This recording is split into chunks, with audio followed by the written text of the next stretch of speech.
coffee on his lap, cigarettes curling, smoking his political trap. Michael Vass roars through the screen, he flies, painting red and blue skies with his fiery cry. He's the world's watchdog, calling out the bluff.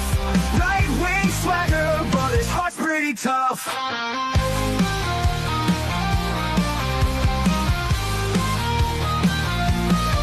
He's a Republican dragon with his truthful slight, fights the battles unseen in the shadows of the night. From policy to passion, he breaks it all down, giving a voice to the voiceless, wearing his crown. Caffeine-fueled mornings, the smoke curls dance, Puppy at his feet, giving life one more chance. Through algorithms and bias, he cuts straight and clear.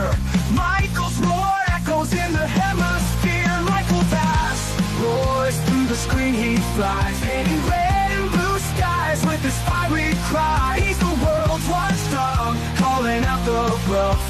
Right-wing swagger, but his heart's pretty tough.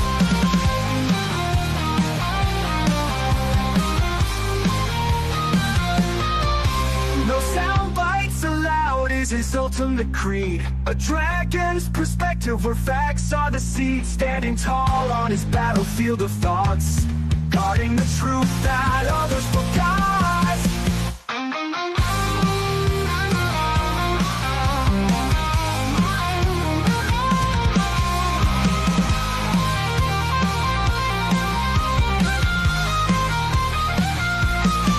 Michael Vass roars through the screen, he flies, painting red and blue skies with his fiery cry. He's the world's watchdog, calling out the bluff. Right-wing swagger, but his heart's pretty tough.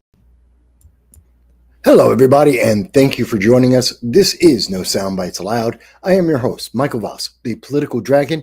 I'm here in our offices in the Bronx, New York, and it's December 7th at 2:32 in the afternoon. And we're live, and I'm happy to be here with you again. Thank you for taking some time out to join me.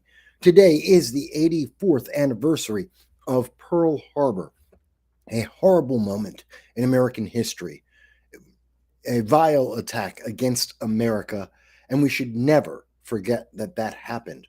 And sadly, we are getting to a point in the world where some may never know about this. It is getting to that point. In fact, there is some articles that have come out talking about this may be the last year, one of the last years for any of the Pearl Harbor survivors. I mean, there are only about 12 of them left, and of those, they're all about 100 years old or older. So we may have very soon no survivors from Pearl Harbor alive to talk about that day, to talk about how that affected America and how it affected the world.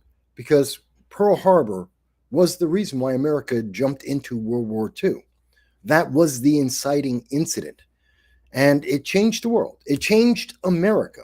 We would not be the nation we are today with 20 million illegal aliens coming into the nation, some 50 million already in the nation, 350 million people, American citizens, the leader of the world in terms of technology, freedom, in terms of everything. We wouldn't be able to be here if it were not for what happened, the sacrifices, and the deep sadness of Pearl Harbor. And so this is the 84th anniversary of Pearl Harbor, and we have not forgotten on this channel, and we hope no one else will ever as well. And to those who are teaching our next generation, I understand that they have the requirements from the unions, requirements from the Department of Education to teach to a test. This is something that, even though it may never show up on a regular test, even though this is not something that the far left wants to remind people of moments where Americans rose up from a very dark moment in event in our history and rose above the difficulties to change the world positively. It may not be on any test, But please continue to teach our students this moment, because we should never forget it, so that it could never be done again. So I wanted to share that with you guys, but obviously that's not what the show is about, and it is more about the current politics, the recent politics. How did we get here, and where are we going to? And we'll be talking about things like the Venezuelan drug boats. We'll be talking about what's happening with China and Japan, and how America is a critical factor in that entire process. We're going to talk a little bit about what's happening here in the United States with the Somali Americans, the Minnesota absolute massive scandal going on in Minnesota right now, and how that's going to affect America. We'll talk a little bit about the 2026 elections coming up. We'll have a bit of a lot to talk about, a few different things. And of course, I also will be talking about very shortly about the Sudan and Americans in the Sudan.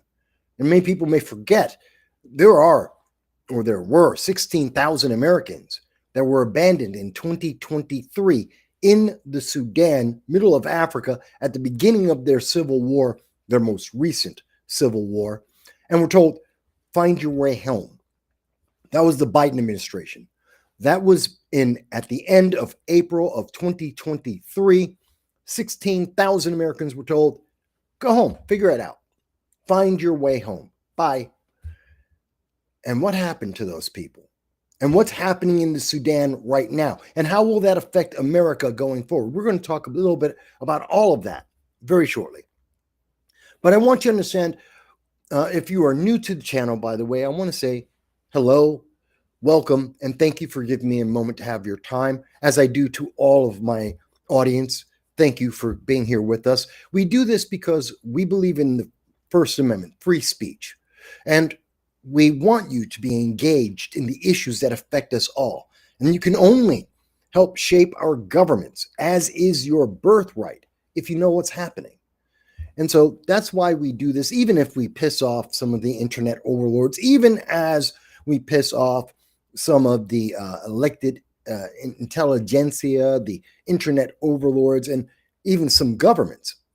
And we will continue to do that, as we have been doing on YouTube and on social media for the last 15, 16 years now. With that all said, we're going to get into the program. Please do like, share, subscribe, especially as we go through. If you find it to be entertaining or informative, if you believe in the First Amendment, like, share, most of all, subscribe. It makes a difference. So with that said, I see I have a couple of comments here. Let me jump right on that. So we have user's been banned. Hey, user, haven't seen you for a little bit. User has been banned, says, line the border with the waste. No one could cross. He gives a hello and a high sign to all those who served in the Pacific Theater of World War II, and mentions that it doesn't get enough attention. And yes, I am aware of Tim Pool having a drive-by. Yes, for those who don't know, that was on Saturday night, Friday night going into Saturday. Tim Pool, some deranged individual, drove by his house. And by the way, the house, to be able to reach Tim Pool's house, it's pretty secluded. It's not something that he publicly put out there. It's not easily found. It's not impossible, but he doesn't promote his personal address, where he, his wife, and his child, a baby, live. And somebody drove by that compound and just started shooting at the compound. You would think this is something that happens in Chicago. He's nowhere near there. He's somewhere in West Virginia, that region, not too far from D.C. And someone just drove up because they didn't like Tim Pool's politics. Think about that. Somebody, some nut job, said, I don't like what Tim Pool said. I don't like that Tim Pool talked to someone of this political ideology or with that kind of an opinion.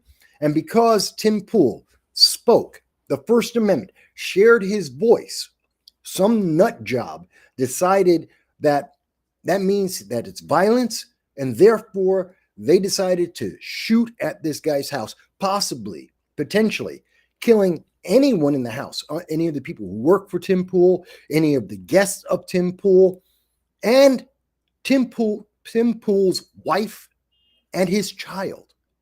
They could have killed the baby, and they didn't care. It's insane what we are seeing happening now. It is insane that someone would say, I don't like what you said, so let me shoot at your wife and your baby. Because that's what happened. This is insanity, and it should never happen. I think that was absolutely insane. But, oh, by the way, I do have a comment for those who are on the channel live. If you look in the chat on YouTube, you'll see that I put up a poll, and in that poll, I'm asking the question of what was the biggest issue this week? One of them being mass deportations, which user has been banned, has mentioned that was his biggest concern this week. Not a problem. So I did want to share some of that. Thank you for the comments there, user has been banned. And I look forward to everyone's comments. By the way, if you decide that you want to have a super chat or a Rumble rant, it's not required. As you can see from user has been banned, you too can also make a comment. You can go to Facebook, you can go to Rumble or YouTube, or we're on a couple of other X. You can leave a comment, and I'll be happy to answer any of your questions or interact, because this is a conversation. This isn't me just talking to you guys. It's a conversation like the one I was just having with the user has been banned. And if you do choose to make a super chat or a Rumble rant, then any 50% of the proceeds of that Rumble rant or that super chat will go to the Jericho Project in January. So again, and not everyone is aware of this, we are helping the homeless, veterans, and families. This is regional. It's in New York, but we're helping them directly. I do not trust Zoran Mandami to help with the homeless. Matter of fact, Zoran Mandami just came out this week and said that he is reopening the homeless tent villages in New York City. That's his way of helping the homeless, that he'll let them just live outside under the bridges, out in the parks. They're just going to have their villages there. He's not actually helping them. He's just letting them continue to be homeless. That's not a solution. That doesn't help someone restart their life. That doesn't help someone make an improvement to their life. And I've been homeless. And I've talked about it many, many times on this channel, many times publicly. I'm an advocate for the homeless, having been homeless myself. And I can tell you, just saying, oh, well, you can sleep in the park, that doesn't help me stop being homeless. But groups like the Jericho Project do help people who are homeless to get reintegrated back into society, as well as giving them a safe place to be able to get some food and to be able to clean themselves. They help our veterans who are desperately in need across this nation and are overlooked so much. And they help families who are in need. And so 50% of every super chat, every Rumble rant, every Patreon, PayPal, if you decide to make a PayPal deposit, if you go to my Zazzle store and you buy mugs or t-shirts or hoodies, we have a bunch of different designs there. However I am able to bring in money under the No Soundbites umbrella, 50% of the proceeds are going to be donated to the Jericho Project in January. Please help however you can, in whatever amount you can. And if you just want to have a conversation, that's fine. You can still leave a comment, just like user has been banned did. No pressure. So that being said, yeah, I heard about what happened to Tim Pool. I heard about, it's just insanity. And I get it. I mean, it's not like, how can I say? I've talked about this on this channel before. I get death threats as well. It doesn't happen often. I'm a much smaller channel. It's happened a few times over the last 15, 20 years, I get death threats. Usually, when I'm running for an office, that's when they usually come in. But or I have a certain candidate on, different candidates, and I give them an interview. Like when I gave the trans, one of the individuals who was running for the New York 22nd district back in 2020 was trans, and I gave them a voice, let them be heard. Got a death threat for that. So that happens. No matter how big or small you are, just because you're on the internet and someone doesn't like it, you may get a death threat. But that's a very big difference. And most of those people who do that, they're empty, hot air. They're meaningless. They're just shouting because keyboard warrior, anonymous voice behind a keyboard just saying something, typing out something, it means nothing. But there are those who are serious. And I've had people who have yelled at, they cursed me out online, and then publicly they found me and they threatened me again. It happens. So I can appreciate where Tim Pool is, even though he has much more pressure and much more of a focus than I do. I get it. It's sad. Seriously, it's sad. It's Charlie Kirk. And why did he get killed? Because he talked. Because he talked to people and he shared his views. And that should never be the problem. Look, I've lived in Moscow, and I understand. In Soviet Georgia in particular, when I lived in Soviet Georgia, this is back in 91, and this is right before Kamsa Hordia, who was the president at the time, before the youth rose up and the public went into civil war and kicked Kamsa Hordia out. He had secret police.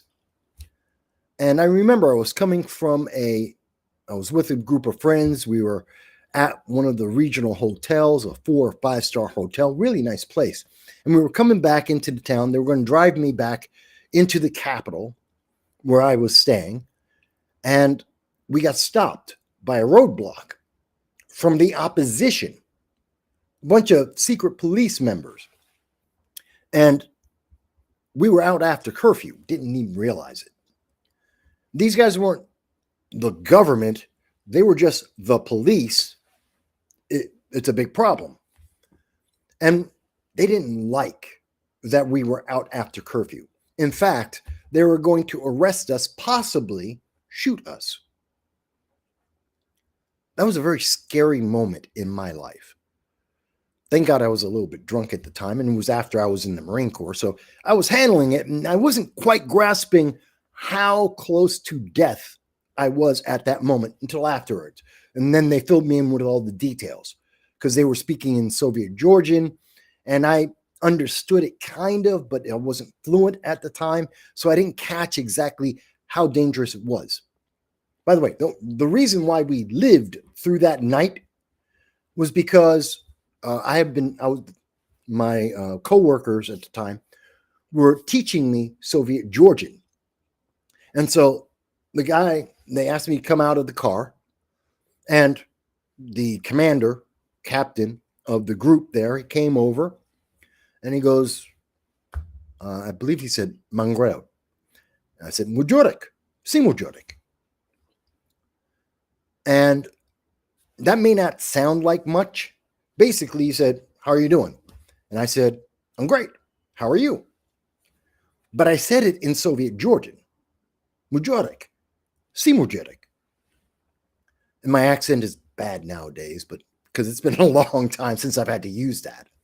But by saying just those simple words, I made him laugh. Because it proved I'm an American. Well, a foreigner at the very least, but that they had taken me out, were showing me around, got me drunk. We didn't know it was the curfew and let me back. So they decided, get back in the car, go ahead, drive off. And then as we were driving off, the guys told me, hey, thank you, Mike. I'm like, thank you what? It's like, oh yeah, we were about to die. They were going to kill us. Most likely kill us, possibly throw us in a gulag for the rest of our lives. And the only reason why they didn't is because, we told them, We have this American, he can speak. We're teaching him how to speak Soviet Georgian. He's like, no way, you're lying. That's not true.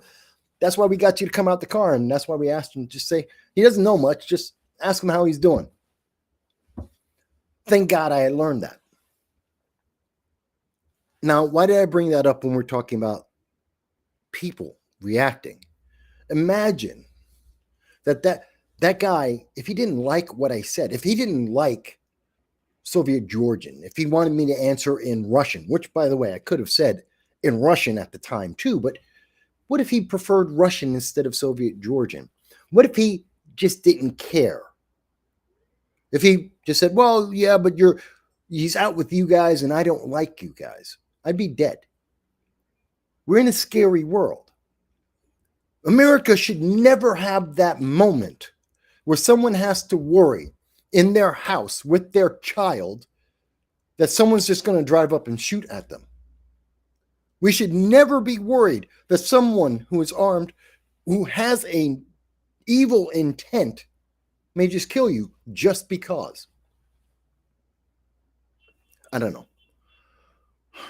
Maybe that wasn't as coherent as I wanted it to be. I mean, it's a live conversation. It's a live reaction.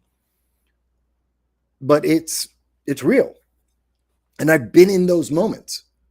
I've been threatened online. I've been threatened in person. I've been in another country and had someone questioning whether they should kill me just because. And no one else could help me. No one else was going to save me. It was, if they made the decision, I'd be dead.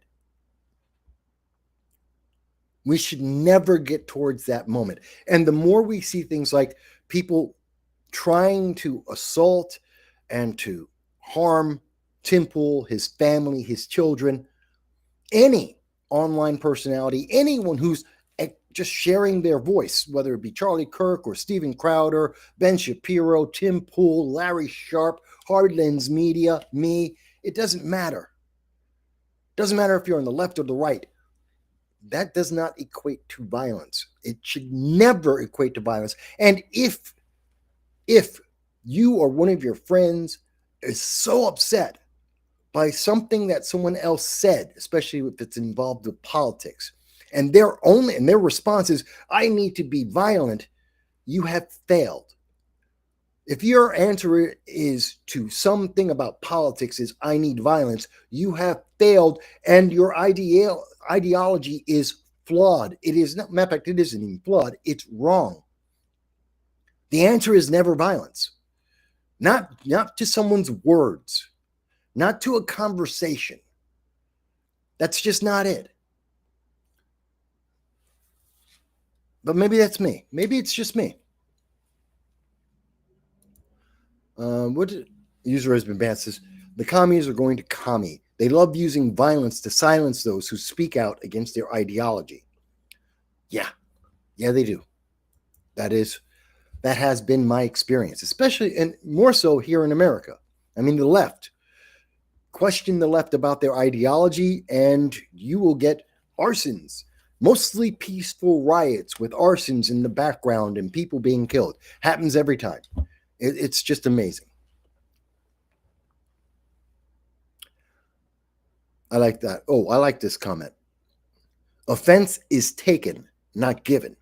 It's in the mind of the beholder. That's true. That's good. I like that. Thank you, user's been banned. That is a good quote, and that is true. Offense is taken, not given. All right, so we're going to get into the show a little more proper. But again, anyone, if you have any comments, thoughts, whatever, please do share them with me. I will get back to them. I do see your comments, and I will respond throughout the show. So I wanted to start off. We usually start somewhere with any breaking news, and then we get into international and then domestic policies here in the United States. Look, we're not a short show. I'm not like the mainstream news media. I'm not going to talk about something for a minute and a half. We don't do that here. We have conversations, real conversations, to really answer the issues and to understand what's happening next. We don't do a minute and a half and then go to a commercial. So this story here. Donald Trump has now come out and said that he regrets that he pardoned Representative Henry Cuellar, who is a Democrat out of Texas. And Henry Cuellar, this guy, as you can see him on the screen right now, he was arrested and he's pending trial, or was pending trial, for taking $600,000 in bribes. $600,000. You know, they only caught Bobby Menendez out of New Jersey. He only had a couple of bricks of gold. This guy had $600,000 coming from Azerbaijan and a Mexican bank. International politics buying off U.S. members of Congress. Now, Donald Trump decided, hey, I'm going to give this guy a pardon because this happened under the Biden administration. The Biden administration looked at this Democrat and said, you know what? You got to go. Because he was talking about immigration. He was talking about closing the border, something that the Biden-Harris administration absolutely opposed. They wanted the most open border you could possibly have. And every Democrat that talked about immigration, about illegal aliens, about the infrastructure of New York, Chicago, Boston, LA, America falling apart, they silenced them hard. Notice, not only did Cuellar get accused of taking bribes, which he probably did, but they only acted on that because he said, close the border. Illegal aliens are putting too much pressure on America. We have too many too quickly.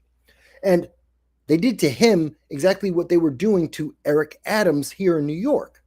Eric Adams was talking about, we have too many illegal aliens. The extra 200,000 that showed up basically overnight were destroying the infrastructure. New York was spending $2 billion wrongly to put these illegal aliens into hotels, and they couldn't take care of the American citizens who were starving, who were hungry, who were on the streets, families, veterans, the homeless. They kicked them out of the shelters, put all the illegal aliens, put them into all the hotels, and forgot about the American citizens. So Eric Adams in 2022, 23, 24 said, hey, maybe we should, possibly close the border. Just maybe. Not kick out the illegal aliens. No. He wanted to keep the illegal aliens, but maybe close the border, slow this process down so that we could not completely destroy New York City and the rest of America. And that's when all of a sudden the Biden administration said, hey, 6 years ago, you might have committed a crime. We're going to punish you for that now. They looked back into the Biden-Harris administration, looked at Eric Adams and said, you know what? You committed some corruption. You were corrupt. You guys skimmed some money off the top of the transition, the election. You were skimming money, defrauding the public 6 years ago. That every one of the Democrats that have been elected in New York, they've all done it. But you, Eric Adams, you're going to be the example, and you're going to get punished for that suddenly out of the blue where no one else cared, when it was never a problem, when it was never an issue, and it's 6 years after the fact. Then they decided to do that. See, so Trump saw that and said, okay, they're railroading this guy. And yes, he's a Democrat. And yes, he's probably corrupt. But no problem. That's just the wrong reason to go after him. This was about silencing him politically. This is about punishing him. Whether you like that idea or not, Trump did it. He gave him the pardon, which was a surprise to everyone. Here's the bigger surprise. Right after, literally hours after he got the pardon from President Donald Trump, he decided, I'm running for election. He's going to go for re-election. This guy is going to go and try and get re-elected in Texas. He got caught with $600,000 in foreign money buying him off. He is a corrupt politician, allegedly. He was under investigation. We were very, and for any politician, especially a Democrat under a Democrat presidency, they had to be absolutely sure this guy was corrupt. They had the evidence. That's why they did it. And this guy thinks that he can win in Texas. In fact, if you read the entire article, many of the pundits out there think that Queller can win. That the people in Texas, in his district, will vote blue no matter who so hard that even though this guy got caught with $600,000 tied to illegal other countries, they're going to vote for him anyway because he's a Democrat. And because he's blue, he's a Democrat, they got to vote for him. That's the part that gets me about this story. Not the pardon, which I think was wrong. I think Trump shouldn't have given him a pardon. He's corrupt. And regardless of why the Biden-Harris administration did, which was to silence him, to shut him up, to shut up everyone in their party and say, no, don't talk about immigration. Don't talk about the open border. Don't want to hear it. That's why he was being punished. But he was still guilty. He's still guilty, or obviously he's innocent until proven guilty, but they had evidence on this dude. And if they were moving forward with this, they had serious levels of evidence. So my personal feeling, he is innocent under the law. My personal feeling about Queller is that he's guilty, that he was being bought by foreign entities. And he thinks that's not a big deal. That's not important. The only thing that's important is that he's a Democrat, and Donald Trump, the man that just pardoned him, is orange man bad. And Democrat voters will vote for Queller even if he's corrupt, even though he got pardoned by Donald Trump, just because Donald Trump is orange man bad, and obviously Donald Trump is evil. It doesn't make sense to me. The mental gymnastics that the Democrats have to jump through to justify this, that Queller is apparently caught red-handed, and that's not as important as virtue signal orange man bad. Queller got pardoned by the very same person they're calling the devil. Wouldn't that make Queller a double devil? That he got caught red-handed, and the political machinations, the thoughts of Donald Trump saved him, which means he owes the orange man bad. He owes him a favor, and he's also, and Queller is also corrupt. I don't know what to make of this. I really don't. I don't know what Trump was thinking, but I also don't understand what Queller's thinking. Other than he thinks being a Democrat and saying orange man bad is all you need to win in a Democrat district. That's all you need for Democrat voters is orange man bad.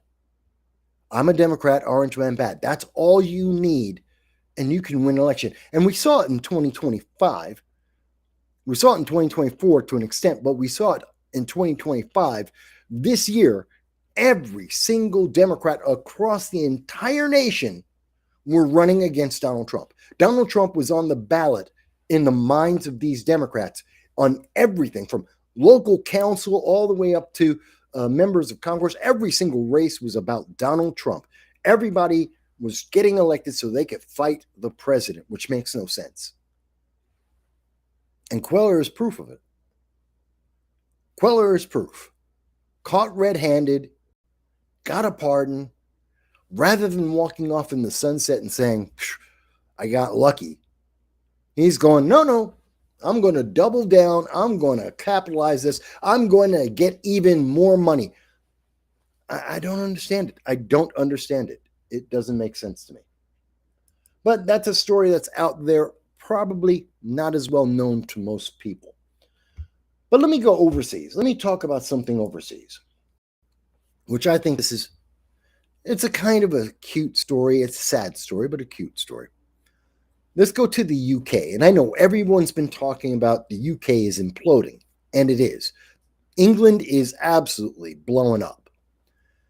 And that's because of the open borders. And Keir Starmer he's even more leftist than Gavin Newsom here in the United States. They've been systematically destroying England and the United Kingdom. But they just passed a bill that I thought deserved having some attention. And most people in America will never hear about this story, but I think it's worth it. Those two puppies nearly died. The two puppies you see on the screen right now, they're terriers.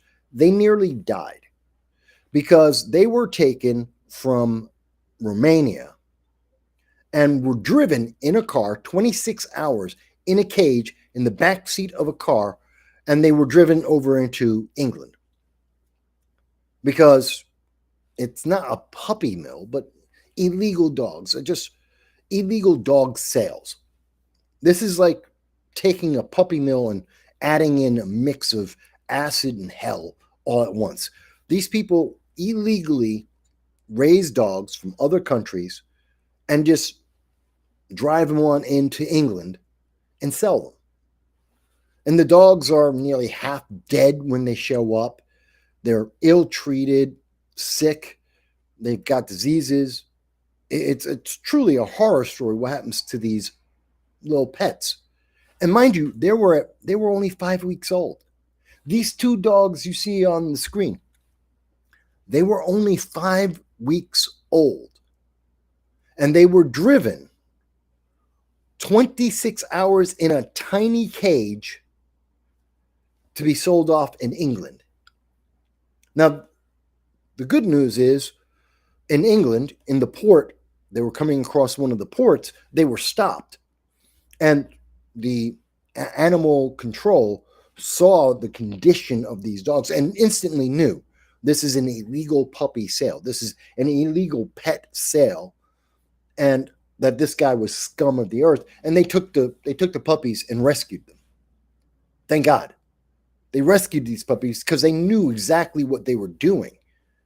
That this was just another scam. So this has been happening so often, and it is so common that England had to put out a law. And they did. They passed a law so that no dogs for sale coming into England, they can't be 5 weeks, which is incredibly early. By the way, I got my dog, and you may see my dog. I got my dog, I think about 2 months or so after he was young. He was very tiny, and he was very young. But he had just been weaned off his mother, and I got him. And he's been with me ever since. So he went straight from his mom to me. So I understand you get young puppies, but they're saying, no, to stop this abuse. And there is story after story after story of a massive abuse. Some people doing homegrown cutting of the ears of these dogs. And you've seen the dogs like the Dobermans, they've got their ears clipped so their ears don't flop over and they point up. Yeah, people are just doing that on their own. Grab a pair of scissors and just cut the dog's ears. No anesthesia, not a doctor, not a veterinarian. They just do it. They cut the dog's tail off on their own. Not a vet doing this, just some person in their house so that they can sell the dog in England for a bunch of money. It's evil. They abuse these animals. And England said, no more. You know what? No puppies come into England anymore. That's the law now. The dog has to be 6 months of age to be able to come into England and be sold. You cannot do it for a younger dog. Is this a perfect law? No. Is it going to stop those who are smuggling dogs into England for money? It'll slow it down. Will it stop it? No. It'll never stop it. but it will slow it down. It will make it less profitable, make it more difficult. And that's a good thing. Again, it's not a perfect law. It's not going to have the perfect answer. There will still be dogs and cats and other pets that will still be abused. They're still going to be used by some scummy people in the world will just raise these dogs up and mistreat them, abuse them, and then try and sell them. That's still going to happen. Sadly, it's unnecessary in this world, but it's going to happen. But less of it will happen. So I want to give some kind of attention to this, that, you know what, as much as Britain, the UK, as much as they've been screwing up lately, they at least got one thing kind of right. Again, not perfect, but they've got it kind of right to help, and not just dogs, not just cats. By the way, this is happening to cats too, and to other pets. But because they're not just because they're just pets, but they're also babies. Again, this is about puppies. This is about kittens. Just the tiniest little flupballs.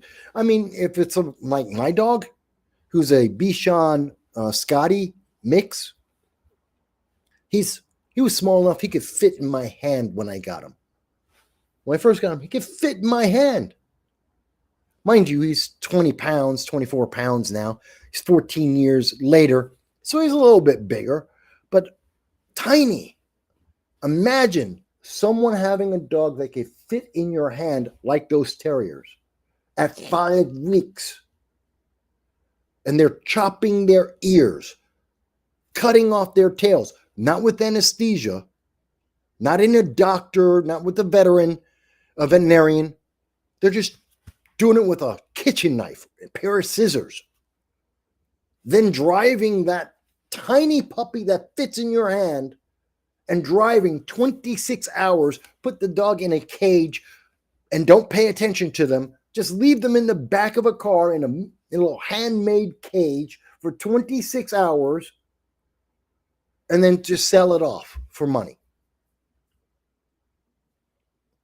That's sick. So I'm happy that the United Kingdom will no longer do that.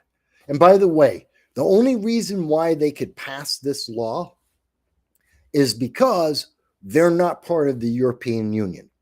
If it weren't for the fact that they broke away from the European Union, they could not pass this law. The rules of the European Union would never have allowed them to do this. They could not protect the puppies, protect the cats, end the animal abuse, could not stop it if they were part of the European Union.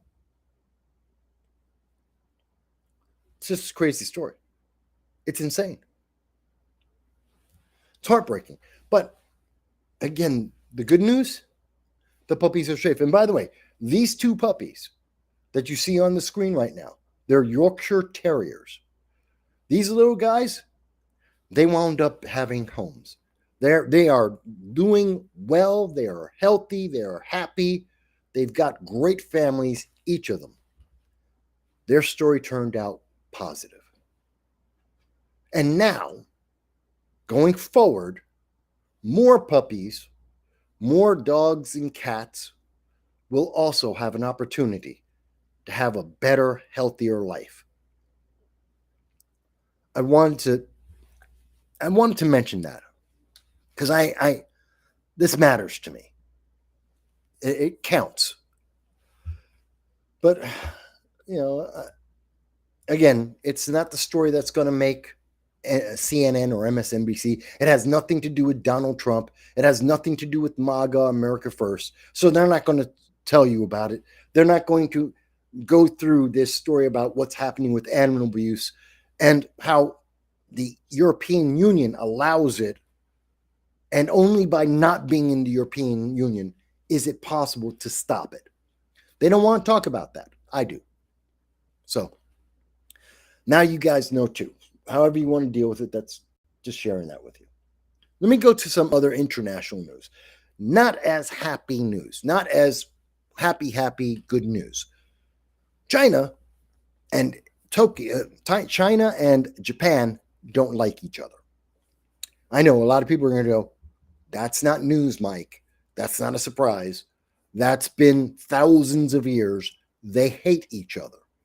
It's not that they don't like each other. They hate each other. Doesn't matter. It's not because of the CCP and the Japanese government. It's not about governments. It goes back in history, all the way back. Okay. But here's the thing.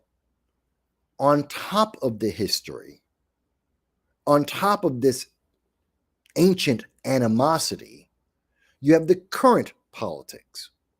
And the current politics is that China didn't like that Japan said, don't attack Taiwan. That they might, not that they will, but that they might help Taiwan if China tries to take over Taiwan by force, something that China has promised. They promised this under the Biden administration, right after Russia, looking at Joe Biden, seeing how he dealt with Afghanistan, said, Biden's weak as hell. We can get away with anything. And so Russia went into the Ukraine. China saw that and said, hey, Joe Biden's a joke. He doesn't know what he's doing. He is a part-time zombie president. You know what? This is the perfect time. And they announced, guess what? We're going to go into Taiwan and we're going to take Taiwan by violence. I covered it back in 2022 when this was all happening. I have many videos on it. You can check it for yourself. That's what China said. And they told the world they were going to take Taiwan by violence, that they were going to invade and take it over. So here's Japan, who is in the middle of building their first army since 1945. A lot of people forget that. I haven't forgotten. That by 2028, Japan will have the first fully trained army since 1945. And that has nothing to do with the Marines that are on Okinawa. In fact, it's because we've had weak presidents like Barack Obama and Joe Biden. Japan doesn't trust that America won't have another super weak, part-time zombie socialist president, and therefore they need to protect themselves, even though they have a treaty with America, the 1960 Japan-U.S. treaty that guarantees the United States will take the side of Japan, right or wrong, in any conflict. Even though there is the Okinawa Marine Corps base on Japanese soil protecting Japan, they don't trust that the next president following Trump might be a weak, socialist, part-time zombie. They don't know. And so they have to build their own army. China doesn't like that. China is upset about that. So they said, look, don't care about your army, and you better not do anything about Taiwan because China wants Taiwan. China wants Taiwan, and they're going to get it. That's what China said. And so now that's the tensions between Japan and China in a nutshell. That's the whole story right there. China doesn't like Japan. China said they're going to take Taiwan. To piss off China, Japan said, no, we might jump in the middle of a fight if you decide to take over Taiwan, knowing full well that if Japan jumps in because of the 1960 treaty with the United States would have to jump into the conflict with Taiwan to protect Japan. We don't have a choice. That's the treaty. We would have to jump in, which pissed off China. So China is now targeting Japanese fighter planes. It's not like they have a huge air force. The Japanese don't really have an air force. They really don't. Like I said, they're just building their first army, rebuilding an army for the first time since 1945. And that's still going to take them another 3 years to get fully trained for those initial soldiers. So it's not like they're a military threat in that sense. to China. It's just China saying, we're the big guys, we're going to slap you around. And Japan is not backing down. They're not backing down. That's what we need to understand. This is escalating. Japan will not back down, and China keeps trying to push them to make them back down, to make them shut up. And Japan is saying, screw you. I'm not going to stop. I'm not going to back down. I'm not afraid of the CCP, the Chinese Communist Party. They're not willing to back away from any of their statements. And they're saying, no. They've doubled down and said, no. If you go into Taiwan, now I'm even more likely to go and jump in the middle of the fight. And that means America jumps into the fight with us. It's a big slap and screw you to China and the Chinese Communist Party. So it's escalating. You're wondering, why about the radar? If I can target lock, and for those who don't know about Air Force and fighter planes and such, if the radar of a country can target your fighter plane, that means they can blow it out of the sky. There's all of our planes, every plane in the world, they have a whole bunch of all those buttons. When you see when you're looking at fighter planes and you see all the buttons and knobs on the cockpit, that's a lot of that stuff is anti-radar,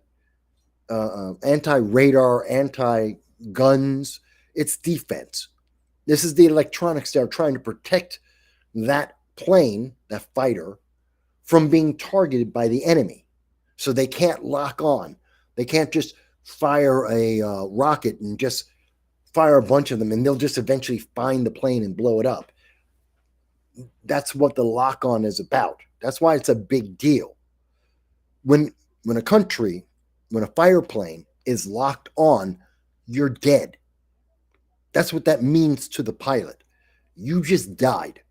At any second, at the discretion of whomever locked your fighter plane with radar, whether it's another fighter plane or a ground unit, doesn't matter. It means they can blow you out the sky any moment that they want to.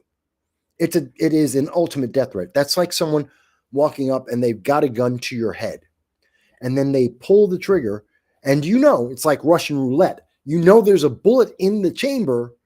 You just don't know if they're going to actually fire and hit you. But they got you stone cold. You're dead. Dead to rights. It's now up to them whether you die or not. This is how we start wars. This is how wars get started. By doing things like this, and the pilot panics, or someone who's targeting that pilot, whether it's with another fighter plane or it's someone on the ground, someone has a twitch, they knock over a cup of coffee, whatever it is, and then suddenly a missile fires off, a rocket fires off, a fighter plane gets blown out of the sky. It's now a war. This is a big deal. And you should care about this. My American audience, you should care about this because, again, we have treaties with Taiwan that suggest that we should protect Taiwan from violent incursion. We have an absolute treaty with Japan that says, right or wrong, if Japan is in a conflict, we are going to jump in on the side of Japan no matter what. This is why it matters to you. This is why it affects America. Right or wrong, we will jump into the conflict to protect Japan because we have a treaty with them that says exactly that. So you should be paying attention to this. This should be on your radar. This is important. And I was talking about it back in 2022 when I thought that there would be 3 simultaneous regional wars going on. We dodged a bullet. That's a good thing. We were damn close to having 3 simultaneous regional wars around the world. Ukraine, Iran, and Southeast Asia, with China going into Taiwan. 3 separate things. that the America would be in the dead center of each and every one of them. And we weren't prepared. We couldn't have done that with a part-time zombie president, Joe Biden. We would never have been in. We couldn't handle the Ukraine blowing up by itself. Then add in the Middle East and add in Southeast Asia. We wouldn't be. There's no way the Biden administration, Harris, could not handle that. So we dodged a bullet. And I think a large part of that bullet was everyone in the world knew Joe Biden wasn't going to win. Everyone knew someone was going to replace Joe Biden. He was not going to be president. And it wasn't Kamala Harris. Somebody else was going to step onto the stage and become the president of the United States. And I think that is the only thing that held China back. That's the only reason we didn't see the Middle East get even worse. They were waiting to see who would come in. And when they figured out that it would be Trump, then you saw a bunch of countries step back. They calmed the hell down because they're afraid of Trump. Well, no matter what you think of Donald Trump, whether you love him or hate him, it doesn't matter. They saw Donald Trump and they said, oh my God, this is Reagan, hyped up, amped up, full of adrenaline coming in America. This is the American cowboy stereotype come to life. And they don't want to mess with that. They don't want to fight against that. And that's why we've seen them step back and calm down. In particular, you're thinking about the Houthis. Remember how the Houthis, for more than a year, were having a great old time attacking American ships, our transport ships, our cargo ships, our military ships. They were just throwing missile after missile, saying thank you every time. They could be writing on the missiles, hey, thank you, Joe Biden, and use the missile to try and blow up a U.S. naval vessel or one of the cargo carriers in the Red Sea, increasing the amount of famine in the world while they were doing it. We covered all this. They stopped right after the November election, right after they understood Trump was stepping in. It wouldn't be Biden. It wouldn't be Kamala Harris. It was going to be Trump. In January of 2025, the Houthis made a deal with the Trump administration. January. We're not fighting in the Red Sea anymore. They had no reason. They wouldn't even talk to Joe Biden. They wouldn't talk to Kamala Harris. They didn't care what they had to say. Donald Trump became president, and the first month they had negotiations and they stopped. That's one of the peace deals that doesn't get any attention. The news media doesn't give any credit to that. That was an unofficial war that was ongoing and it stopped. Not because the good guys beat the bad guys in Yemen. It's not that the Houthi terrorists are still there. They still exist. They're not going to mess around with Donald Trump.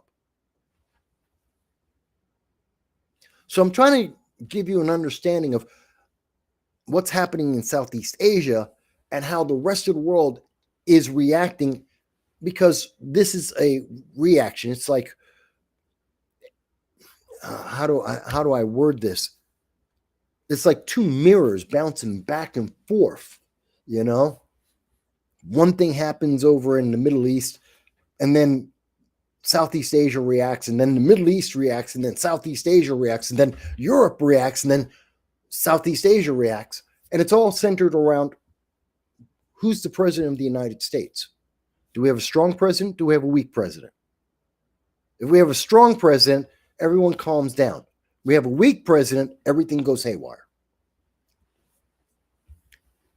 If you don't like President Trump, and you don't have to like him, you should appreciate he is effective and efficient, and he is making the world more stable and more peaceful. And people are like, oh my God, but Mike, yeah, but look at Venezuela. Look at the world. It's not just Venezuela. You don't have to like everything he does. But notice that we have literally, by magnitudes, reduced the tensions in the world for the most part. But it ain't over. We still have to deal with China. China is not done. And while China won't do, I don't think they're crazy enough to do something while Trump is in, they are putting pressure on a lot of countries for when Trump isn't there. The moment that we have another weak president in the United States, if we get another Obama, we get another Biden, you're going to see China go crazy. And the world is getting prepared for that.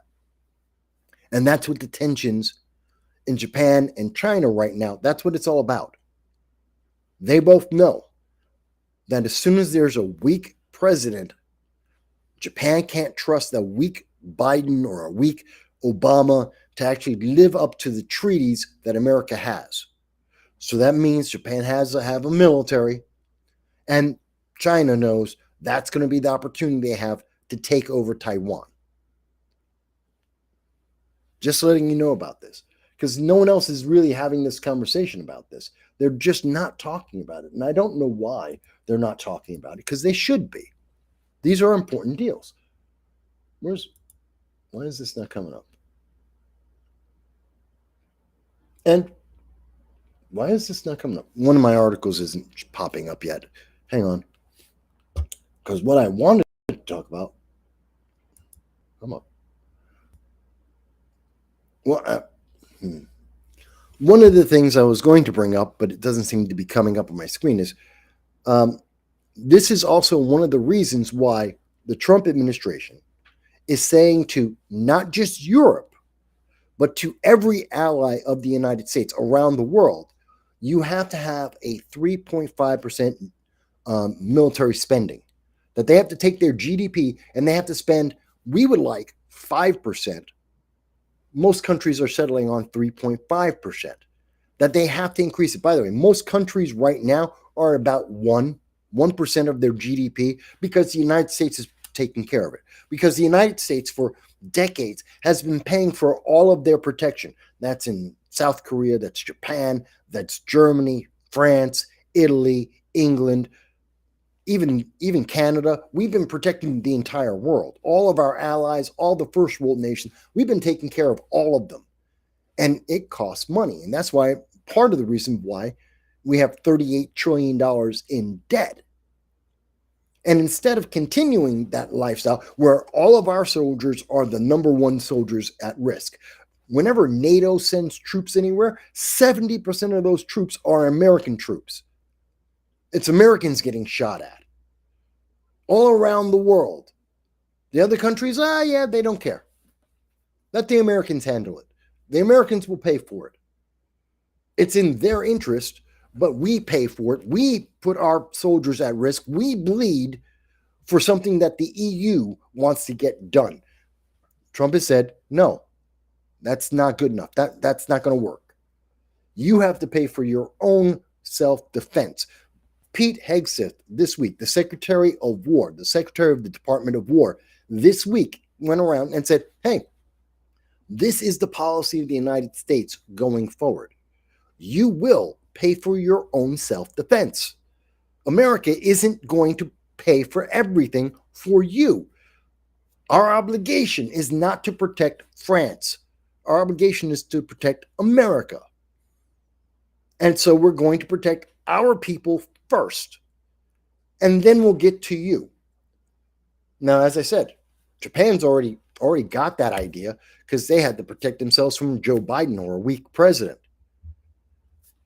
And we've seen that in South Korea too. Remember, as I've covered for years now, South Korea went from being the 7th largest weapons manufacturer in the world to the 4th. At the same time that Japan said, no, we're going to have an army of our own.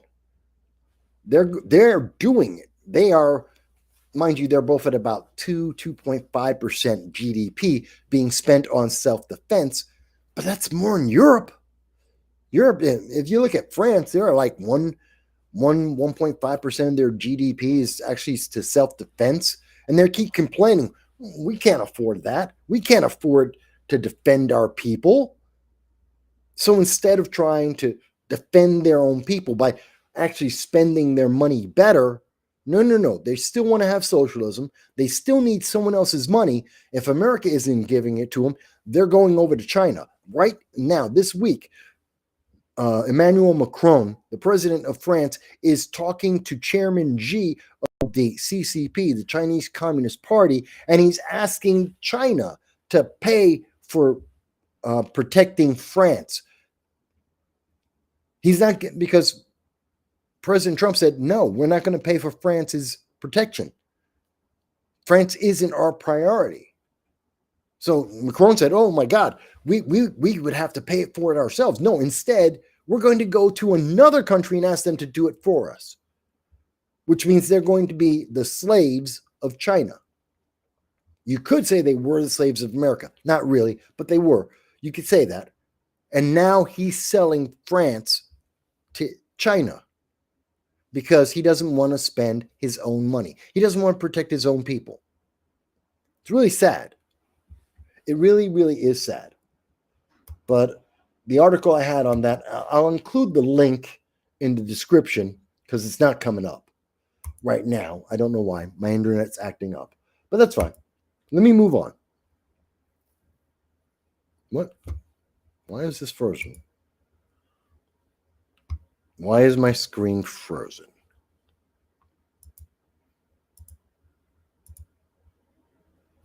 Okay, let's try it this way. Sorry, my screen is freezing up. Oh, actually, while I'm doing this, I did see your comment, by the way, Crystal. And Crystal, it's good to see you. I still love that back tattoo. You're a great person. And I know you love your animals. So yeah, I knew you would get that story is just devastating. Devastating news. But again, the good news is it's improving for all of the pets being imported into England. They're going to have better lives. There'll be less corruption. So that's good news. To Dow says, it only makes sense that running against Trump in every race is because he's the linchpin of dissenters against the authoritarian policy advancement. Yes, if you actually objectively look at many of the policies of the left right now, the progressive movement basically necessitates an authoritarian point of view. The more progressive you are, the more authoritarian you tend to be, and the policies are. And so that's why they don't like Donald Trump very much. It's true. The left may not like it, but it's true. I also have a comment here. Let me catch up. User has been banned says it's in 1970, the Soviet Union started asking around about whether or not anyone would really care if they launched a nuclear war against China. We should have let them. Well, no. Nuclear war is a problem for everyone. It changes the world, the environment for everyone. And it wouldn't have stopped at Russia versus China, even though they hate each other. They both hate America more.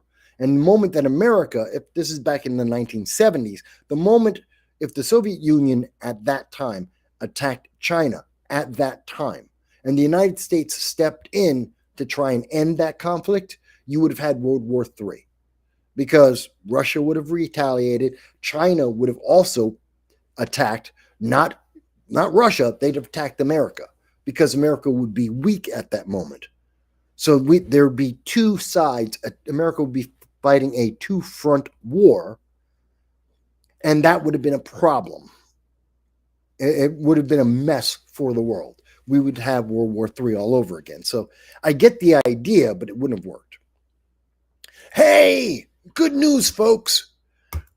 The Lauren bot is back. This, by the way, for those who are new to the channel, every so often we get bot accounts and we get some trolls that come onto the channel.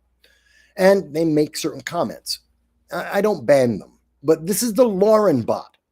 And the bot says, we had this ridiculous little fantasy for 5 years that the J6 pipe bomb was going to be a Democrat.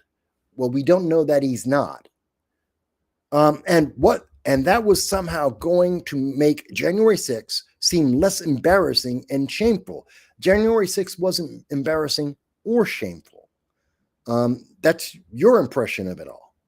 And no one was saying that it would be, yeah, we thought it was a Democrat because it fit. and it still might be. And I will be talking about that later in the show. You're jumping the gun a little bit. But yeah, we're going to talk about the DC pipe bomb suspect, Brian Cole Jr. But yeah, it's still January 6th is still a bunch of Americans who weren't violent that the left lost their mind on, and it gave them the opportunity to say Orange Man bad. And we'll talk more about it in a little bit. But hey, it's good to know that the troll is with us. Thank you, whoever's in charge of the Lauren bot. Thank you for helping to improve the ratings of the show. Mind you, folks, I enjoy having conversation, substantive conversation. I don't like talking to bots. I don't like bots. I don't like trolls.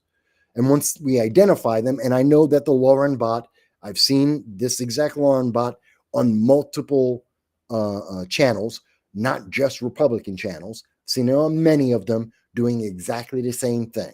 So it is a bot, not a human being. I don't take kindly to that. I'd rather have human beings. And if you agree, if you have a problem, that's fine. You don't have to agree with me on any issue, but I want a human being arguing with me or having the conversation, not some bot. All right. So I was going to go back to, and I am going to go to the Sudan. This is a pet peeve of mine. In 2023, at the end of 2023, April of 2023, April 23rd, Joe Biden ran away from the Sudan. He closed the embassy, took 100 members of the embassy and all of the military personnel in the Sudan and ran away. That's what Joe Biden did. That is a fact. It is an empirical fact of history. Joe Biden ran away from the Sudan. There were 16,000 Americans in the Sudan at the time. Joe Biden took none of them. He closed the embassy. He ran away, which means that for those 16,000 Americans who suddenly found themselves in the Sudan in 2023 as a civil war started, they had no safe place to go. I want you to understand what Joe Biden did. It is the worst answer. It's exactly what he did in Afghanistan. In Afghanistan, we closed everything down, and Joe Biden was trying to get out the military first and said, we'll go and get the civilians afterwards, or they'll find their own way out. And all of the military leaders, the Joint Chiefs, were screaming at him, you can't do it that way. The military is the last to leave, not the first. But in the Sudan, we didn't have as much military personnel. We didn't have an army there. We didn't have any of our troops there. We just had the guards at the embassy and the embassy workers. But again, the embassy is U.S. soil. It is a sanctuary for foreign Americans on foreign soil. And this is true everywhere in the world, and this is true of every embassy in the world. The moment you touch those grounds, the embassy grounds, for whatever country you're in, for whatever country. So this is true for the British, the Germans, the Russians, the Chinese, and the Americans, and every other country. If I am on my country's embassy, the grounds of the embassy, I am effectively in my home country. There's an American embassy, the American embassy in Moscow, which I've been to many times when I was there. When I would go there, I flashed my passport, walked on through those doors. There was no crowd. I did not have to wait on a line. I walked up, showed my passport, and walked right on into the American embassy. And that's American soil. No one could stop me. Now, if someone was chasing me, whether it's the KGB or just some Soviet citizen, if they were chasing me, if they could catch me before I put one foot on the embassy grounds, I'm gone. They've got me. I can't be stopped. They're going to throw me away. I may never be seen again. The moment my foot touches that embassy ground, I'm on U.S. soil. They can't touch me. They have to stop. And they will not follow. It doesn't matter what you did. They're not going to follow you into the embassy. They can't follow you into the embassy. They have no jurisdiction. They cannot enter there. This is important because when Americans, some people may recall, we had a couple of the members of this channel. They went over and they were living in Cambodia and Thailand. This is before that Cambodia and Thailand had their mini war this year. This is a couple of years ago, and they were living out in Cambodia, Thailand, that region. And I said, one of the first things you have to do, find the American embassy. Know at least three different ways to get to the American embassy, because they were there to live, not a vacation. They were living in a foreign country in Southeast Asia. I said, you have to know at least three different ways to get to the American embassy from wherever you are, especially from wherever you're living. You have to know three different ways to get to that American embassy, and you have to do it on foot. Why? Because if there's a civil war, because if things get shut down, if there's a coup attempt, if there's criminals just trying to take over, gangs like in Haiti, you still have to get to that American embassy. And you should know how to get there no matter what is happening on foot so that you can make it there, because as soon as you get to the embassy, you are safe. And I say all of that because Joe Biden took away the embassy. Don't have to believe me. Look it up. April 23rd, 2023, Joe Biden closed the doors of the embassy, took the military, took the workers, the embassy workers, and flew them away. And he left behind 16,000 Americans. They had no safety. They had no safe place to go. And a civil war had started. By the way, the civil war in the Sudan was because Joe Biden gave up in Afghanistan and gave the keys to the Taliban, keys to the prison. The Taliban opened up the prison. ISIS and Al-Qaeda terrorists were released. They went into Central Africa. One of the first places they went to was the Sudan. And they became part of the governments, some of them, or some of the traitors, and they started civil wars. They started the war in the Sudan in 2023 as a result of Joe Biden running away from Afghanistan in 2021. That's a fact. Direct consequence. Now, I'm saying all of that to bring you to today, because MSNBC or MS Now, whatever the hell they call themselves, CNN, ABC News, they're not going to give you this background. the AP is not telling you how this war started.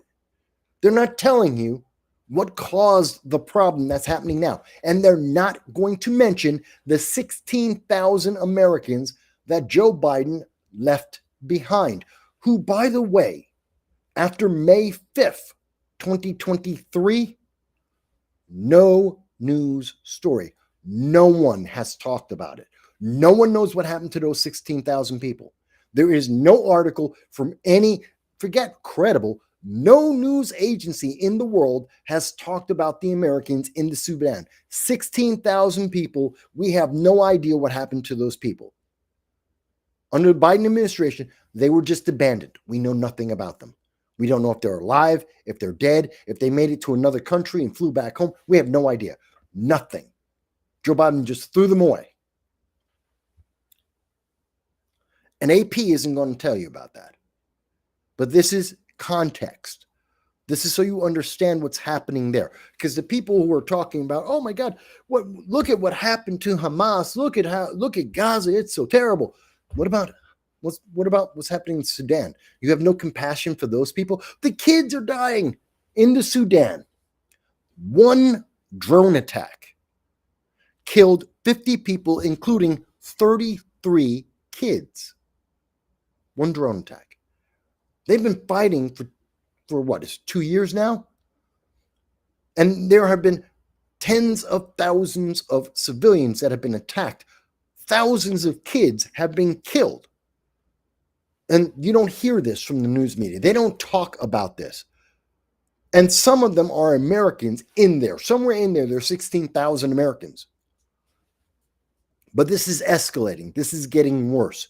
And it is going to be important, whether it's because of the refugees that are going to be leaving and continuing. They have been leaving, and they're going to leave even more. And they're going to try to come to America. They're going to go to Europe. They're going to come to America. And so that's a reason you should be paying attention to this. But also, if all those people who were serious about trying to protect the kids and they were so worried about what was happening to children, where's your support for the Sudan? Where's your support for the children in the Sudan? Where are those people? They're the same people who didn't give a damn that 16,000 Americans, that's including children, were just thrown away by the Biden-Harris administration. I have never forgotten about that. I've talked about this for years. Literal years. I have never forgotten those people. News media forgot about them. The political parties forgot about them. Joe Biden sure as hell forgot about them. I didn't. And I'm still willing to talk about that. But 33 children were killed. You hear nothing about this. This is not mainstream news. This isn't something that they're out there protesting. Harvard is not protesting, saying the United States should be doing something about this. Columbia is not standing up and saying we need to do something about this, that we have to save the children. These children are starving. They're being bombed. You don't hear the academic left talking about this in their classrooms, teaching their kids about it. You don't see the student protesters running around saying, we've got to save the kids in the Sudan. This is how disingenuous the left is. They don't care about the kids. They don't care about world peace. If they did, they'd be talking about this, and they don't. They'd be protesting about this, and they don't. They'd be donating to this, and they don't, because they don't give a damn about world peace. They never did. They lied to you. This is important. And by the way, there's really no good guys or bad guys on this. The Rapid Support Forces is one side of this race, of this civil war. That's the Rapid Support, or RSF. And then there's the FAS, which is the, or SAF, Sudanese Federal Army. Neither of them are good. Neither of them are good guys. They both commit massive atrocities on a regular basis. They're, if you're thinking, well, one side is good and the other side's bad, they're both bad guys. They both commit massive atrocities. There is no good guy. And both of them have been influenced by other world powers, Arabs, Muslims, whatever you want to call it. But you have the national government, the FAS, the federal government of Sudan, is backed by Iran. The RSF is backed by the United Arab Emirates. If we have to pick a side, maybe we pick the RSF, but they're not good guys. They're the ones who dropped the drone on 50 civilians, killing 33 kids. They targeted a kindergarten. They targeted a kindergarten. They're evil people. Now you're going to say, Mike. But Mike. By the way, if there are people who are saying, but Mike, you got that story wrong. You don't remember that. Here it is. This is coming from NPR. This is April 30th. This is one of the last stories you will ever see on this. There were over 16,000 people. The reason, now in this story, they will tell you some 16,000 Americans were in the Sudan, and the U.S., under Biden, the embassy was closed and ran away. And we don't know what happened to the 16,000. There were 17,000 there. The United States got 1,000 people out. 1,000. That's it. 1,000 people. India got out over 3,000. England got over 2,500. We had 1 week that there was a ceasefire. In that, right around April 30th, America got 1,000 people out. England got over 2,500 people out. India got over 3,000 people. I think it was 32 or 3,700 people out. Saved their own people. America left behind 16,000 people. No other nation left as many people behind as Joe Biden did. This is one of the articles proving my point, showing you the evidence. And by the way, the other group, so the RSF are bad guys, but you can look through this, and I know it's Wikipedia, but you can look through the sources, you can look through the stories. I'm just showing you to show you their name and let you know. The Sudanese Armed Forces, the SAF, I said it was FAS, no, it's the SAF, are the other set of bad guys that are in control of the Sudan at this time, and they're both fighting each other, and they're both terrorist organizations. They're both terrible, terrible organizations. I have no love for any of these groups, none. But the reason why you should care about this, folks, is because America is about to be in the middle of that fight.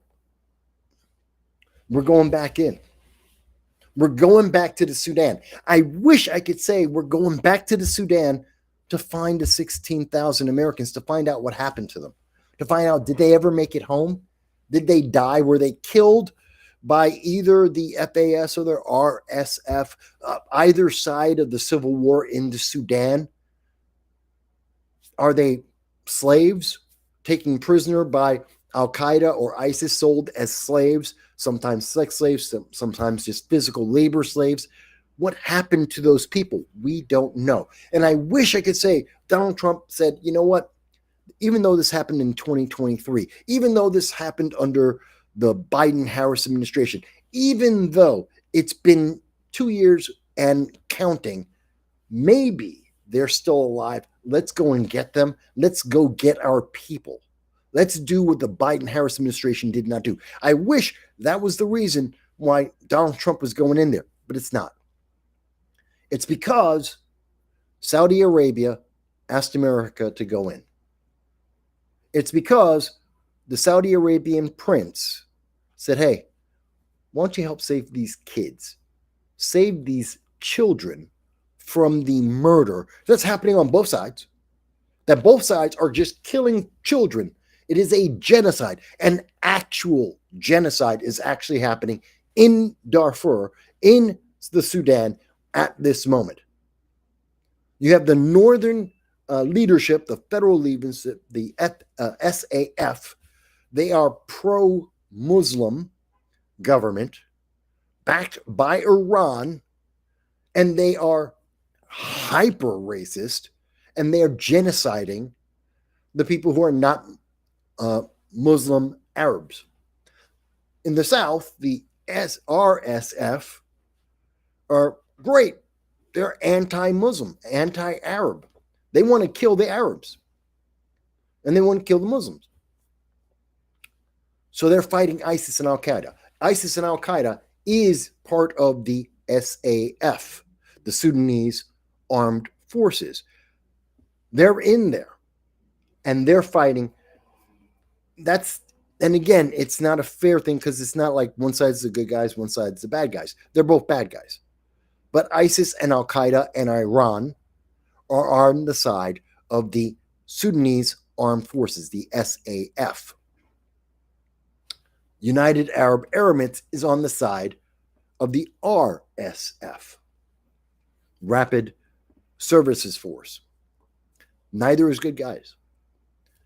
And Donald Trump is interested in getting in there. Donald Trump has started the process to try and commit peace. Now, I've covered all of that. By the way, let me make sure that you understand that I'm not making this up. This is yet another article. This one's from France24.com. Trump pledges to end the Sudan war. This came out November 20th. We're already a couple of weeks into the process. You probably never knew this. MSNBC, ABC, CBS, the mainstream left news media never covered this. They didn't tell you that Donald Trump is now trying to get his 9th conflict in the world to end in peace. This is his 9th attempt to create a ceasefire and or peace deal where an actual genocide is happening, where actual children are being killed on a regular basis by both sides. There is no safety zone, and where Joe Biden ran away from, allowing this whole thing to destabilize. Joe Biden allowed these children to die. Joe Biden is the reason why kids are dying in the Sudan right now. And that's why the left doesn't want to talk about it, because this is directly the responsibility of Democrats and Joe Biden. And Donald Trump is trying to go in there and trying to save their lives. And that means you can't say Orange Man bad, which means they don't want to talk about it. It doesn't exist. In the minds of the reporters at ABC and CBS, at the Huffington Post, this doesn't exist. They won't talk about this because they won't dare say, Donald Trump's actually saving kids. Donald Trump is doing the right thing. America is doing the right thing. We're trying to end a conflict started in part because of America, because of Joe Biden. We're fixing the problem we created. They don't want to say that because then you might not vote for Democrats. Wait a minute. Democrats are responsible for the civil war in the Sudan. Democrats are responsible for the kids who are being killed by both sides for the last 2 years, and no one talked about it. And there's 16,000 Americans that just disappeared off the face of the earth. We know nothing about them, and Democrats were responsible for that too. I don't know if I would want to vote for a Democrat if I knew that.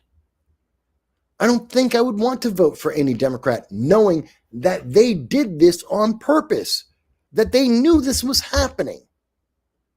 I already showed you the article from NPR. They know that the Biden administration and Democrats walked away and just threw away 16,000 people. NPR covered the news article and then stopped talking about it as if those people never existed. And Donald Trump is now going back into that country to save the kids that Joe Biden threw away, to save the people that Joe Biden put in danger. And they don't want you to hear about it because they can't say this is Orange Man bad. This is Orange Man good. This is an example of Orange Man good. And they can't stand it. They can't stand it. But you should know about this because this is a difficult situation. It deserves support. I'm not saying there's a good answer here.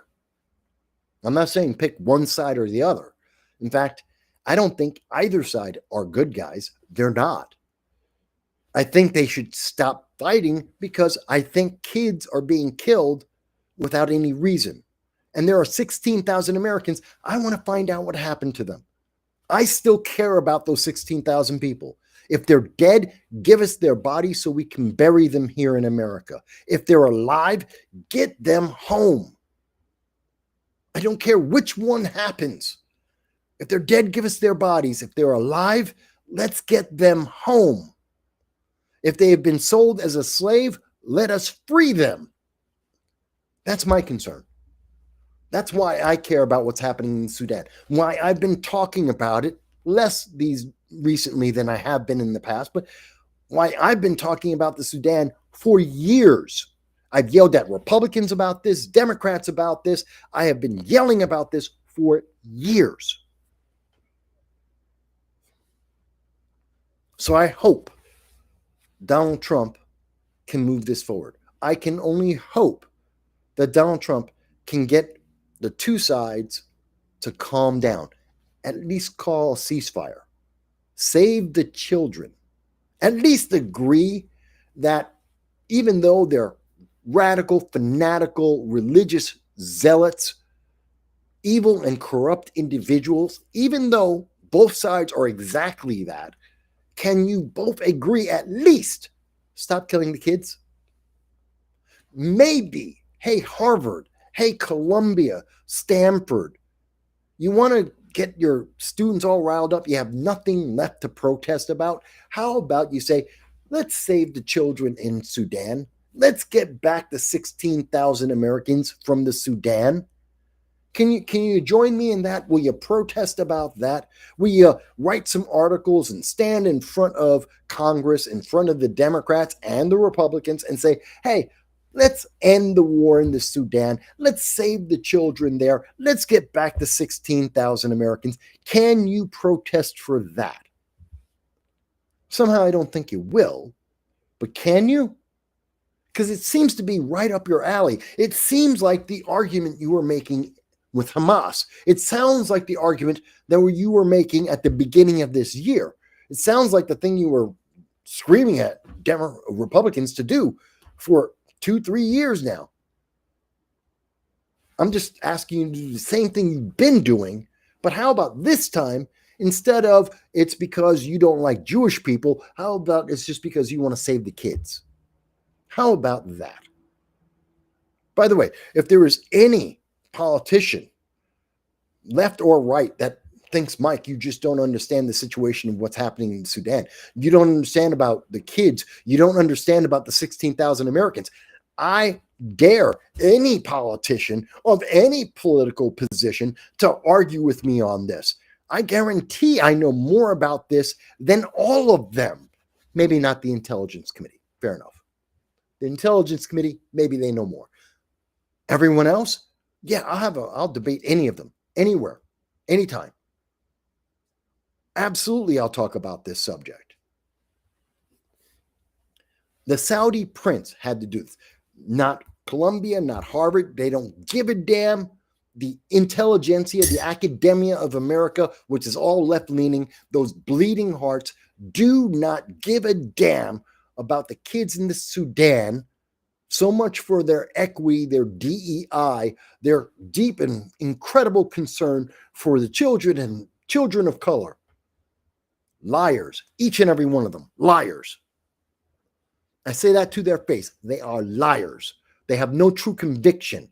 They are sheep being led, and they're bound and tied by the politics that they are given to them. They have no idea what they're dealing with, and they don't understand the real situation in the world, all the consequences. They don't understand how they are complicit in allowing the murders and death of children today because of their actions in the past. They do not get it, and they don't want to get it, because they can go to sleep at night going, Orange Man bad. Not thinking about, Biden threw the Sudan under a bus. Now we're seeing that bus back up over the bodies of children. And all of the left are unwilling to talk about it because you might not vote Democrat. Because if we actually go and if Donald Trump actually gets any kind of support, which would put international pressure on both of these groups fighting in the Sudan, the more people pay attention, the more attention is on there, the more international pressure is on, the less children will die. But it also means that Democrats will lose some votes. I'm not even saying they'd lose all their votes. I'm not saying that they'd lose all their power. They'd lose some votes because people would learn about how this started. They would learn why this started. And that goes back to Joe Biden, Kamala Harris. And because of that, they'd rather let the kids die. And 16,000 Americans, which at this point, I have no way of thinking about it other than they're all dead. We haven't heard that they came back home. There is no international reporting. There's no local news. I cannot find a single story that says that they made it home. As far as I know, they're all dead or they're slaves. That's it. They're dead or slaves. That's Joe Biden. Okay, we forget though, those people are gone. How about we just save the kids?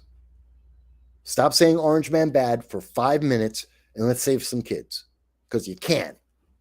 If Harvard, Columbia, the intelligentsia, the academia, the far left, the leftward movement in the United States, if they were all to come together and to put the same kind of pressure that they were trying to put on Israel onto the factions in the Sudan, kids will be saved immediately.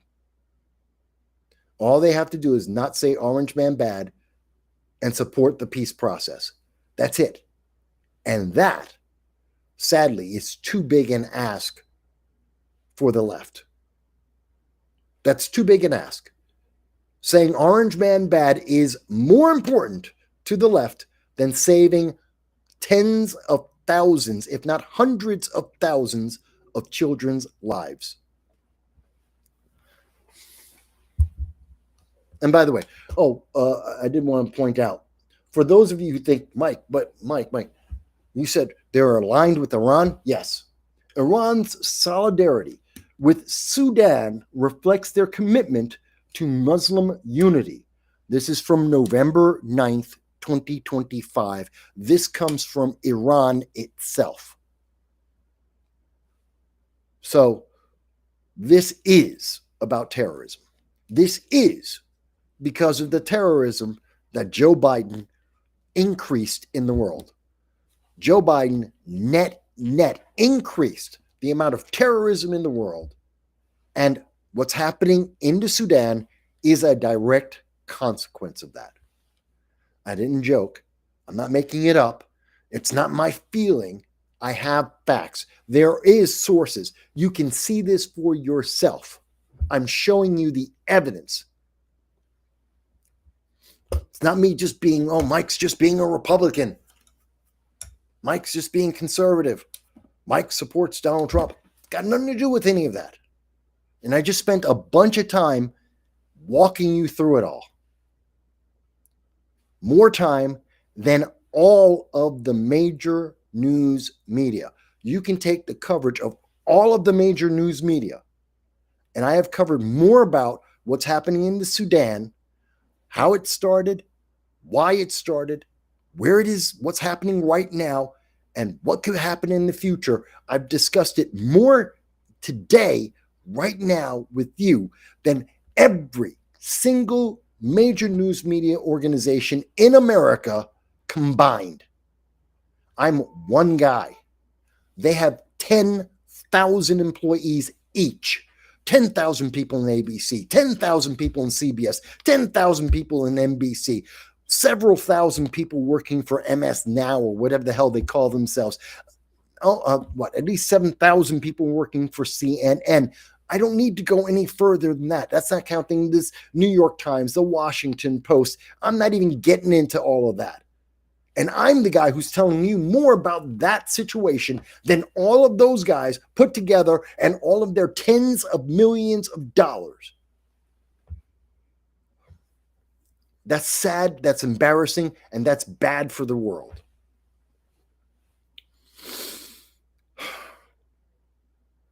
And yes, that upsets me. All right.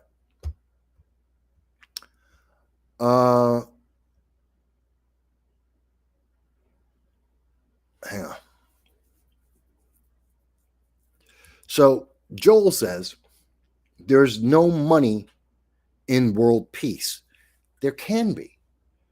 Because if we save the kids in the Sudan, here's the thing. Let's say we go into the Sudan. We find out all 16,000 Americans that Joe Biden abandoned, they're all dead. Okay. Still got to bury them all. There's money in that. Got to transport their bodies, bring them back to America and bury them. There's money in that. There is money in that. But that's limited. That's a one-time thing. But we have to rebuild the Sudan.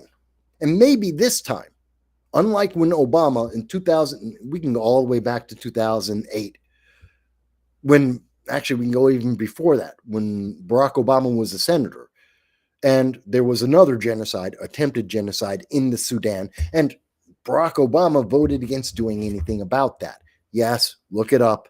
Yes, Senator Barack Obama recognized there was a genocide in Sudan and did nothing about it, didn't want America to do anything about it. As president, he was well aware of the then genocide in the Sudan and did nothing about it, didn't care. Won't even go there. Let's say we actually want to take a proactive step to make peace in East Africa, in the Sudan. They need to build roads. They need to be at schools. I told you, this drone strike that killed 33 kids this week, just in the last couple of days, that's a school that needs to get rebuilt. Who's going to pay for that? The two sides that are fighting, they're buying weapons. They're paying for mercenaries. They don't have any, yes, mercenaries. They're literally buying mercenaries to fight this war. So they're busy buying ammo and weapons and mercenaries. They got no money to fix the hospitals, the schools, the roads, the water, the electricity. They got no money for any of that because all their money is going into mercenaries, weapons, and ammo. So they're not going to rebuild their nation. We can. We can say there's going to be a peace, and part of the peace deal is we will rebuild the roads, the water, the hospitals, the schools for both sides. We're not going to pick a side. This isn't about America saying, well, we're only going to pick one side or the other side. I don't know. I'm telling you, they're both bad people. Neither side are good people.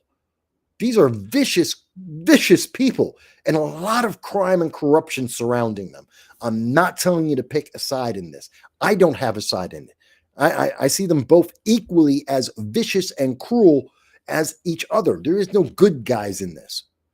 I don't want America to pick a side. I'm saying part of the peace deal is America goes in and we say, okay, we're going to open you up to new trade. Here's trade and tariffs.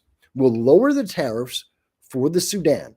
We will open up an opportunity and we will help subsidize small businesses that will go into the Sudan and rebuild your schools, your hospitals, your roads, the water pipes, the electricity, build power plants. We will do all of that. Private business, we will subsidize them to go in there to help this, to save those kids' lives. When it's done, we leave. By the way, we're going to get some of the natural resources of the Sudan to pay for this.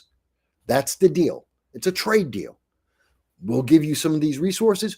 You'll give us some of your natural resources. We will give you the infrastructure. We will make it possible for you to have a higher quality of life without having to have war and genocide.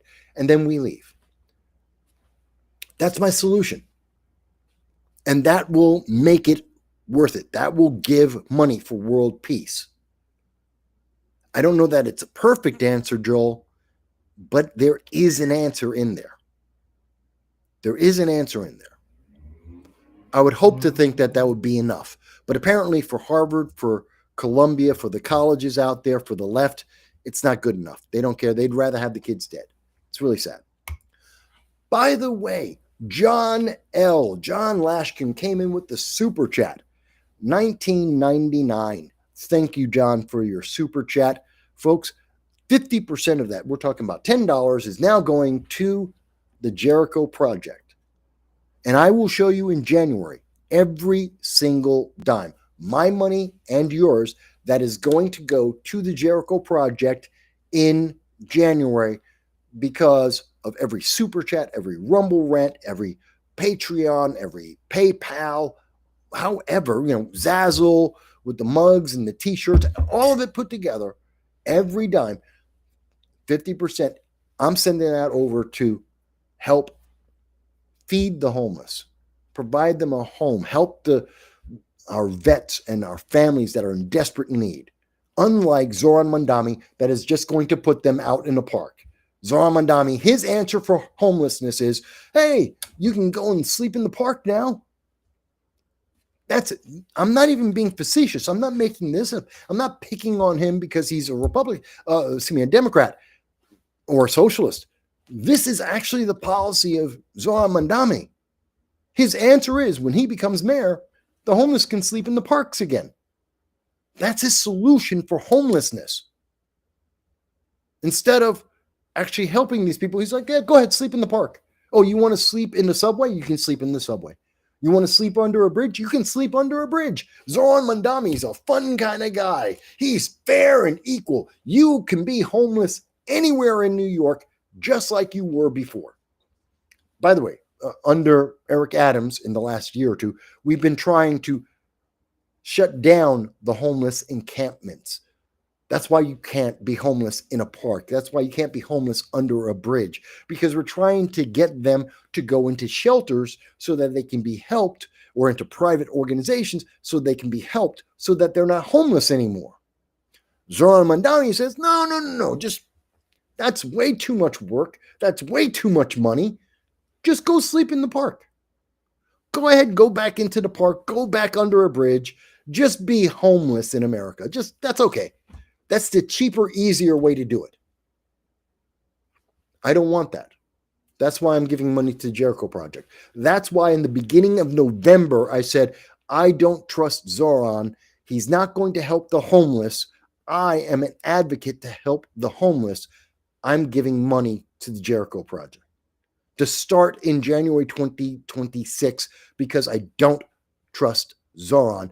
And now we have the proof that I shouldn't trust. You shouldn't trust Zoran. Matter of fact, I'm going to bring this up. Let me show you this, because people will say, Mike, but you're wrong.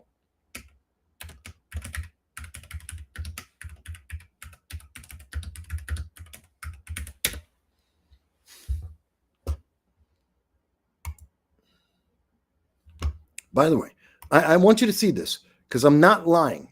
Here it is. Type in to Google, Mandami homeless in parks. Mandami says he'll end homeless encampment sweeps in New York City. He will allow the homeless to be encamped in New York City. Mandami plans to end New York City homeless encampment sweeps. The reason why we were sweeping them out of the parks is to get them into homeless shelters and programs so they won't be homeless anymore. He's going to let them go right back. Mayor-elect Zoran Mandani vows to end homeless sweeps. Zoran Mandani vows to end homeless sweeps. This is on YouTube. Let's see. New York Post. Everyone will suffer from Mandami's foolish decision to end the homeless sweeps. He's going to bring back the encampments. CBS. New York City Mayor-elect Zoran Mandani plans to stop the homeless sweeps.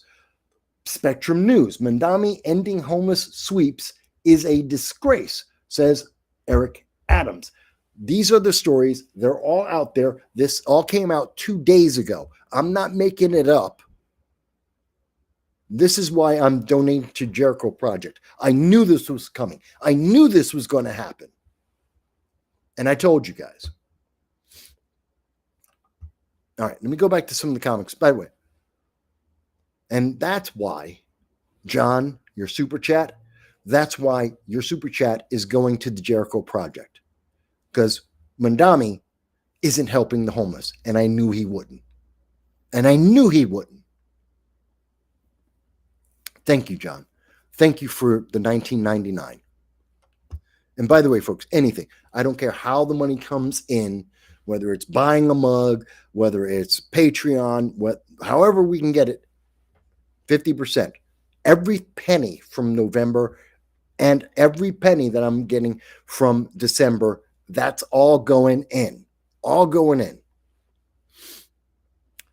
Gracie is with us, and Gracie says, I am very grateful that President Trump is working so hard to bring peace to the world.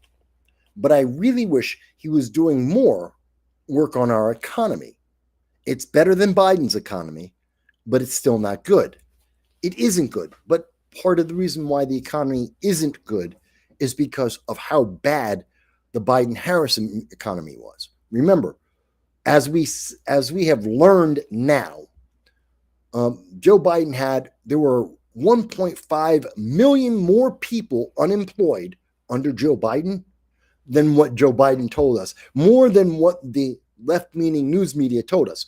1.5 million unemployed that was hidden from the public. We felt the impact. We felt we saw the people who were unemployed. We felt the impact in terms of our taxes and inflation, but they didn't tell us that's why it happened. Now we know that. So now we're trying to fix that. But all of the policies for the first 6 months of 2025, we didn't know how bad the problem was because they hid it from us, because they wanted Joe Biden or Kamala Harris or any Democrat. They wanted anyone but Orange Man Bad to win. So they hid all of the really bad problems. And now we're finding out piece by piece how bad it was. And we're fixing it. At least I think I think the Trump administration is slowly getting it fixed piece by piece. But there's a lot to fix. And I think Trump is focused on it. It's a long-term problem, not a short-term quick fix. And I think that's the other thing. Since pretty much Clinton, maybe you could say Bush GW the first year, in that time frame, the 90s into the early 2000s, people really became very accustomed to the idea that politicians will do something and there will be, within a month, within 3 months, there's an answer, there's a solution, there's something that happens. That's not the reality. That's not real fixes. That's putting a Band-Aid on a dam before it bursts. Yeah, it looks nice. It looks like you did something, but you didn't actually fix anything. You maybe delayed things a little bit. You kicked the can down the road a little bit farther, but you didn't actually fix anything. And we've been doing that a lot. And so people are most people, including myself sometimes, we look at these things and we go, well, do something right this second, get something done now. But it's not actually going to fix anything. It's just going to hide it and kick the can down the road a little bit. And in a year or 2 years, we're going to be right back. And so, which is kind of like what we've been talking about with Trump and the tariff checks. The tariffs are working. They are a long-term plan. It is a 5 to 10 year plan to rebuild manufacturing in the United States, to make America self-sufficient again. That's 5 to 10 years. That's the whole point of the tariffs. Now, they will make us money as we transition from being dependent on foreign countries, in particular China, for making all of our stuff, to America making all of our stuff. In that 5-year process, we're still going to be buying stuff. So that's what the tariffs are about, to bring back some of the money that we're spending on these foreign countries, to bring some of that money back, to try and fund these new companies, funnel that money to new companies so we can be self-sufficient. Trump effectively got about $500 million back into America. That money he could either pay down on the national debt, or he can give a $2,000 check to every American, virtually every American. And on this channel, I have said, and I say again, don't give the people a check. Yes, I would like a check for Christmas. Yes, I would like a check in 2026 for $2,000. I am poor. I've never hidden that from anyone. I'm not embarrassed by that, nor am I asking for sympathy. I am poor. That is a fact. I could use a $2,000 check. In fact, I think almost everybody, middle class and down, can use an extra $2,000 check. I don't know any American that would say, don't give me an extra $2,000. I don't know anyone who would say no to that. But it isn't the best thing to do. It is the short-term answer, but it doesn't fix the problem. The bigger fix, the better answer is pay down the national debt. We're at 38.2 trillion. I think that's where we're at right now. 38.2-ish trillion dollars in debt. Pay down the debt. That makes every dollar we have worth more. That means we can buy more. It makes it easier to get a loan as a small business. And that will help America more long term than just getting a check. The check will help everyone for 3 months. In 3 months, all of that money will be used. You'll buy a new refrigerator or a washing machine. You'll pay down and get an old used car. You'll buy a new computer, whatever it is, you'll buy it. Maybe you'll pay down on some of your credit cards. Maybe you'll pay down on some of your college student debt, and then the money's gone and nothing changes. And you will be back in debt within 6 months. Pay down on the national debt, and everything changes for everyone. Big difference. Takes longer though. The payoff, it takes 5 years. It's worth it. But that's my opinion on that. People may think I am wrong. Gracie goes on to say, you know, the Dems won't fight for those kids. Trump wants that done, so they will be totally against it. We know that. Yes, the left doesn't give a damn about the kids in the Sudan. They don't care. They don't care about the adults. They don't care about anyone in the Sudan, which is why you don't hear them talking about it. And again, part of the reason is not just because they don't care about them, because they're not Jewish, but also because they would admit, they have to admit that Biden-Harris screwed up, that Biden-Harris was part of the problem. The way they dealt with the way the Democrats dealt with Afghanistan was a problem, a long-term, international, big problem. It wasn't just Biden screwed up, it's Biden screwed the world. And they never actually told you that. And Biden never apologized for that. And he should have. And he should have done something about that, because we could have fixed this years ago and prevented this from happening. We didn't, because they decided to hide it from you so that they could help Democrats win more elections. And more Democrats did win their elections. And there's over 100,000 kids that have died because of it. It's not going to make you feel good being a Democrat. It doesn't make me feel good as an American to say that, but it's the truth. So you're right. They're totally against it because it means Orange Man isn't bad, and they can't live with that. Gracie goes on, oh, I know it takes time. I just worry in terms of the economy under the Trump administration. I just worry that the difficult economy will make people run back to the Democrats in the midterms. Affordability, the big word these days, is high on a lot of people's lists. Affordability has been screwed for a long time, decades.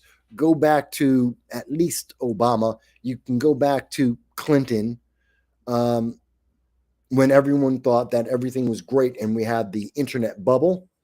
Yeah, that affordability, a lot of the seeds of the problems today started under Clinton when he didn't try to fix the internet bubble. The dot-com bubble, I should say. It's the dot-com bubble of the late 90s, early 2000. That was part of the reason why we have so many problems now. A lot of the economic, the debt problems came out of the dot-com bubble and just grew and magnified to today. So that's part of the reason why they don't want to fix it. Again, they have to admit they screwed up, which will cost them some votes, and they won't do that. The left will not do that. They'd rather just blame the right, blame MAGA, America First, Republicans, conservatives. You know, everyone's evil. They're perfect angels, and they were doing the right thing, and they never did anything wrong ever in their life. So things haven't been affordable for a long time. It's just that now they can say things aren't affordable, Orange Man bad. And that's why everyone's using the word right now. It's not affordable. It hasn't been affordable. But it's not affordable now, Orange Man bad. Yeah, but it wasn't affordable before Orange Man.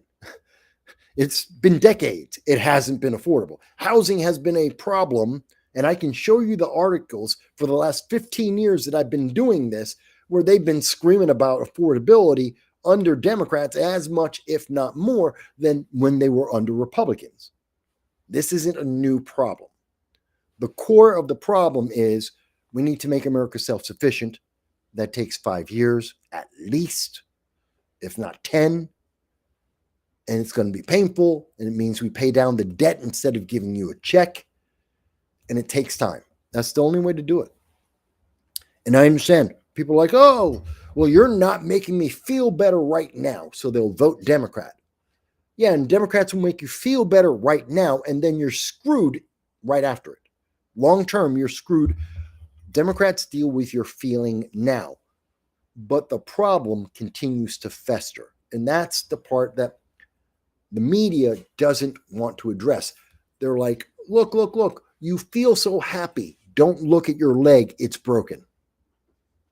Your leg is broken, but you feel good. And that's the part that matters. And that's what they're focused on. Keep voting Democrat, and they will never fix this. They will never fix this. So people just have to be upset. They just have to be unhappy.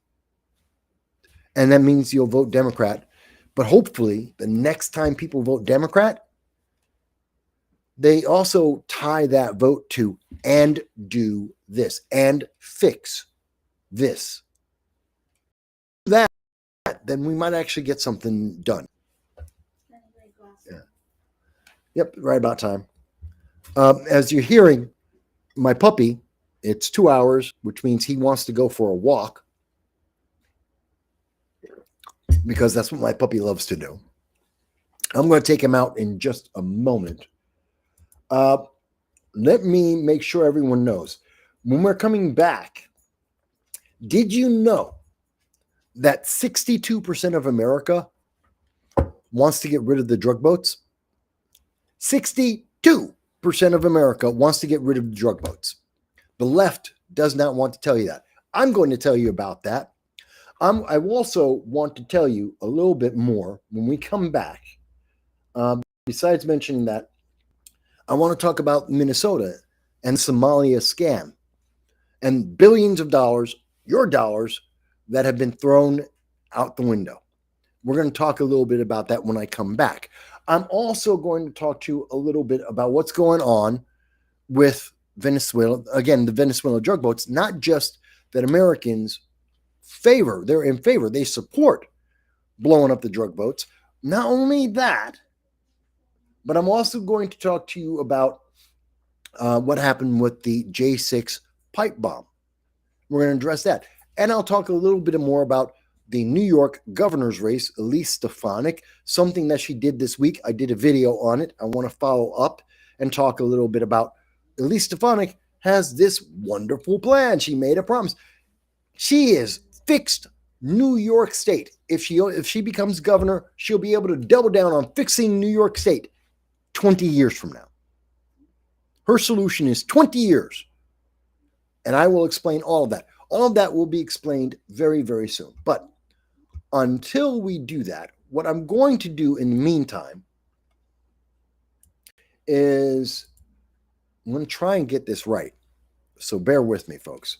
I'm going to be playing for you. Here it is. So this is a conversation I had 2 years ago. This is from April 24th of 2023. April 24th, 2023. Talking about 16,000 people that the news media have just thrown away. I will not. This is a short video. So I'm going to walk my dog. This is about a 38-minute video. So that would be about 5:05.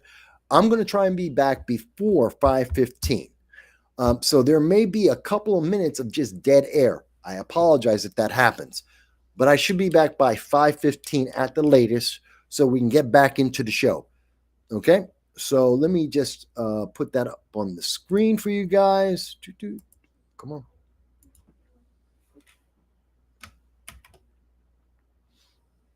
Come on.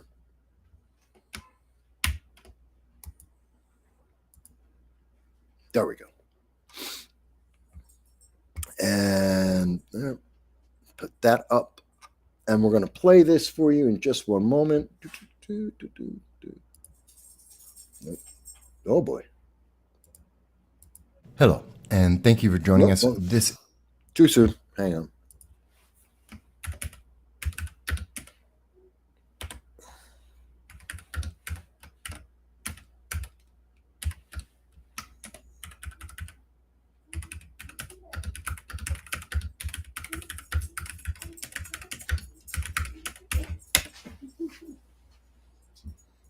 is No Soundbites Allowed, and I am your host, Michael Voss, Dragon in the Southern Tier. I'm happy to be here with you today.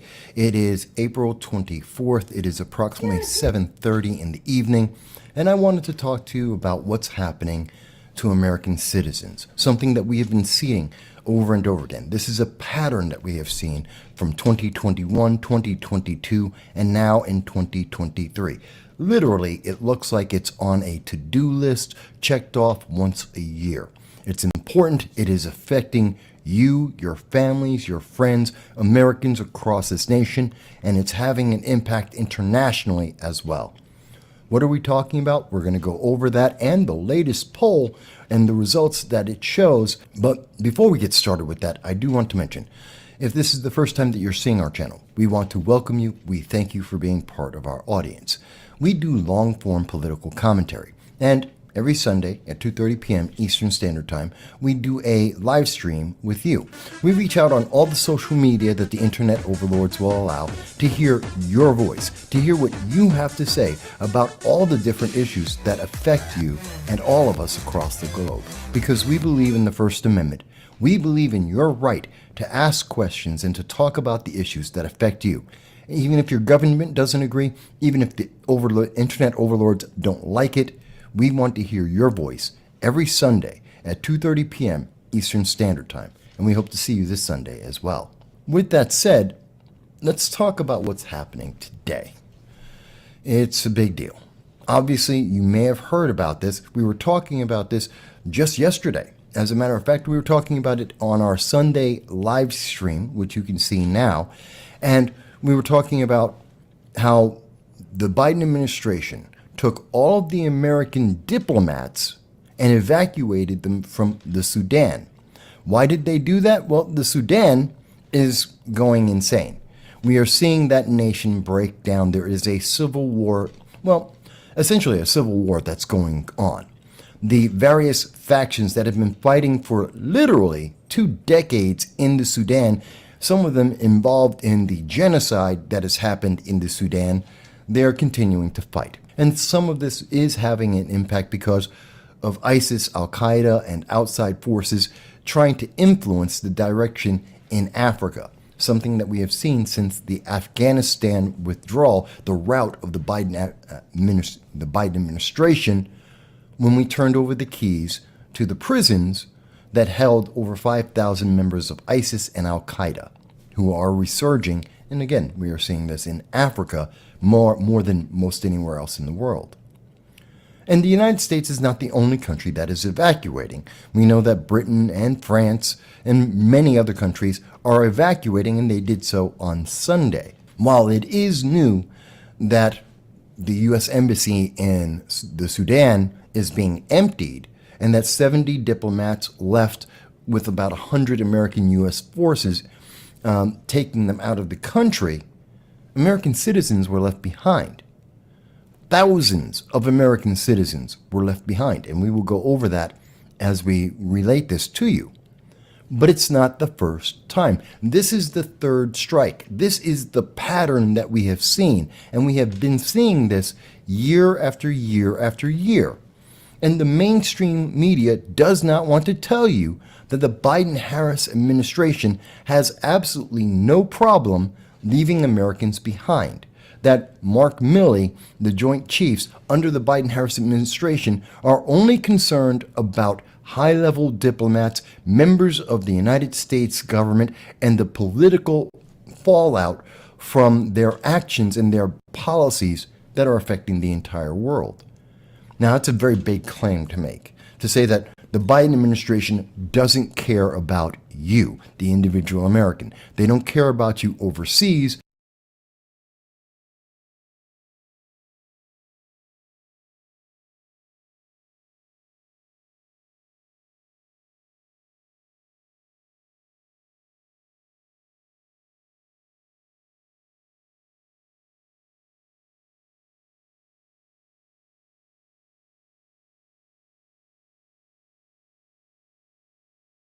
And it would make us wonder if they actually care about you here in the United States domestically.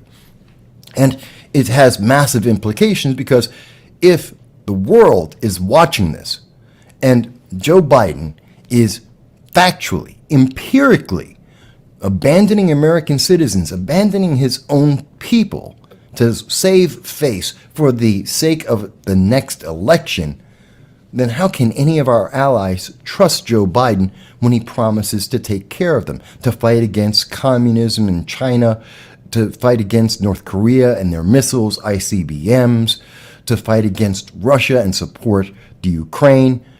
How can any of our allies trust that Joe Biden will actually stand by them if he won't stand by his own people?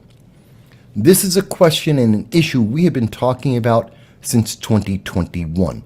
One of the few news media sources that has been following these stories and consistently talking about it.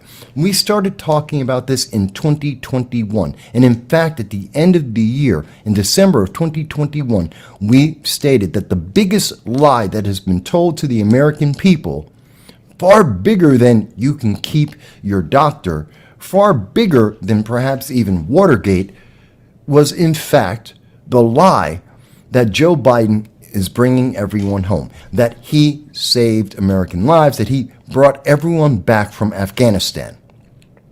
That was just a flat out lie, as we detailed and showed you how month by month by month, from August all the way through all of 2021, the Biden administration kept changing the numbers. How many Americans were left in Afghanistan? We were initially told it was 85. Then we were told 100. Then we were told 200. The numbers kept changing. The number of Americans that were returned home kept changing. And throughout the entire process, Joe Biden spoke less and less about Afghanistan. And to this day, there is virtually zero coverage of Americans in Afghanistan or the country of Afghanistan at all. The American news media does not want to talk about this. And like we said then, when we highlighted this, and we will play this for you for a moment, you see, we did learn that, as reported by the Business Insider, on September 27th, there are 100 Americans still trying to get out of Afghanistan. That's interesting, because we had been told that there were only maybe 100 Americans still in Afghanistan. And yet, even after getting out 85 Americans between September 1st and September 27th, another 100 Americans remained in Afghanistan. It doesn't make sense. This is one of the reasons why it's such a big lie. Because the Biden-Harris administration, as we can show you here, the numbers kept changing. And it got harder and harder to find out what the actual numbers were. In fact, PolitiFact addressed this on December 7th of 2021, saying that it's mostly false to say that 10,000 to 15,000 Americans were abandoned in Afghanistan by the Biden-Harris administration. They were covering up the story intentionally and deceptively, we believe. You see, if you go through their review and the fact that they do admit the Biden administration lied to the American people, there were more Americans in Afghanistan than we were promised, and we returned more Americans back home than the numbers of Americans they kept saying were in Afghanistan in the first place. We see that PolitiFact is saying, well, no, they weren't abandoned. They wanted to stay. This is a statement you're going to hear a lot.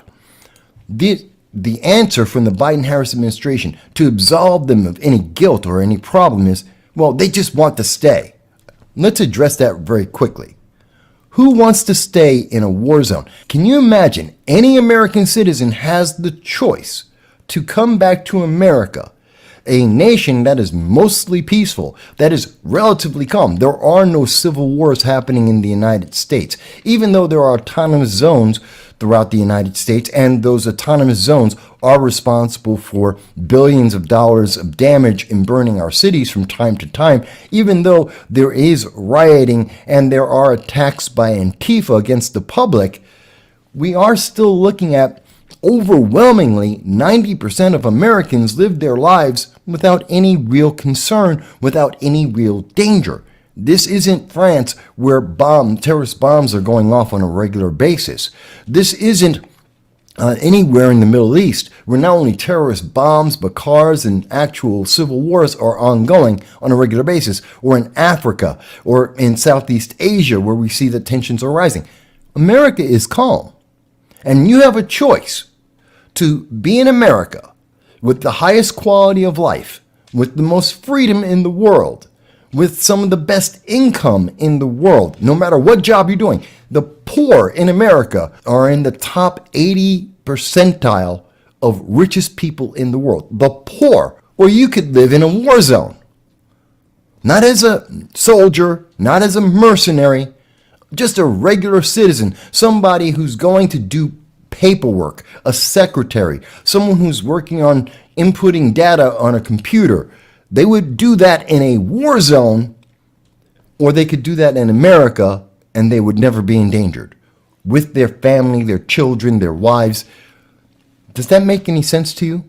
Who would make that choice? We reject this claim by the Biden-Harris administration that American citizens en masse, in the thousands upon thousands, are choosing to live in a war zone rather than to come home and live in peace.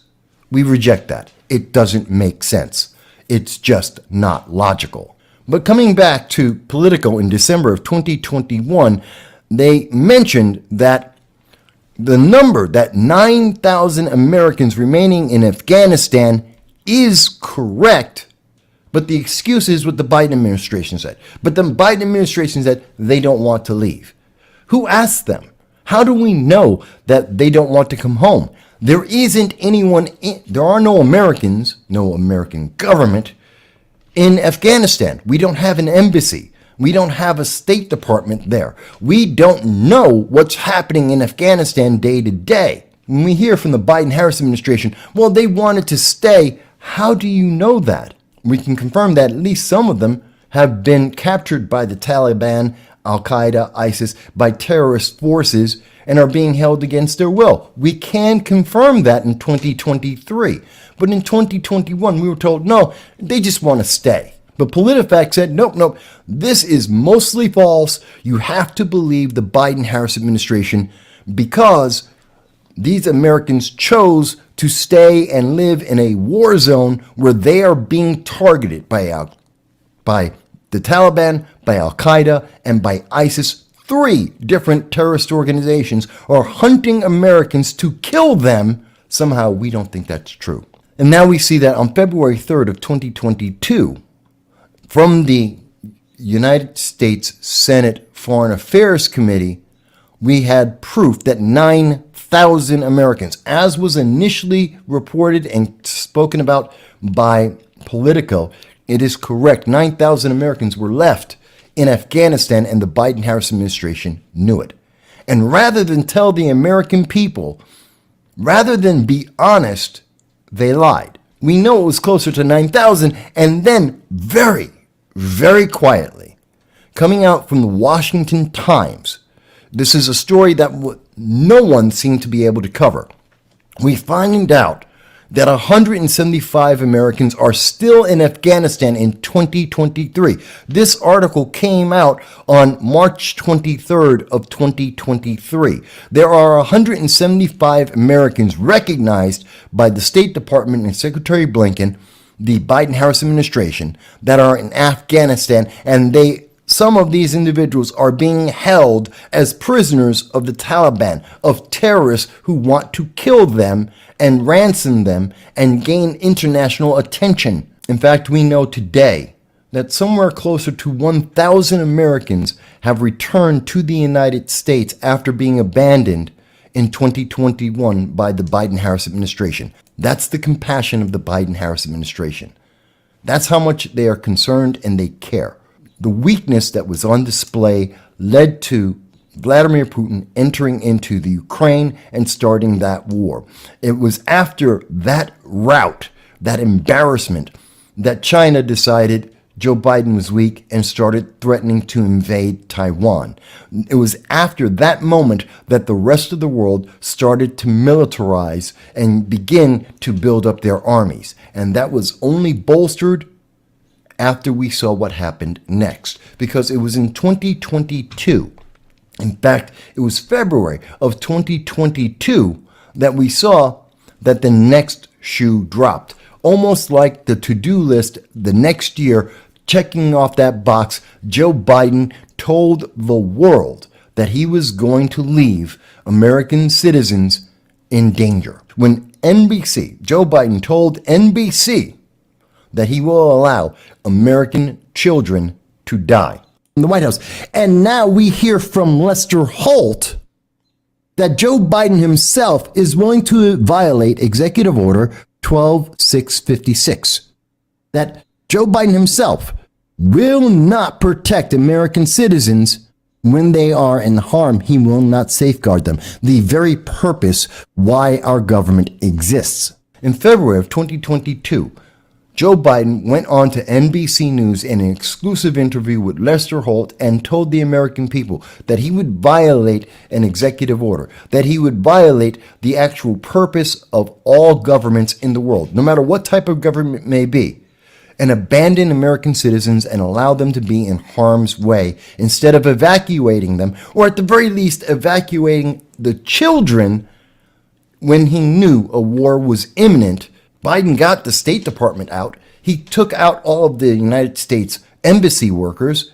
He got the government officials out and left the people behind, which means that the people who were left behind no longer have an embassy as a safe haven. They no longer have an embassy or a State Department that can work with them directly to get them out of the country and into safety. In fact, it was 20 to 30,000 Americans that were in harm's way. This is an article that came from NPR, and this was on February 18th of 2022, that again, the Biden-Harris administration and the major news media tried to push this lie again. But rather than raise their children in peace, they decided to raise their children in an active war zone with bombs that are dropping on schools. Does that make sense? Does that sound like any parent you have ever heard of? Because that's what NPR was trying to tell you in 2022. So that again, that brings us to where we are now in 2023. For the third time, we are now seeing that once again, the American government is leaving Americans in danger, in harm's way. Elected officials, individuals working for the government, no, they've been sent home. We talked about this not only in a short, but as we had mentioned before, we covered this on the live stream that we did.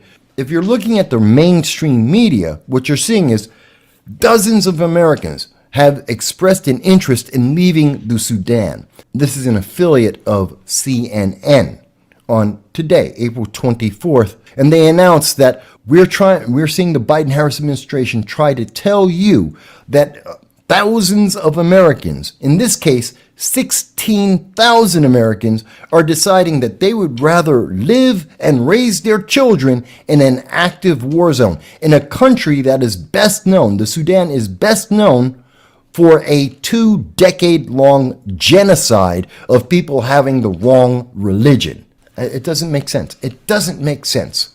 But they are saying, and I quote, We do, of course, know the number of Americans who have registered with us and with whom we're in very active communication, of course. Of those, I would say some dozens expressed an interest in leaving.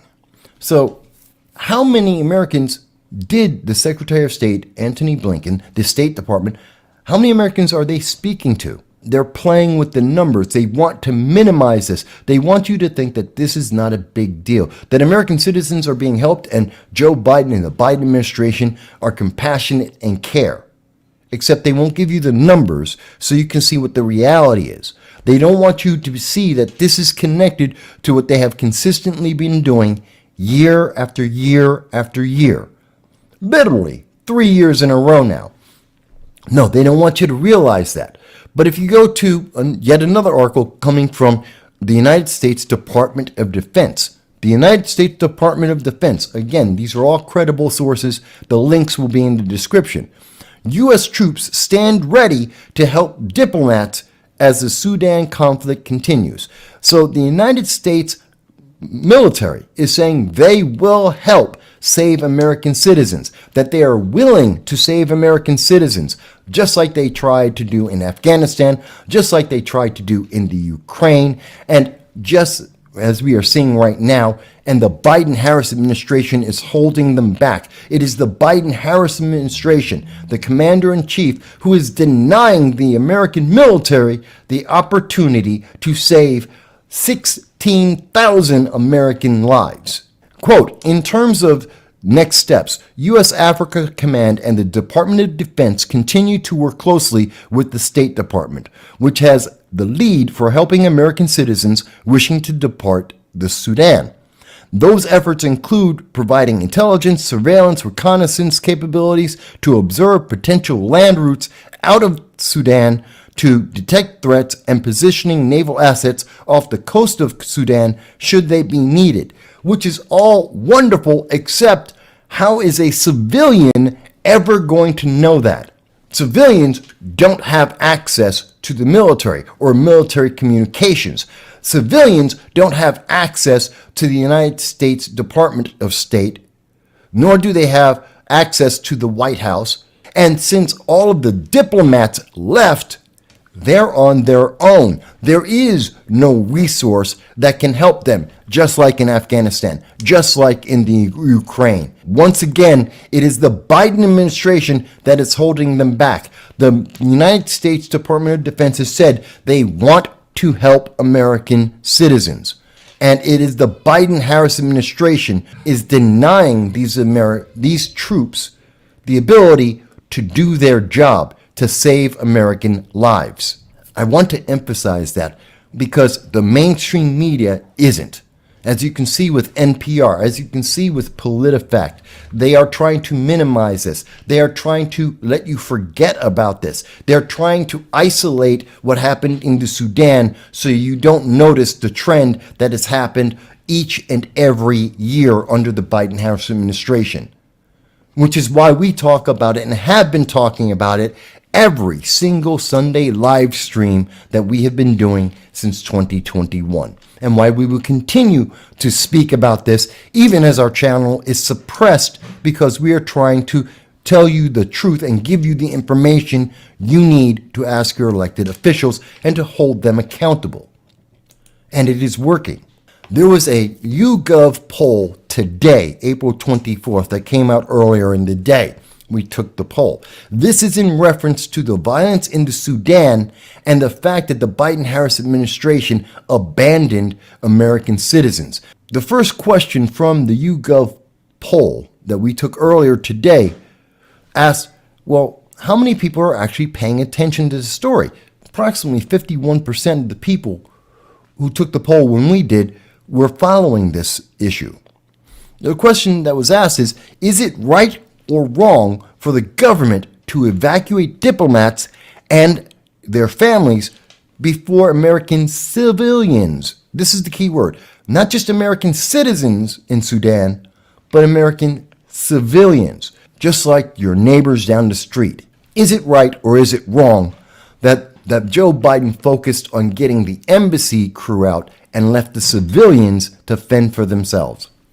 At the time that we took the poll, only 34% of those taking this poll think it was wrong, that they thought it was the right thing to take diplomats and leave civilians in a war zone, to take away their choice, their freedom, and to abandon the exact purpose of government, which is to protect the people. We are shocked by this result.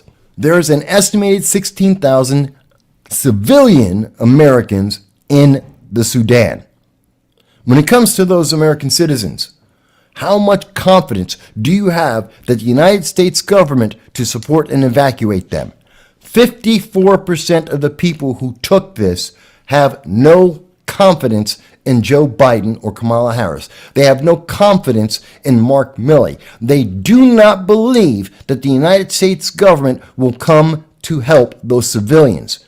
And I ask you, if they won't go to save anyone, why should any ally think they would get any better help?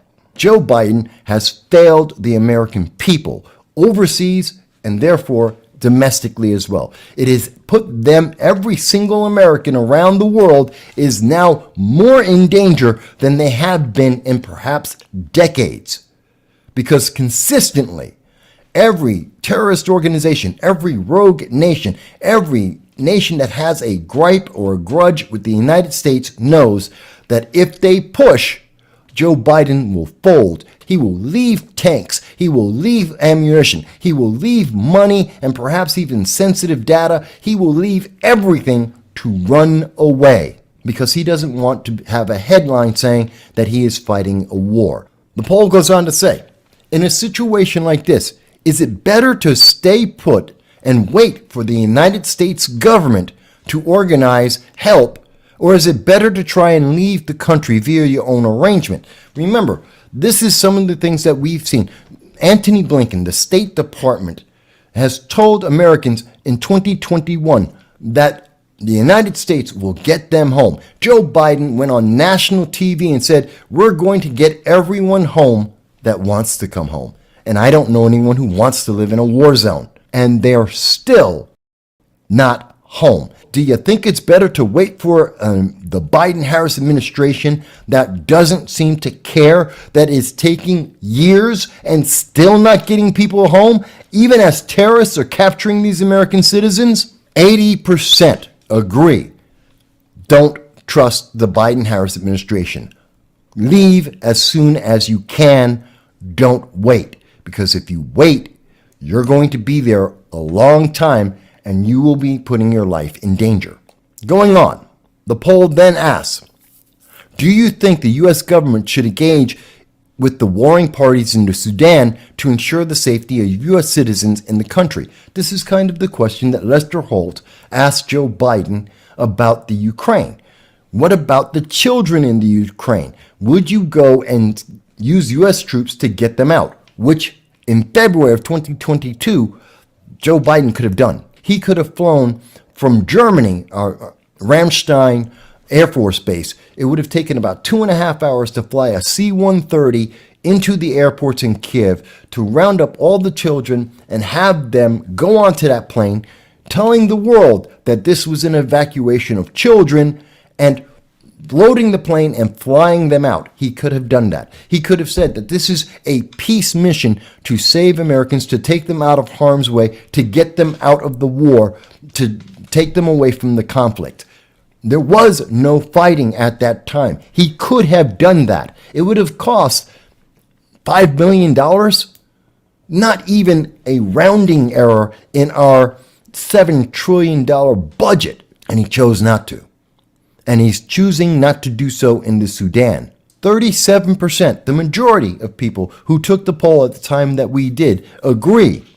Yes, Joe Biden should go and get those American citizens and get them home, to take those 16,000 Americans and to get them out of the zone, and to use U.S. troops wherever and however necessary to get them home. If it was your mom, your dad, your brother, your sister, your uncle, your aunt, your children, if they were the ones that were in the Sudan or Ukraine or Afghanistan or whatever country comes next, you would want the United States government to save them because we have the resources and the capability to do so. And instead, Joe Biden's telling you they're not important. Do you support or oppose the United States sending in its armed forces to the Sudan to help evacuate citizens? See, now this is a trick question from the YouGov poll because it doesn't qualify that. We're not going into the Sudan. If you're saying, are we going to go into the Sudan to take that country over, to have another Iraq, to be fighting in a civil war like in Syria? No, of course not. But should we use armed troops to save American citizens who want to leave the war zone, who had no choice? They were cut off. The Biden administration didn't give them the option, didn't help them to leave?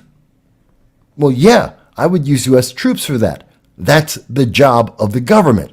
But only 23% answered this question, but I think the number would be higher if they were careful with the wording. Now, they also ask, well, have you traveled overseas? Of course I have. I've traveled not to Europe. I lived in Moscow. I've talked about this many times on this program at speeches that I've had at colleges and other events. I've mentioned I lived in Moscow during the time of the attempted coup in 91. I've lived in Soviet Georgia, the capital city, Tbilisi. And I was there when they started their civil war. So I've been involved when I have seen active insurrections. I have seen attempted coups. I have watched tanks roll down the street towards me as rogue agents are trying to take over a government. I've been there. I've seen that. And yes, during the attempted coup in Moscow, yes, I was trying to get out of the country. And in 91, the United States Embassy was helping Americans plan a route out. I had a route out with the United States Embassy, with the Irish Embassy, with the German Embassy. We had multiple embassies that were working to help American citizens have an alternate way out of the country. And we were within a day of all of us exiting. And then I also had additional plans with the other fellow Marines at the time to be able to leave with them if I could not leave with diplomatic personnel. That's the difference between 1991 and today in 2023. So this goes into the next question that comes from the YouGov poll. Have you or anyone you have ever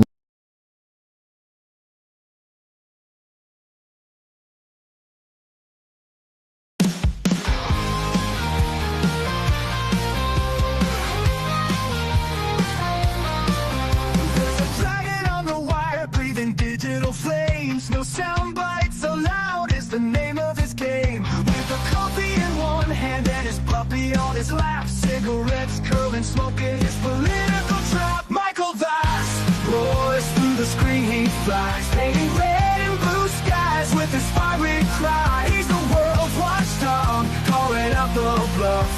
Right-wing swagger, but his heart's pretty tough.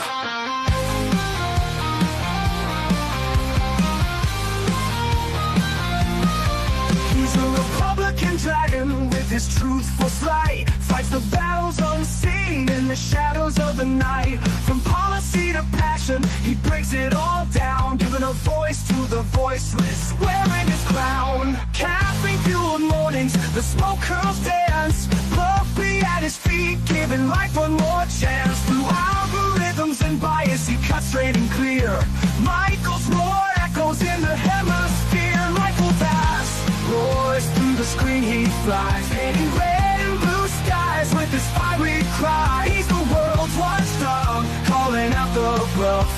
Right-wing swagger, but his heart's pretty tough.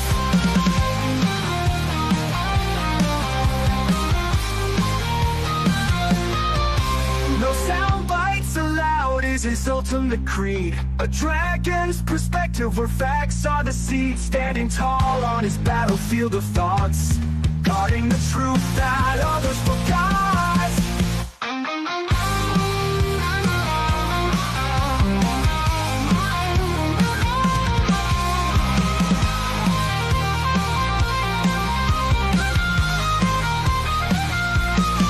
Michael Vass roars through the screen, he flies, painting red and blue skies with his fiery cry. He's the world's watchdog, calling out the bluff.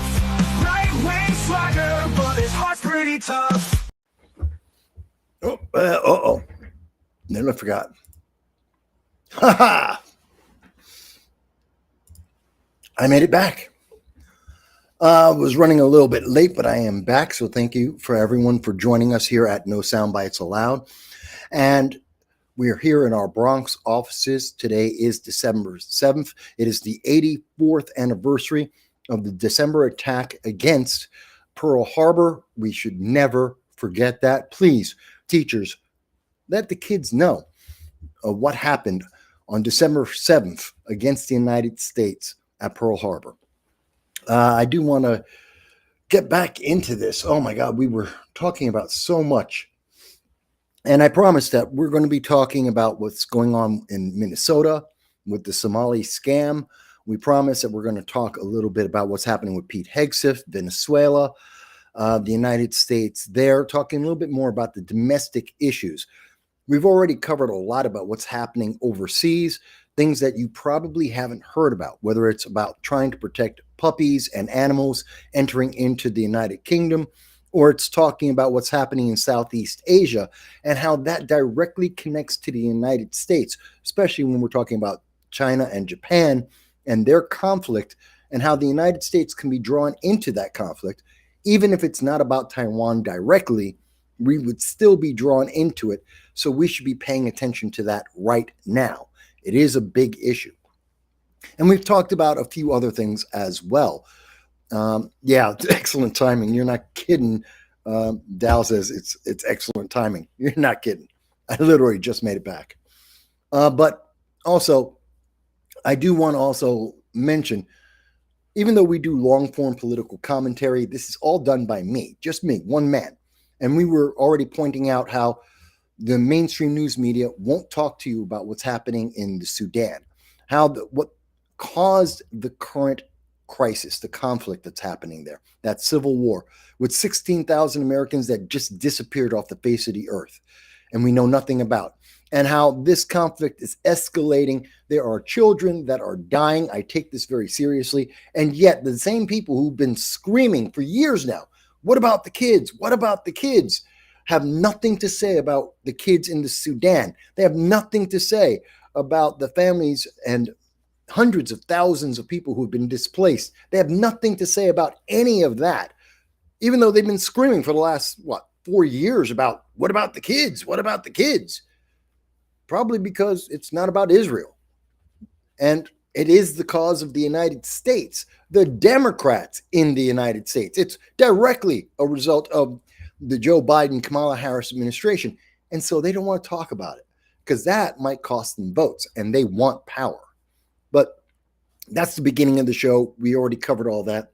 Please remember, we are raising money every day in any and every way that we can for the Jericho Project for 2026, starting in January. Every single dime that we made in November, every single dime that we're making here in December, after proceeds, every 50% of all of that money is going to the Jericho Project.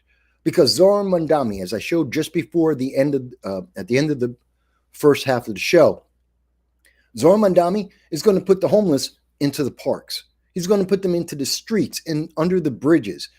And he's going to let them be there, but he's not actually going to help them. Well, I want to help them.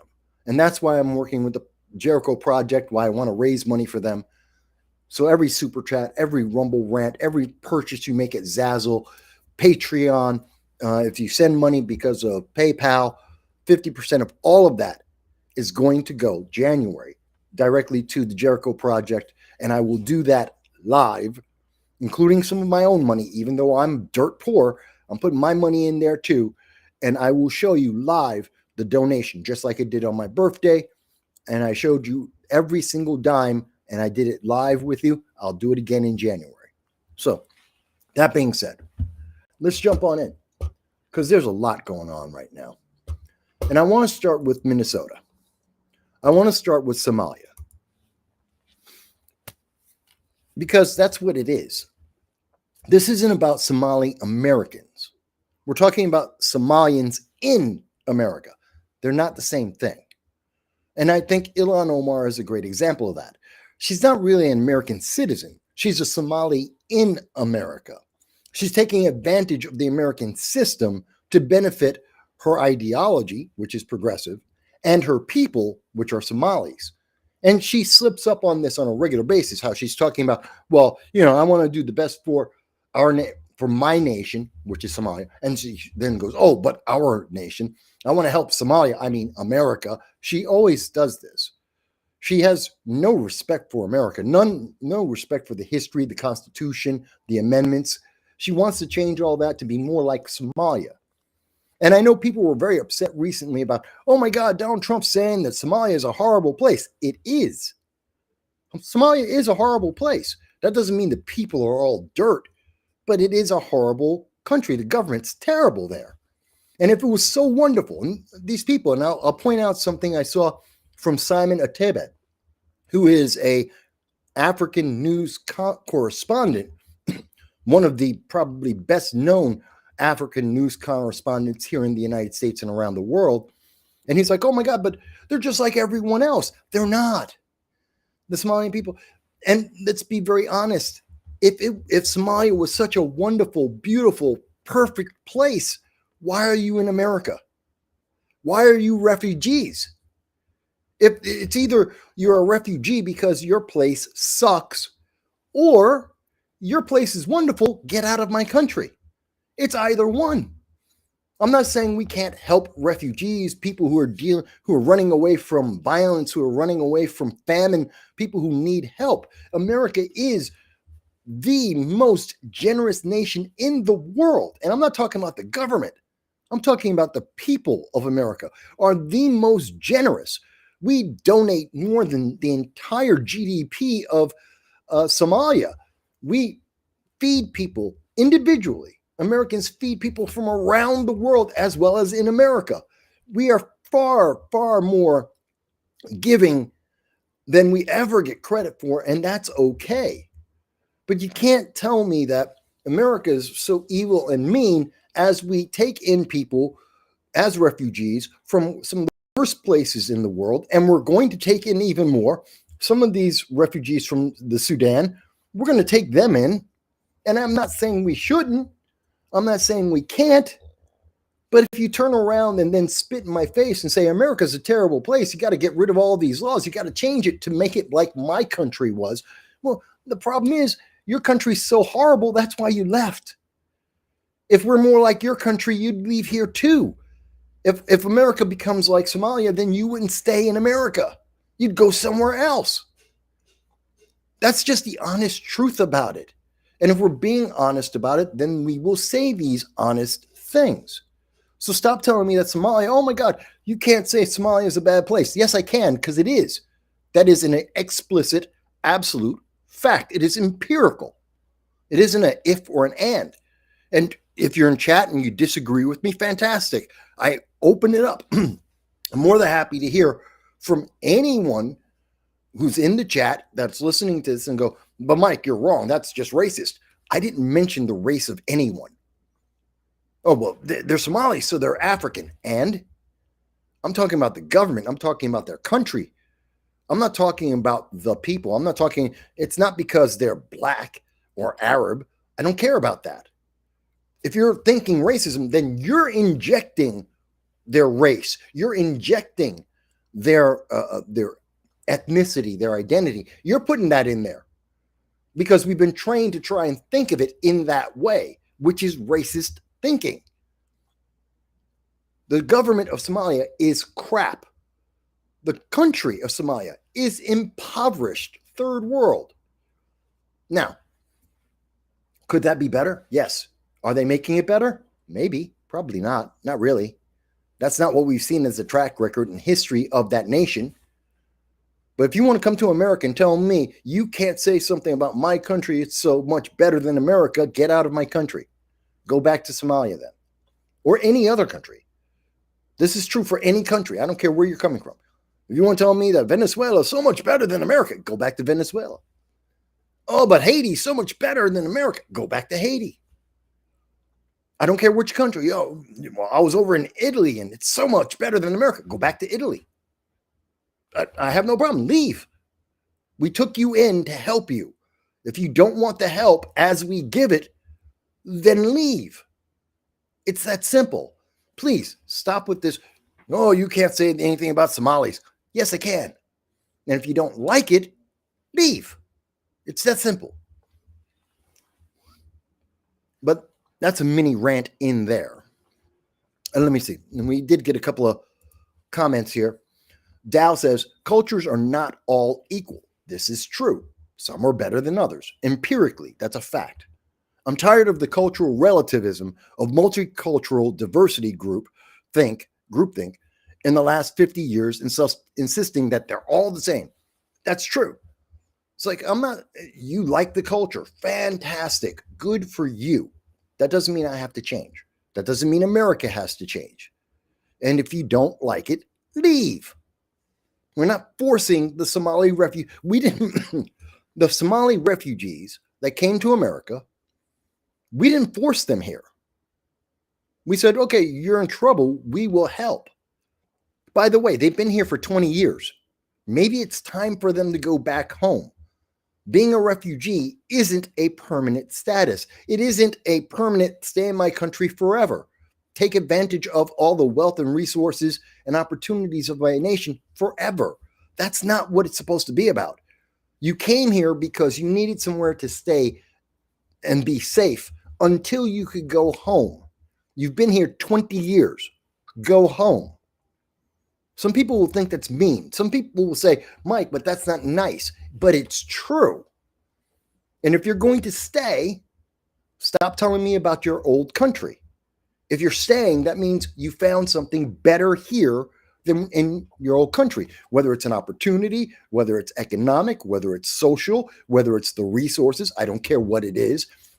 America is demonstrably better, which is why you're staying for 2 decades, 3 decades, 4 decades. You're staying and not going back. If your home was such a garden spot, get out. Go back already.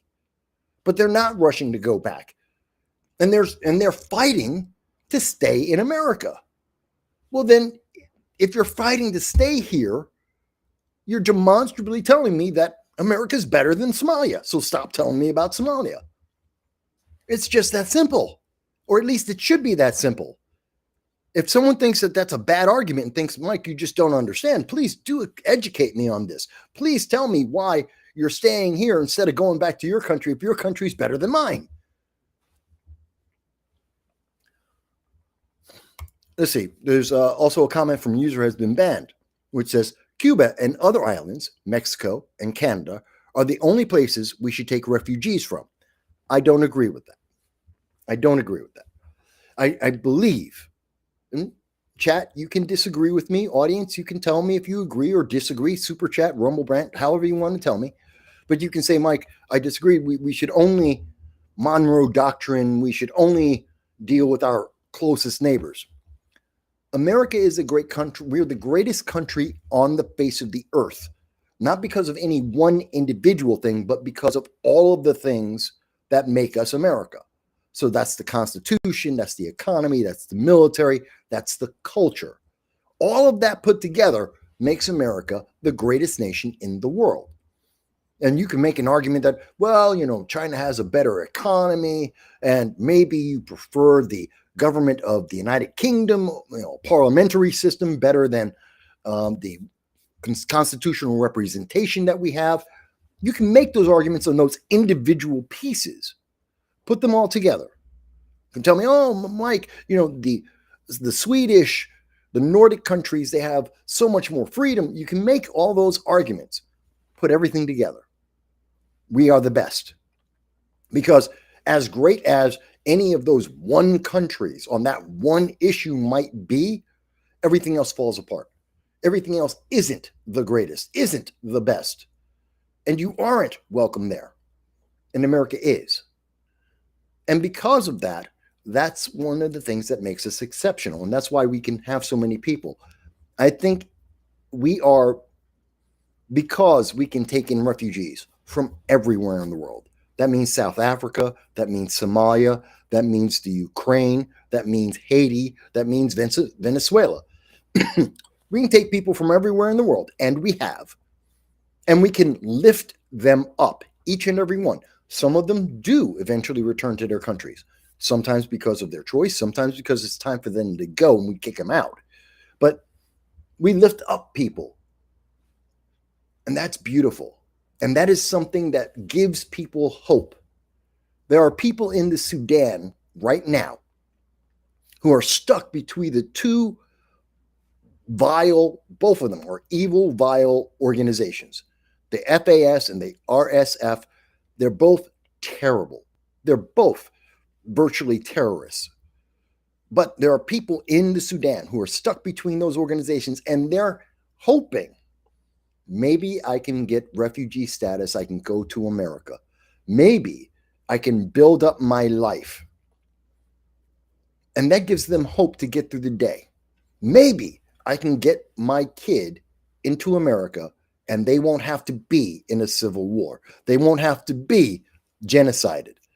They don't have to worry about whether they're Arabic or not, which are one of the key things that the fighting in the Sudan is. Are you African or are you Arab? And my kid doesn't have to make that decision. They can go to America and they don't have to worry about that.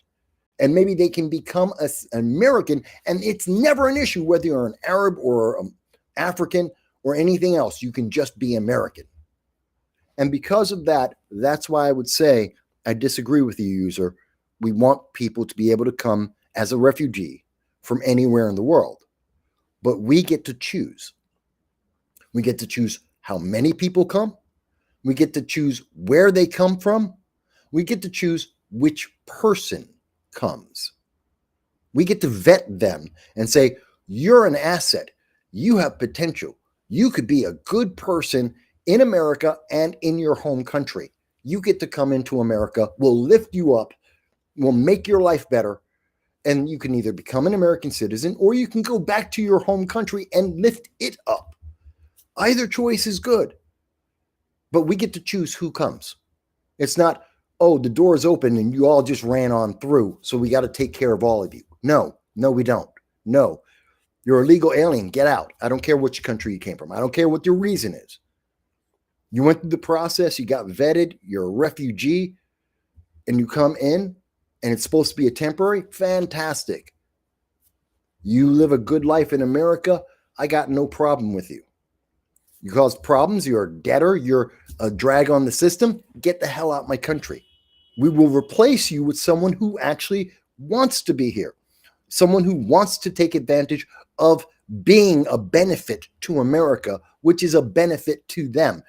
We can replace every single refugee who doesn't appreciate America with someone who does. And I see zero reason why we shouldn't. Zero reason. If you don't like being a refugee in America, go to Canada, go to the EU, go to France, go to anywhere else. I don't care. Go to Antarctica for all I care. I don't care. Go somewhere else and we will replace you. We have a line waiting to get into America that's about 20 million people deep. I got no problem replacing you. There is no shortage of people who would like to take advantage of becoming part of America and making America great. So if you don't like it, whether you're Somali or you're Venezuelan or you're wherever the hell you're from, get out.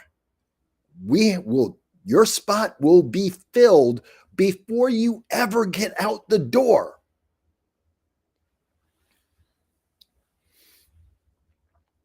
User has been banned, goes on to say, wait a minute, I missed one. Said, Empire of Dust, where a Chinese man talks to an African about the railroad and all the modern systems left to them was eye-opening. I didn't see that, so I can't speak about that. Let's see. I also ask, will these nations take us in if we needed? The answer is no. Of course, the answer is no. America is the greatest nation in the world. Not only, because of all the things that we have combined.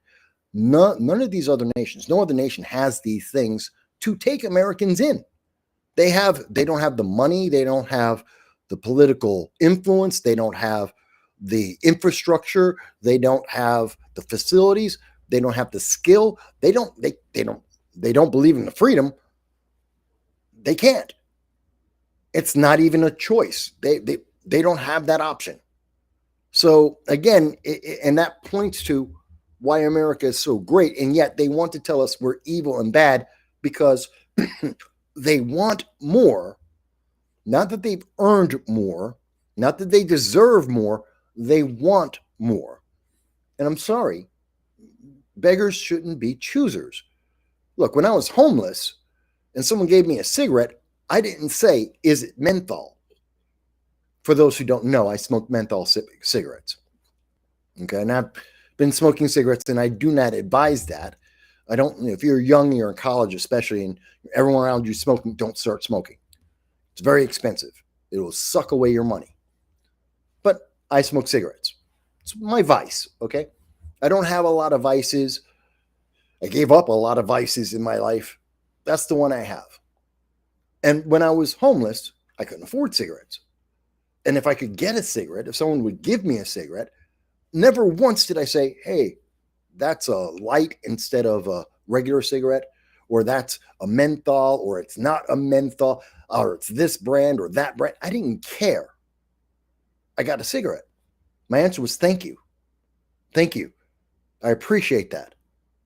And if I had money, if I had a dime, a nickel, a quarter, whatever, hey, I'll pay you for it. Some people said, yeah, okay.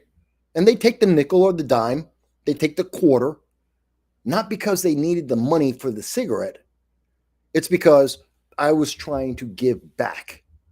I was appreciating that they gave me something I needed, not because they had an obligation to provide me with the cigarette. It's because they chose to. They were being generous.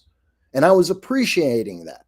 And while I had little, I was willing to give something back as a token of my appreciation. Not because it was equal value, not because I deserved a discount, not because they were obligated to give it to me, but because I appreciated what they did and I wanted to show that appreciation. I don't know. Maybe I'm strange that way. Maybe it's the way I think.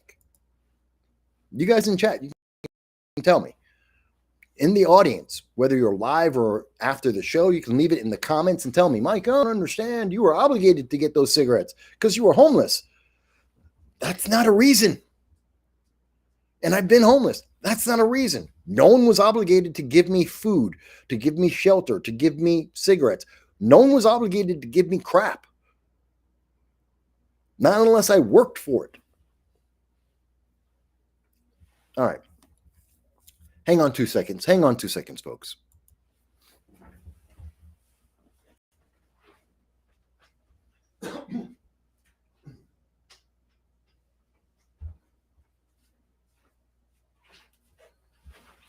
All right. Oops. And by the way, folks, if anyone ever disagrees with me, and I know people who've been in the chat for years and been following me, you can always disagree. You can always say, Mike, I don't agree with that. I think you're wrong on this or you're wrong on that. That's fine. As long as it's respectful, this is a conversation.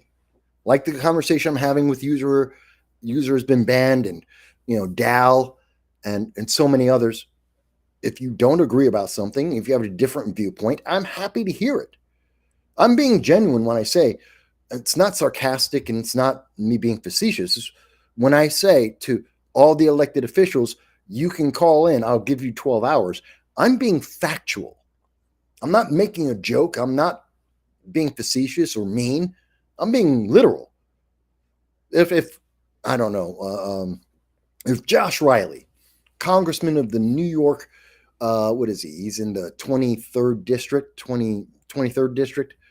And Josh, who I know, if Josh said, Mike, I want to be on the show because I think you got it wrong. You've said things about me about his career as a congressman. You got it wrong. I want to come on and I want to tell you how you got it wrong. I'd put him on. If Zoran Mandami said, no, you don't understand. Letting the homeless live in a park is going to help the homeless. Please, Zoran, come on to the program. I'll put you on for 12 hours. I want to hear the answer to that. I'm not going to pick on you. I'm not going to be like, oh, let me try and get some kind of political points. No, I want an answer. And if you can honestly say, oh, well, letting the homeless live in a park rather than putting them in a shelter and helping them rebuild their life, that's the path to helping them end homelessness. Please explain it to me. I'll give you 12 hours. No commercials, no interruptions. I'll let you speak for 5 hours in a row if that's what it takes. I'm not joking about that. But they never do. They never do. All right. Let me move forward. I know I got a little excited there. Okay. So I'm talking about Somalia, and we're talking about Minnesota, which sounds so weird. We're talking about Somalia in Minnesota. It makes no sense, but this is the world we live in right now. And so in Minnesota, as we now know, there is a scandal that Tim Walz, the governor of Minnesota, the vice presidential pick of Kamala Harris and the Democrats. And by the way, I have to say this. The Democrats had to know this. When they picked Tim Walz, when Kamala Harris and the DNC picked Tim Walz to be her vice presidential nominee, they had to know that there was a scandal, not just a scandal about his stolen valor, him lying about his combat record, him lying about his rank, not just that, not just his misbegotten ideas about gender. They knew there was a scandal. They had to know that there was a scandal about Somalians in Minnesota that were scamming the government out of billions of dollars. They had to know. They vet. If you are running for president, if you're running for any elected office, and I know this personally, I've run for elected office. I ran for Congress. I ran for county legislator. And I can tell you, people will vet you. They will go into your background. They will go into your history. They will see, what did you do right? What did you do wrong? And if you screwed up something, if you made a mistake, if you were in trouble, they would attack you on it, as they should. They should. You want to be vice president of the United States, one of the most powerful positions in the world, one of the most influential positions in the world. You can help decide whether people live or die around the world. It is a massively important position. Even as most Americans, we joke about vice presidents and say they're pretty much useless. They're pretty much window dressing. Left or right, doesn't matter. It's just a position of vice president. But they are, when we really seriously look at it, they are massively influential and absolutely influence the way many countries interact. They're critical. And so Tim Walz, they would have gone through his history. They knew that he was lying about his rank and using that for his political advantage, saying that he left the military with a higher rank than he actually did. They knew that he had never had combat experience, even though he was lying about it so that he could get elected and have an advantage. They knew that as governor in Minnesota, there was a scandal brewing, and they covered it up. More importantly, the news media knew this. The national news media knew about this Somali scam. They knew that federal funds were being abused, and they said nothing because they wanted Democrats to win. Orange man bad. And they were willing to lie to your face, just like they lied to your face. Joe Biden is sharp as a tack. He's never been mentally stronger. And then we saw the truth. Now we know the truth, that they lied to you for 4 years in a row. They lied to you about Tim Walz. They knew about this scandal because now they're telling us all about it. All the little details they're telling us about. July 2019. Here's the article. This is from CBS News. It's not from the right wing. This isn't me cherry-picking conservative speakers. No, this is coming from CBS News. This is the left. In July 2019, Minnesota state officials spotted early signs of fraud that would eventually siphon away more than $1 billion in taxpayer money. And they backed off because they were afraid that the Somalis were going to say, you're racist. To publicly call them out and say, you did it because of race. You're just a racist. And they were so afraid that the Minnesota lawmakers, the Minnesota government, Tim Walz, was so afraid of being called a racist, which would maybe take away from him. It would have cost him the election. He would not have been able to be a governor. Many of the Democrat lawmakers would lose their position if a bunch of Somalis in Minnesota said, you're a racist, they would lose, because the ultimate thing you can say to a Democrat is, you're a racist. Oh my God, I'm a racist. The world is ending. You've accused me of racism. Not that there's any factual evidence behind it. Not because it's true. It's just an accusation. But to Democrats, an accusation is truth. It is a feeling. And if they feel like you're a racist, then you're a racist. If they feel like you're a Nazi fascist, then you're a Nazi fascist. Actual facts and reality have nothing to do with anything. It's how they feel. And that was the blackmail that the Somali pirates in Minnesota were able to use against Tim Walz and the entire Minnesota government, which is a failure for everyone. This hurt America. Every single America was negatively impacted by this. Your tax dollars went to fund this scam. This was going to go on forever. The Democrats were never going to stop this. Never. Because the worst thing you could do is, oh my God, you're a racist. You're taking the money away from me because I'm a racist. No, I'm taking the money away from you because you're a scam artist. You don't deserve it. You're abusing the system. You're abusing our generosity. Yeah, you're a criminal. Oh. See, if it were Republicans, they would never do this.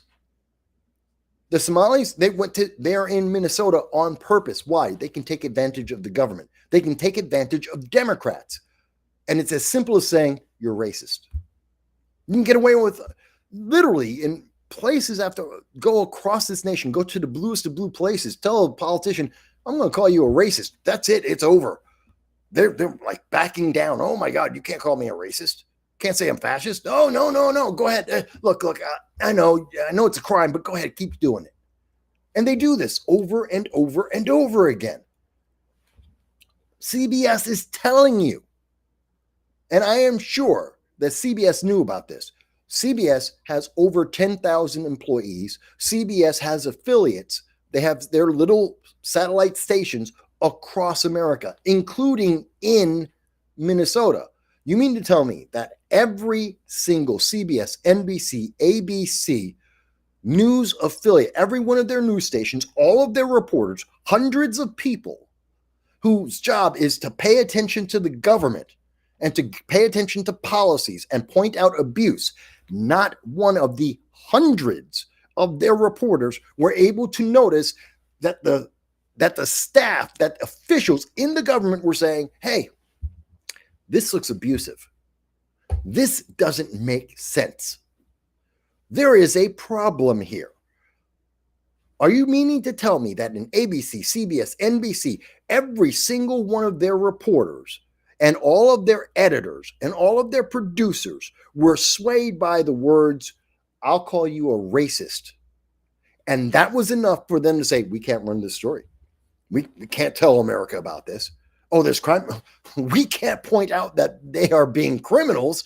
They're black. They're Somalis. We can't say anything. Are you serious? Is that the state of the nation now? Is that the state of news media now? This is embarrassing.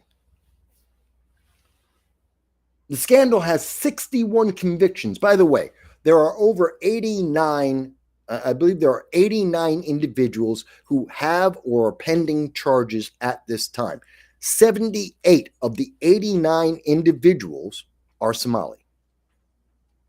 78 out of 89 that have charges or are pending charges are Somali. There's a problem here. One is a trend. One is chance. Two, oops, coincidence. 3, 4, 5, 78. That's not a coincidence. That's not a chance. That's not an oops. This is intentional.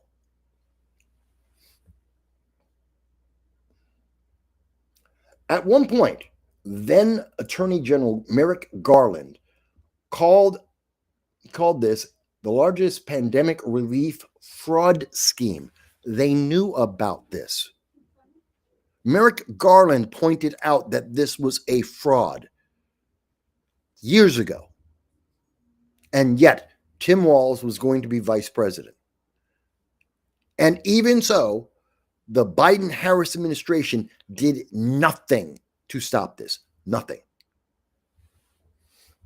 I think that's incredible. Now, I want to break this down for you guys a little bit, because I was looking into this and I said to myself, how big was this scam? How bad was this scam? And I broke it down. I went to ChatGPT in part so that I could show you that this has got nothing to do with me. This is absolutely empirical data that you can figure this out for yourself. The news media won't break it down like this. No one's going to tell you this, but you can find out for yourself. So I go to ChatGPT and I said to myself, because we know that they were using children to scam all this money. And, the answer would be, oh my God, you don't want to feed black children? You're an evil racist. Okay. How obvious was this to figure out? The cost to feed one child 3 meals a day in Minnesota. That's the exact question I asked ChatGPT. And you can tell me, Mike, ChatGPT is biased. It's left-leaning. All the better. The answer is, and they break it down, they throw in their own little thing, but the ultimate answer is $12 a day. At the highest estimate, according to ChatGPT, it costs $12 a day to feed a child. That's a kid that's up to the age of 17. So 17 and under, $12 a day to feed that kid. I went on. How many Somalis live in Minnesota? Now, there's a couple of different ways of doing the count, up and down. You can count it any way you want to. But the ultimate answer comes down to, because I was trying to figure out how many Somali children, how many Somali children are in Minnesota. That's the exact question I asked ChatGPT. And so we found out, well, there's a bunch of adults. There's maybe 60, maybe 86,000 adults that are Somali and in Minnesota. Some of them are American citizens or not. The average Somali is 22 to 26. I didn't ask that. ChatGPT loves to give me information that I don't ask. They're trying to distract me from the answer. They're trying to push an agenda. I don't care how many Somalis are 22, 26. I asked how many are children. If that number can be determined, that's the question. And so I asked that. But they eventually get to the question I asked. And the answer is somewhere between 20,000 and 40,000. Okay? I'm going to go with the assumption of 40,000. I'm taking the highest estimate that GPT can give me. So we got $12 a day to feed a kid, and there are 40,000 kids. That's 17 and under. 40,000 of them at $12 and each. And we know, well, I'm going to come back to this one. 12 times 40,000, $12 a day, 40,000 kids, that's $480,000.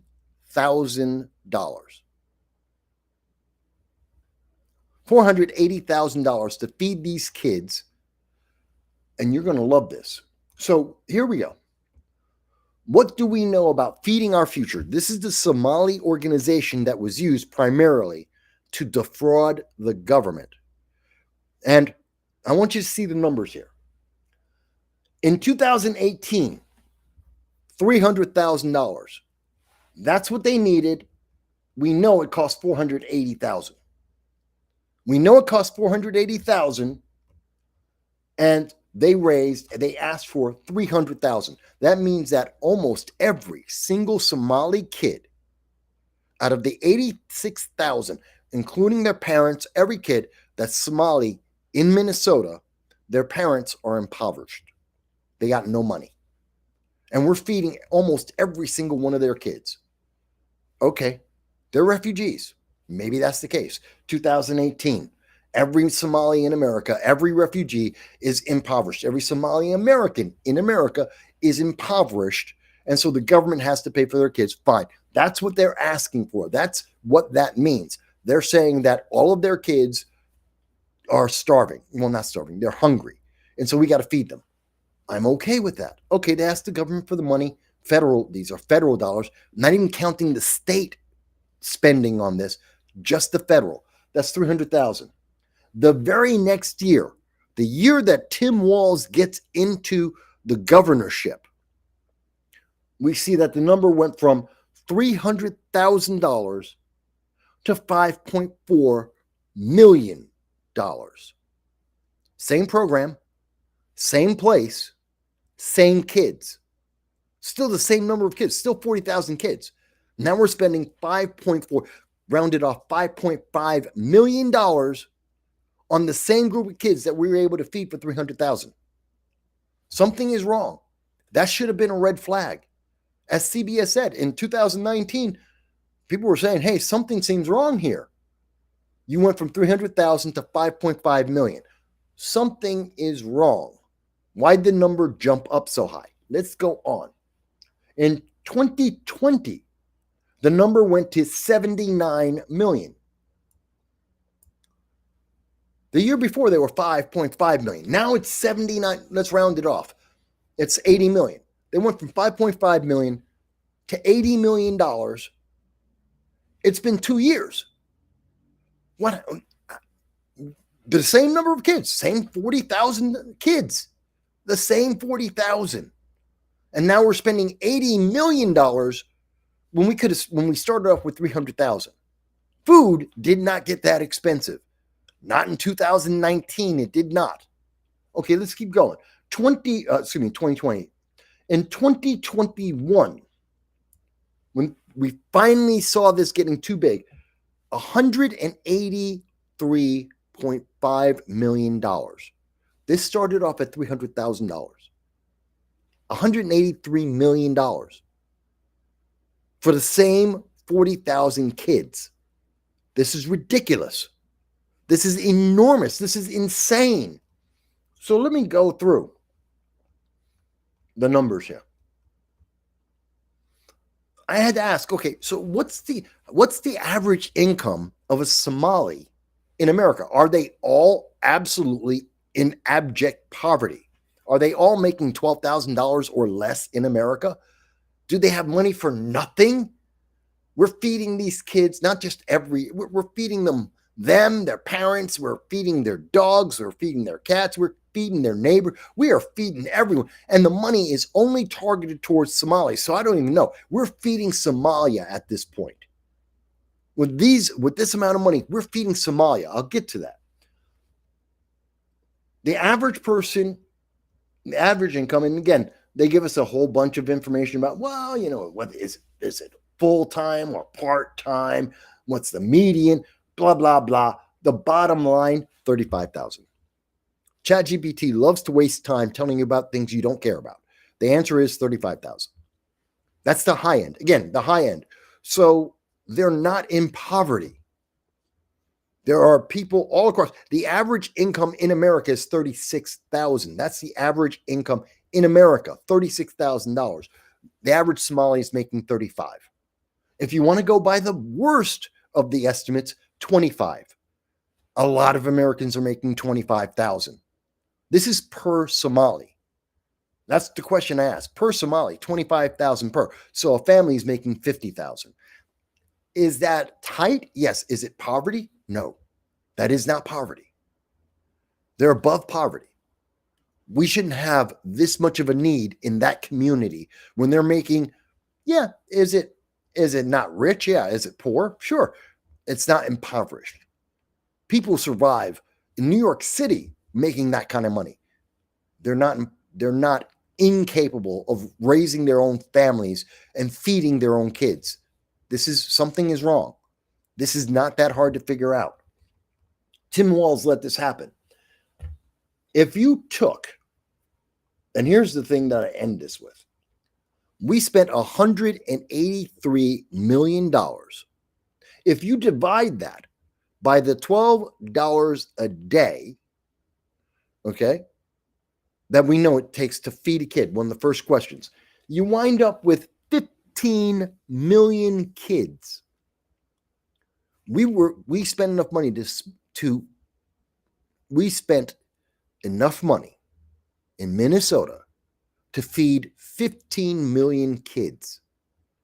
15 million. That's not counting the 1.2, $1.7 billion that we sent, that Somalians in America sent to Somalia.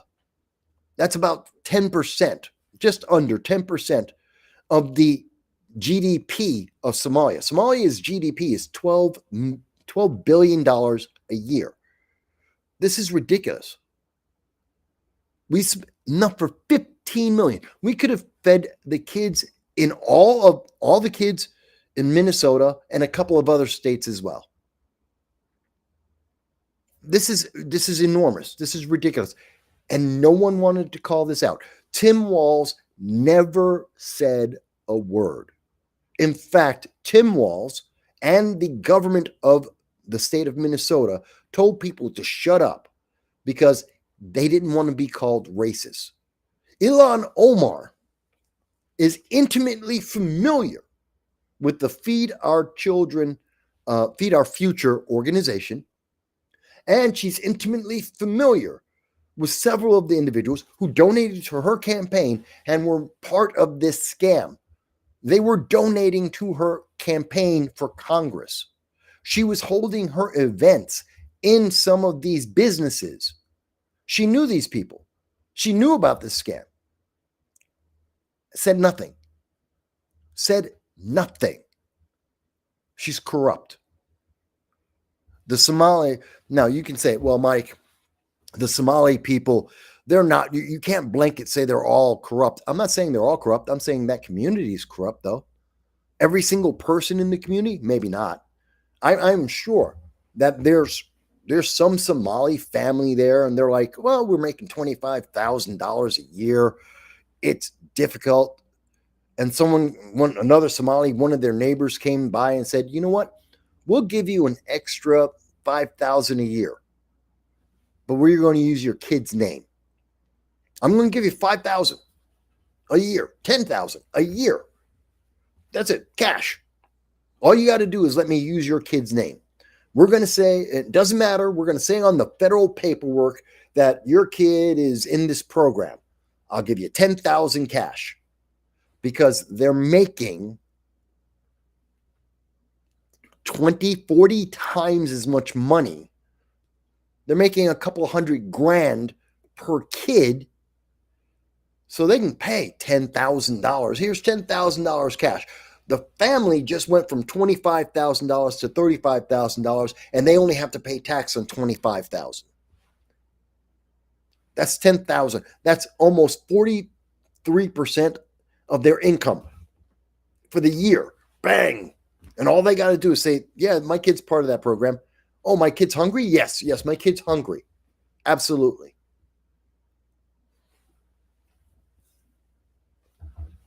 Am I doing my math wrong? Again, I'm showing you what I asked ChatGPT. I'm showing you the questions. They're really straightforward. Cost to feed one kid 3 meals a day in Minnesota. How many Somali children are in Minnesota?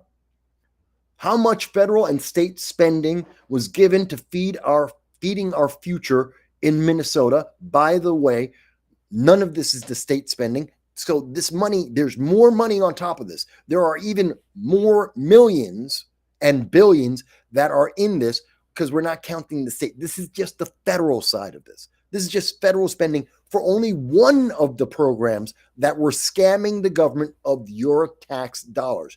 Kids in New York could have been fed. Kids in New Jersey, in California, and if you're bluer than blue and you're a Democrat and you don't, you say, screw all the conservatives and Republicans. Fantastic. Just looking at the bluer than blue states, kids in Chicago, in Baltimore, LA, New York, Boston. I'm just picking some of the worst cities in America. You could have fed those kids with this money. You could have. You paid for it. It's your tax money. It went to Somalia.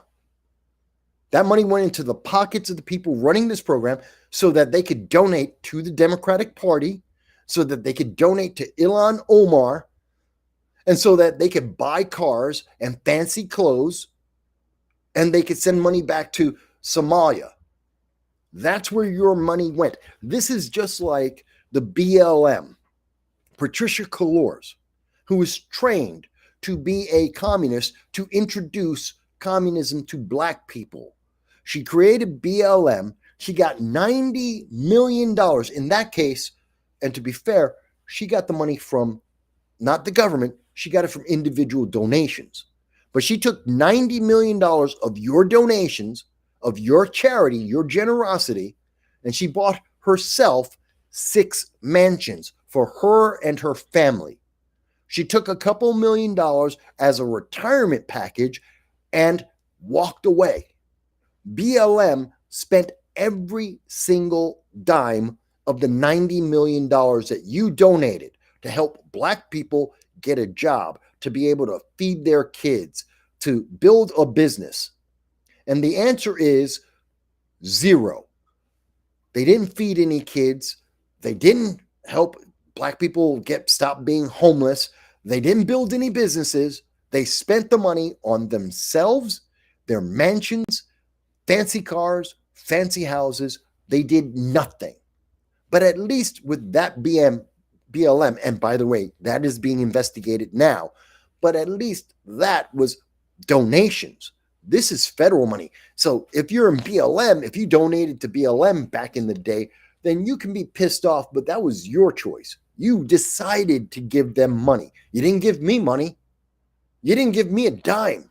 I wish you did. But instead you gave it to BLM, and BLM bought a bunch of mansions, and you got nothing for it. Nothing. But that was your choice. This is federal money. This is money that came out of your pocket, out of your check. Every week when you get your paycheck, they took money directly out of your pocket and sent it over to Somalia. They took money out of your pocket and they bought themselves a nice house. They bought themselves a nice car. They bought themselves some nice clothes. You didn't get to do any of those things. They did. That money that you might have donated to the Jericho Project or some local organization to take care of veterans and the homeless and feed kids in your community, they took that money away from you, away from what you wanted it to be spent on, and they spent it on themselves. And these are the questions I asked. I asked, what is the average income of the Somalis in Minnesota? I asked all the math. It's all right here. And when I'm done with the show, I will put all the links for everything I'm talking about into the description so that you can see it for yourself. You can see everything I'm talking about. I am very upset about this. I think this is disgusting, and it should be called out. And yes, deport them. Everyone who is responsible for the fraud that took place for years in Minnesota, every one of those Somalis, yes, they're refugees, send them back home. They abused the privilege to be in America. They abused the generosity of America. They are Somalis in America, not Somali Americans. Send them to Somalia. They think it's such a great place. They think that it deserves $1 billion. Send them to Somalia. We don't need them. And we can replace them with other people who will not abuse the system. We can replace them with refugees and people who are in deep need from around the world. We can get 86,000 other people. We got 20 million people waiting in line, legally waiting to come into America. We can replace every single one of them. Everyone who is involved. Again, let me be clear. Let me calm down. Not everyone, not every Somali American is guilty. Not everyone from Somalia is guilty. I'm talking specifically about the ones that were involved in this corruption. That's 78 out of 89 people that have been investigated thus far. Every single one of them needs to go. That's it. Now, the community, this is a learning lesson for the community. Do not take advantage of the generosity that has been given to you. Do not take advantage of the opportunity that has been given to you. Is it racist to say that? I didn't mention the color of their skin. I didn't mention their gender or their gender identity. If you're inserting any of those other things into what I'm talking about, which is purely identifying corruption and the magnitude of the corruption, then you have done something I have not. You are looking for a justification or an excuse. I am not. I'm holding the people who did this accountable. And I'm looking at what is the most appropriate way to deal with those people. We cut off the generosity. We cut off the opportunity. We send them back to their own country because obviously they don't appreciate where they are or what they have. And there are millions, no exaggeration. I'm not exaggerating. There are millions that will be happy to replace them. So let's replace them. Let me go to the comments. Have I been too harsh? Have I been too mean in the way I have been addressing this? Did I screw up the math? Let me find out. Let's see what everyone has to say. Well, starting off, user has been banned says, there are closer nations who can help the Somalis. There is. There's Yemen, there's Saudi Arabia, there's the United Arab Emirates. There are dozens of African nations. There's over 52 nations in Africa. Actually, 56. I think it's 56 nations in Africa. And they're all not, you can't tell me every nation in Africa is absolutely impoverished and ragtag and third world. They're not. That's not true. That's just not a reality. Some of them are doing okay. Not beautiful, maybe not first world nations, but second world nations. You got nations like Egypt are there. South Africa is another one. Ivory Coast, you could make an argument. Morocco, there are other nations. So, yeah, they could help each other out. And they have closer ties in terms of culture, in terms of identity. Guess what? If you're dealing with West Africa, yeah, there's a big difference. And Africa is very big. It is very big, bigger than the United States. So there is big differences between East Africa and West Africa, North Africa and South Africa. That's true. But you're more likely to find someone culturally more similar in the continent of Africa than going across the Atlantic Ocean and coming into America. So you're not wrong. You're not wrong with that. User has been banned. Let's see. Cuba and other islands, Mexico, Canada, are the only places that we should take refugees from. Again, we addressed that before. Oh, I skipped backwards somewhere. Here we go. Let me see.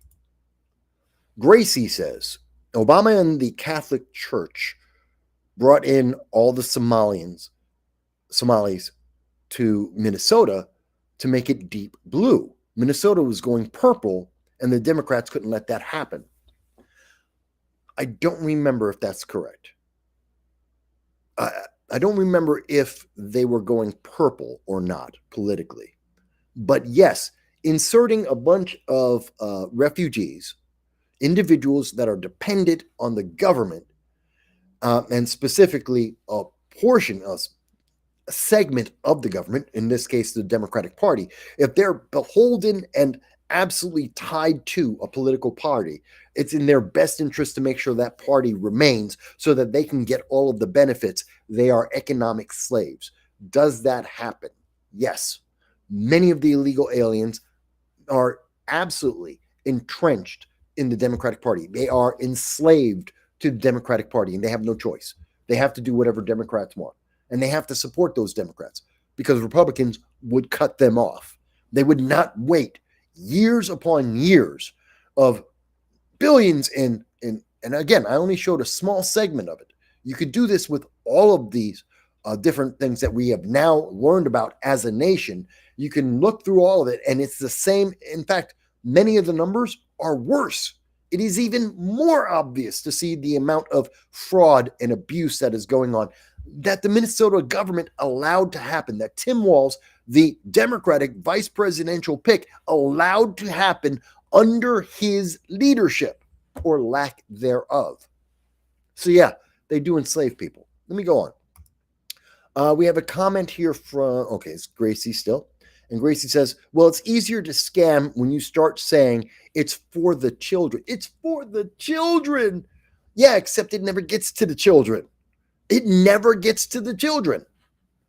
Hell, they had so much money, they could have actually fed the children, all 40,000 of them, and they kept going. They got enough money for every single child. No Somali child or parent needed to pay for any of their kids to ever get food because this thing was stealing so much money. And they still would have had hundreds, if not hundreds, they would have had tens of millions of dollars left over. That's how sick this is. Hey, well, I'll come to you. I'm coming to you, Hal. I'm coming to you. Hang on. Gracie says 32,150 is the poverty level for a family of 4. I'm not assuming a family of 4. I was assuming a family of 2 or an individual American is $36,000, as I recall. So again, but thank you for correcting me. 32,150 is for a family of 4. I guess I should have asked the question, how big is the average Somali family? Is it a family of 4, family of 2, family of 1? I don't know. I didn't ask that question. That could be a factor. Thank you for bringing that up. 15,650 is the poverty level for one person in America. I thought it was 14,000, but okay, the number's gone up. Inflation. Thank you for pointing out that number. Okay, Hal says, we need more honest charitable donations like the Trump Foundation. Yes. Oh, I'm sorry. You thought I'd say no. You thought I'd be upset. How? Trump has donated more money than the Clinton Foundation. The Clinton Foundation, great example. The Clinton Foundation, in helping Haiti, gave Haiti less than 10 cents out of every single dollar that was donated to them. That's a fact. It's not an opinion. There have been reviews of the spending. Almost all charities, big charitable organizations, they spend more money on administration than they do almost anything else. Jericho is a great exception of that. They spend more of their money on actually taking care of people than administration or fees. But the Clinton Foundation, over 70 cents of every dollar donated to the Clinton Foundation goes to Bill Clinton, Hillary Clinton, Chelsea Clinton. 70% of all of the money goes to those 3 people. You're donating to the people who donated to Clinton Foundation take care of kids in Haiti. They gave 70% of every dollar they gave to Bill, Hillary, and Chelsea Clinton. Less than 10 cents out of every dollar they gave went to Haiti. So has Donald Trump given more than the Clinton Foundation? Yes. Did Donald Trump give more money than the Somalis? Yes. This is being stolen. So, yeah, it looks like you're trying to be facetious. I'm saying no. Because the Clinton Foundation is one of the worst charitable donations. In fact, many of the Democratic bluer than blue donations are horrible. Think about Gavin Newsom. He said donate for the California fires, the Palisade fires. He made people go through Act Blue, which takes 4% off the top. And they distribute that and give it to donates. They donate that 4%, part of that 4%, to Democrats to get reelected. Yeah, I wish they were more charitable. I'm not saying that Trump is perfect. I'm saying he's better than what we've seen. Let me see. We need more honest charitable organizations. Well, you said it already. You said it twice. Okay. Gracie says, I wish we could send the other 12 that are not Somali to Somalia as a punishment. That's, again, 78 of the people who are being charged at this time or pending charges are Somali, 89 in total have been identified. They want to give money to terrorism. Let them live with those terrorists. Now, I didn't say that Somalia is terrorist. They have problems. They have warlords. That's Mogadishu. They have a lot of internal problems, and there are terrorist organizations in Somalia that have developed because it is an impoverished nation. That's true. But I'm not saying that they were giving money to terrorists directly. Indirectly, maybe. And there have been, I've seen some reports that say that indirectly, certain terrorist organizations are benefiting from some of the money that was donated to Somalia. I'm not saying that. I don't have direct links and evidence of that, so I can't say that. But it's not impossible, to be fair. Gracie says, Republican Tim Pawlenty left office in 2011. Minnesota back then was starting to turn purple. It's not that I don't know. I don't remember. I mean, I was covering politics back then because I was talking, that was the Obama era. That was when we were talking about Obamacare. A lot has changed. So I will take your word for it. I do not doubt you. I just don't remember. Oh, I missed a comment. Nigeria, Egypt, South Africa have the highest GDPs in Africa. They could help. Yes, they could. I didn't mention Egypt and South Africa. I didn't mention Nigeria. I was trying to remember which one was it. It wasn't the Congo. It wasn't Ivory Coast. It was Nigeria. That's the one I was missing. Thank you for correcting me on that. Hal is back and he says, the numbers you are spitting out about the Clinton Foundation is 100% BS. It is a proven fact. They've been investigated. These numbers have been checked. It is true. Let's see. Oops, 11, yes. Well, I'm not correcting the math. It's a minor thing.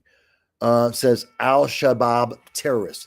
Yes, I've heard about the Al-Shabaab, that the money that was going from some of these individuals involved in this scam were sending, that's the $1 billion plus that went to Somalia, and some of that money got funneled into Al-Shabaab. I don't know. See, once the money leaves America, we don't really know what happens to that money. It got into Somalia. I don't know where it went. I'm not saying that Al-Shabaab, a terrorist organization, didn't get some of this money. I actually believe absolutely they did. I don't know how much. I don't know how they got the money. I don't know where the money came from. We know money was sent from America into Somalia. We know that it got funneled into a bunch of different organizations, and some of them might have been terrorists. But see, that's when it starts getting fuzzy. We don't know. So that's why I'm not bringing it up. I'm not saying that it's wrong. I'm saying that I don't know enough to say that on this program. I try to be as factual based, as explicit as I can on the things that we can understand. I'm not doubting it, though. I'm not saying you're wrong. I'm saying that we need more information for that part. So, that being said, yeah, they pissed me off. That pisses me off. And people who want to give the excuse, well, you're being racist. No, I'm not. How? How am I being racist? Where did I mention someone's race? I didn't say that that these Somalis in America are abusing the generosity and opportunity of America because they're African. I never said that. I never said because of their color of skin that they did this, because that's not true. That's not the reason why. They did it because they made a choice. And there are plenty of people who didn't make that choice. I don't know. Maybe it's me. I'm happy to hear. Hal doesn't like what I'm saying, or at least parts of it. That's fine. I'm sure there are other people who hate watching the show going, I don't like that. I didn't say you have to like it. It's true. let me talk about something else that also is happening, is true, is real. And some people won't like this. Right now, we see Venezuela, Pete Hegseth, the Department of War. Oh my God, America's going to go war with Venezuela, which I truly do not believe is going to happen. I talked about that last week. I'll tell you now, I don't think that's going to happen. That's just not a reality. But let's understand. We have seen a huge spike recently. Pete Hegseth, we know since the beginning of the year, since the moment he got nominated, Democrats have been trying to get rid of Pete Hegseth. They hate Pete Hegseth.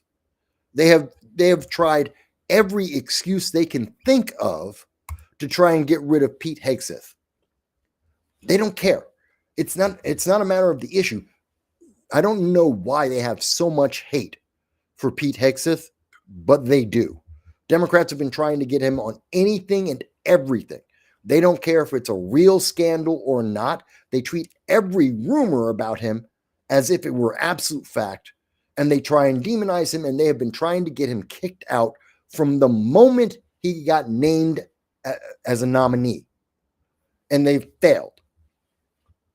And we can see that recently, since in November, this is for the last 30 days, all of a sudden, they just suddenly said, oh my God, he said, kill everyone. First, they tried to say it was Donald Trump who gave the order to Pete Hegseth, and Hegseth gave the order to the military that there would be no survivors.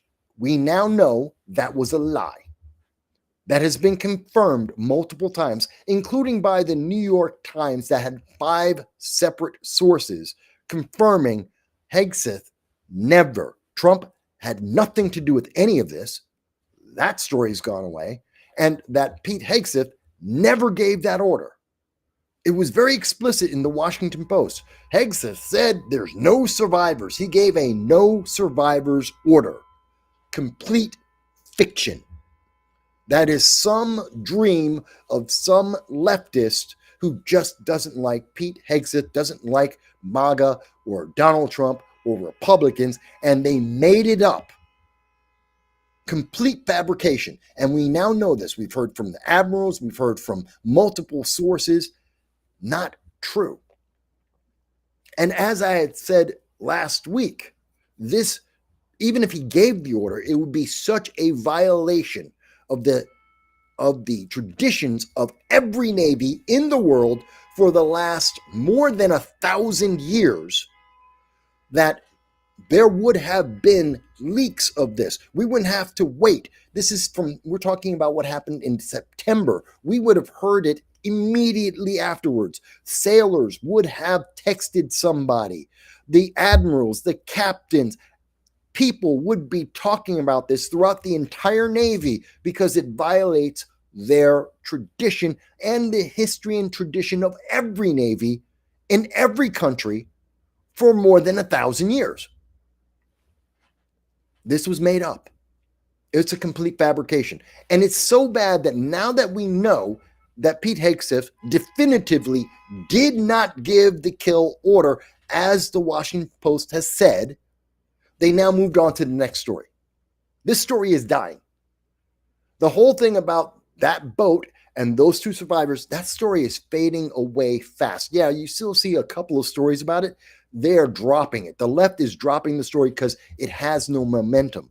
By the way, 62% of Americans support this, depending on which poll you want to go with. I've got one poll that says 62% of America are perfectly fine with blowing up these boats, these Venezuelan drug boats. And I got another one that says 53% of America supports it. You think I'm making that up? You think that I got that number out of nowhere? Let me show you the numbers. So in terms of, and I'll come back to this chart in a moment. Here it is. This is from Task and Purpose. 62% of Americans support military action against suspected drug traffickers. This came out and was published on December 4th, 3 days ago. Now, This is from a Reagan National Defense Survey, an annual polling of 2,500. 2,500. That's a pretty decent sized poll as polls go. You see national polls that have 800 people. That's really crap. But 2,500 is considered an appropriate size for the nation. 2,500 Americans on issues tied to national security, the military, geopolitical events. 7% of those who took the poll were veterans.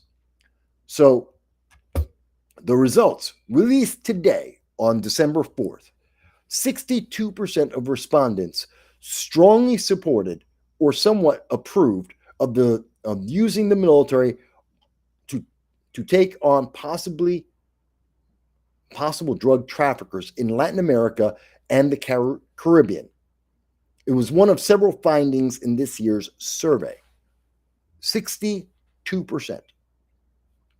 Now you may say, well, Mike, that's not a real survey. That's, the Republic, that's the Ronald Reagan. What is this? The Reagan National Defense Survey? You can't trust that, Mike. That's not a real survey, even though it is taken between October 23rd and November 3rd. You're like, oh, but Mike, I don't know if I trust that number. I don't know if that's right. Okay. I do have. How about if I could show you CBS? What if I go to the left? And instead of using the Ronald Reagan, let's go to CBS News poll. Finds most would oppose. They say oppose U.S. military action in Venezuela. That's the headline. Oh, most people in America don't want to have a war in Venezuela. Okay, not in dispute. I agree with that. I don't want to go into Venezuela. I don't want to. If we do, then I want to take the country over. I want to make it worthwhile. It's not worth it to do regime change. It's not worth it putting in a puppet government. That will be counterproductive. If we're going to go in, then we take the country over and make it a commonwealth, which I explained in detail last week. You can go back to last week's live stream. You can see my reasoning on that. But I agree. We shouldn't go into Venezuela. But if we do, take it over. It's one or the other. But so I agree with that. But let's look at this. And I want you to see, here it is. Using military force to attack boats suspected of bringing drugs into the U.S. 53% approve.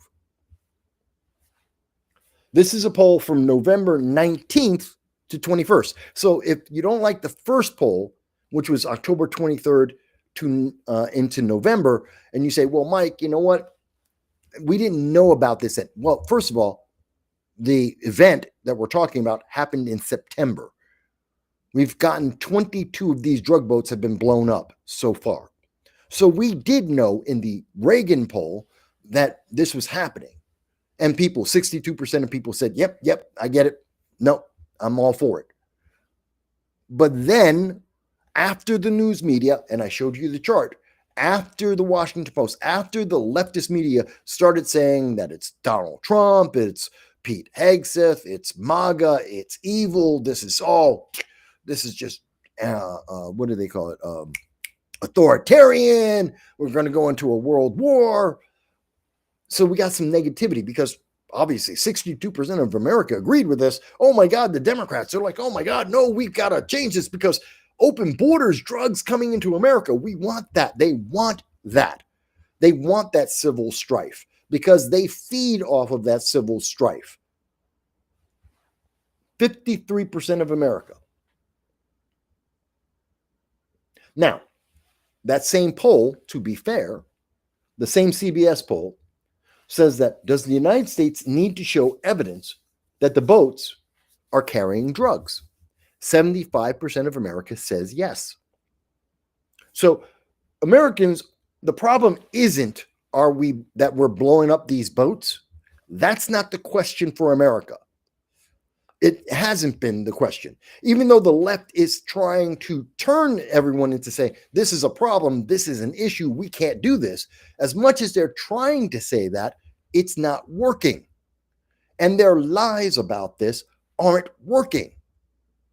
But to also at the same time critique the Trump administration, we need evidence. Mind you, when the left says this is a fishing boat and they show you a cigarette boat, which, like I explained, I think last week a little bit more in detail, a cigarette boat, a boat that you would see in the TV show Miami Vice, in the movie Miami Vice, that's a cigarette boat that they use. That thing, with its 4 outboard racing motors, cost $1.2 million. A fishing boat looks nothing like it.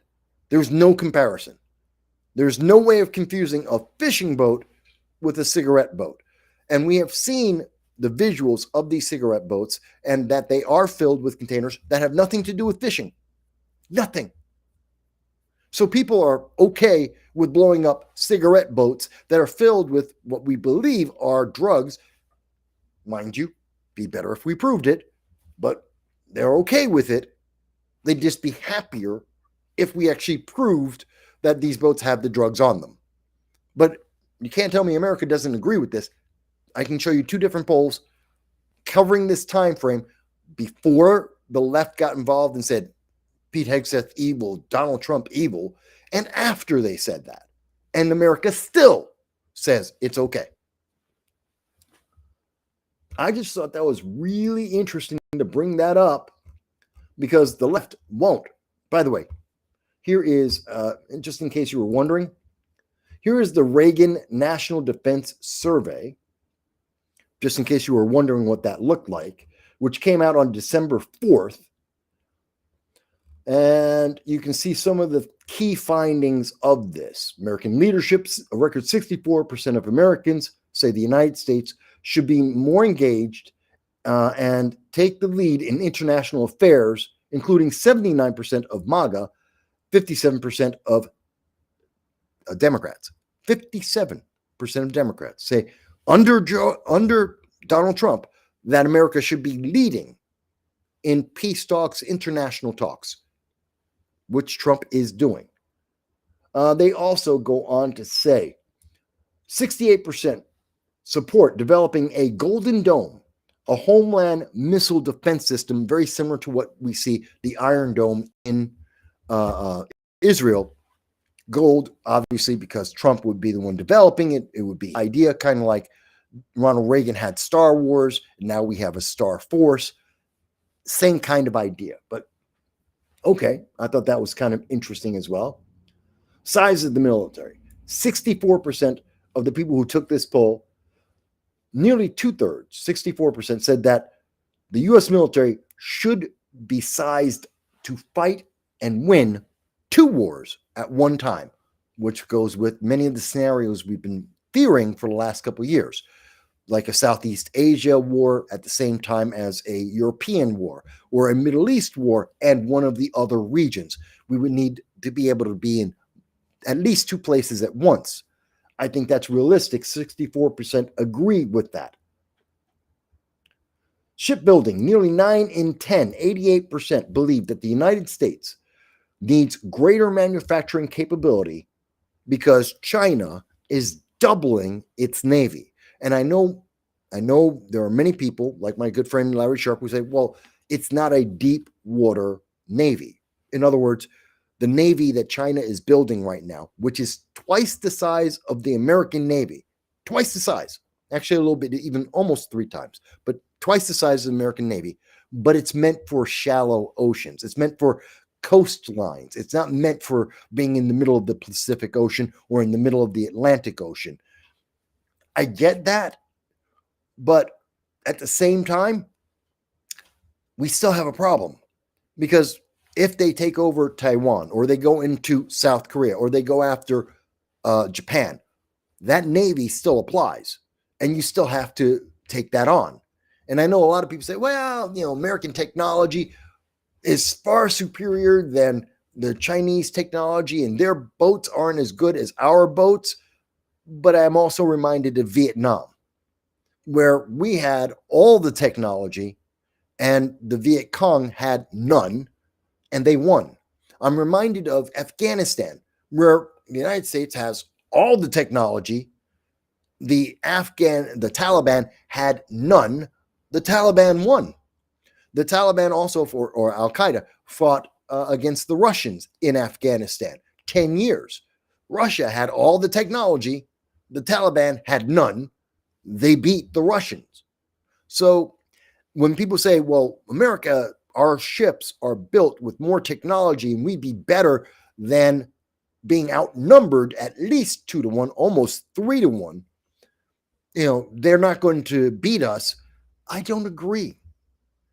That's not my concern. Is overwhelming maneuvering and numbers of opponents. You're going to get hurt more than you should be. So I agree with this one. We should be building more ships. I think that would be smart. Ukraine, a strong majority, 62%, want the Ukraine to prevail in the war against Russia, including me. I also agree with that. I didn't take this poll, but I agree with that. 64% support sending U.S. weapons. I'm okay with that. And that's up 9 points. This is with 59% of Republicans, 75% of Democrats agree with that. So this isn't like a poll that doesn't reflect Democratic views. But, I'm just, Latin America, a majority, 62% support using military force on drug traffickers in Latin America and the Caribbean. I just wanted to make sure you guys got to see the data so you can make up your own mind on that, because I'm not just making it up. So let's go back to some of the comments. I love that we're getting a lot of comments today. That's good. I love having lots of comments. Whether you guys agree with me or disagree with me, I'm always open to hearing your voices. So let's see. By the way, Gracie's on Rumble. So yes, you guys on Rumble, you are being seen as well. It's not just YouTube or X. I know X, you're out there too. So user has been banned, says corruption for too long, got slaps on the wrist, and see these crimes as jokes. Yes, the Democrats have allowed too much to be forgiven. It's part of the whole social justice and the bail reform. It's criminality is allowed. They don't mind the criminality. And you have to wonder, why do they let so many crimes happen? It's because it's good for Democrats. People become dependent on government. Government has to protect me against the criminals. Government has to help me because the criminals took all my stuff. And so now you're enslaved and you have to keep voting for them. Otherwise, all the free stuff you're getting will be cut off because Republicans will cut it off. Or at least we would hope Republicans would cut it off. They should. And that's why, and of course, criminals who haven't been caught, who haven't lost their right to vote, they're going to vote for Democrats too. Why? That means less crime, less punishment. I mean, we've seen how many times Democrat judges will just revolving door. I committed a crime. Oh, you're able to walk right back out the door. 2 hours later, no bail, you're back out onto the streets. Over and ago. How many times have we seen Democrat judges release into the public criminals who have rap sheets where they've been arrested and or convicted 14, 17, 20 times? How many times have we seen that? Over and over and over again until some of these criminals commit murder. And even then, Democrat judges and many Democrats are like, I don't know, he's black, so maybe we should let him back out again. It's ridiculous to me. It makes no sense.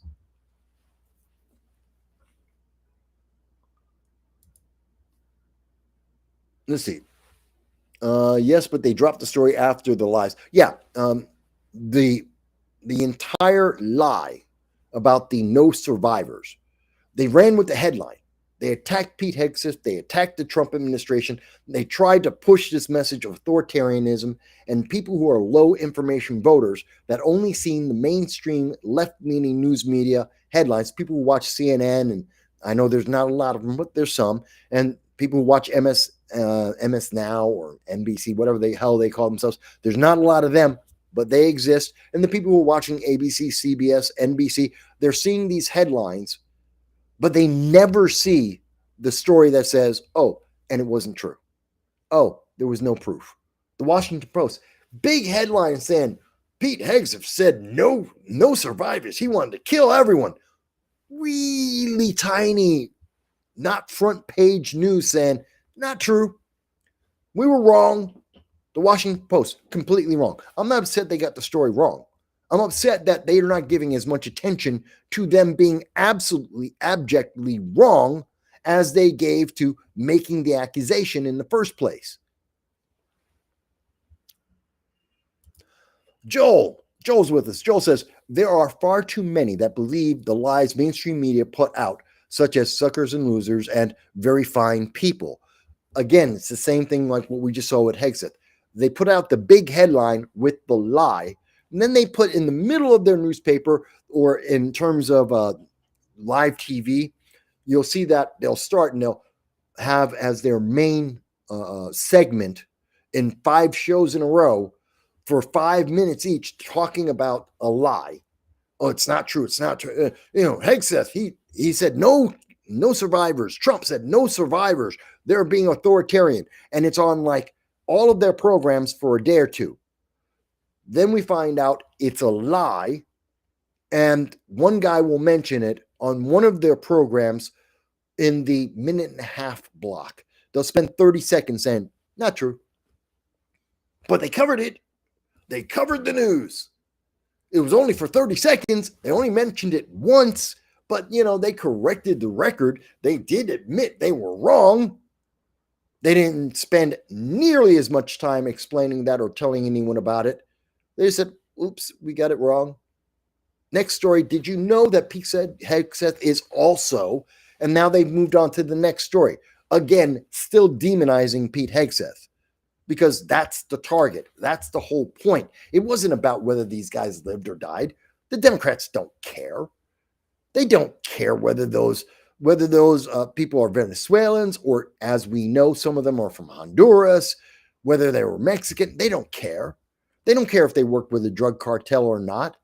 They absolutely had no concern whatsoever. They don't even care that they're carrying drugs that may kill American citizens. They don't care about that.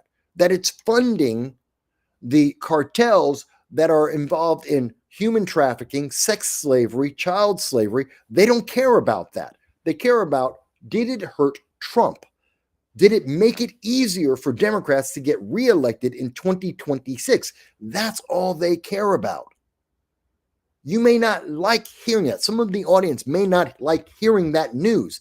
It is the reality, reinforced day by day in front of us. And I'm going over in detail on this because they'll never tell you this in this detail.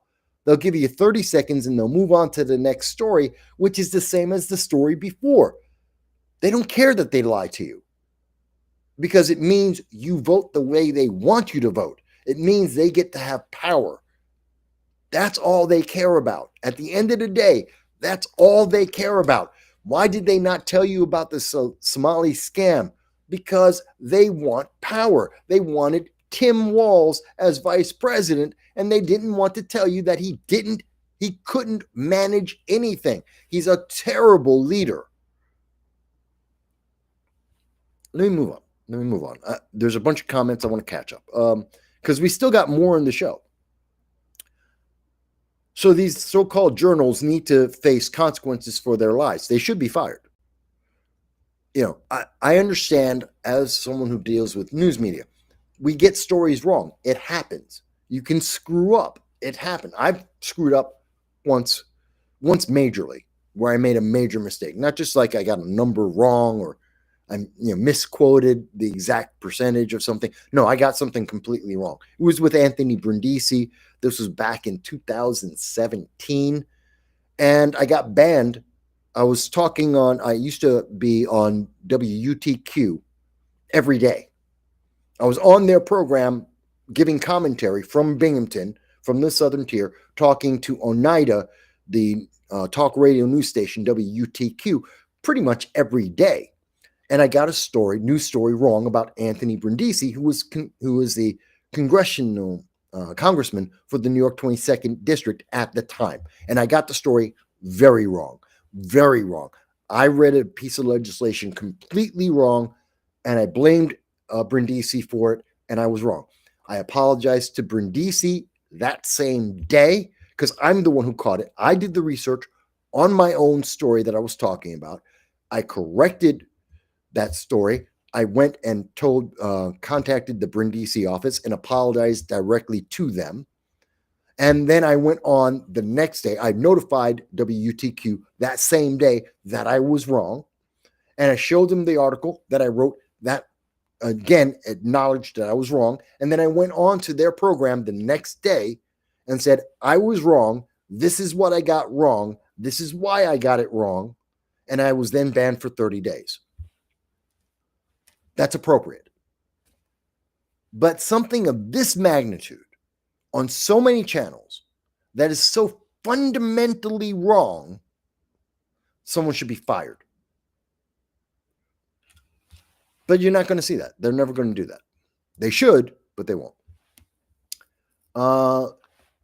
And Lulubertarians who would say that it's authoritarian, let me ask you, a corporal says they have a V6 that has 300 horsepower, but it's a V4 with only 200 horsepower.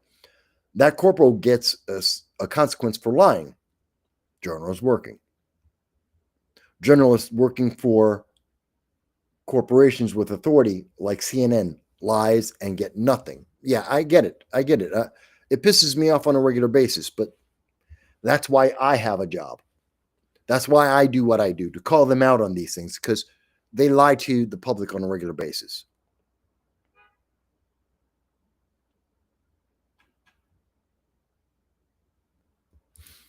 I love it. Goes on to say, calling them news is false advertising itself.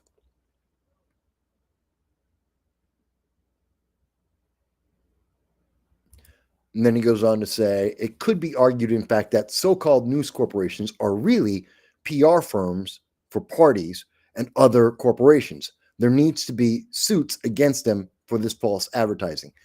I wish that you could sue them. I wish that there could be some kind of actual penalty, because there should be, because they are doing this for political reasons and they're politically maneuvering. It's one thing wrong. It happens.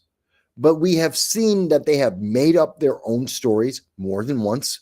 They have gotten it completely. They have lied to our faces. Let's be honest. They have lied to our faces.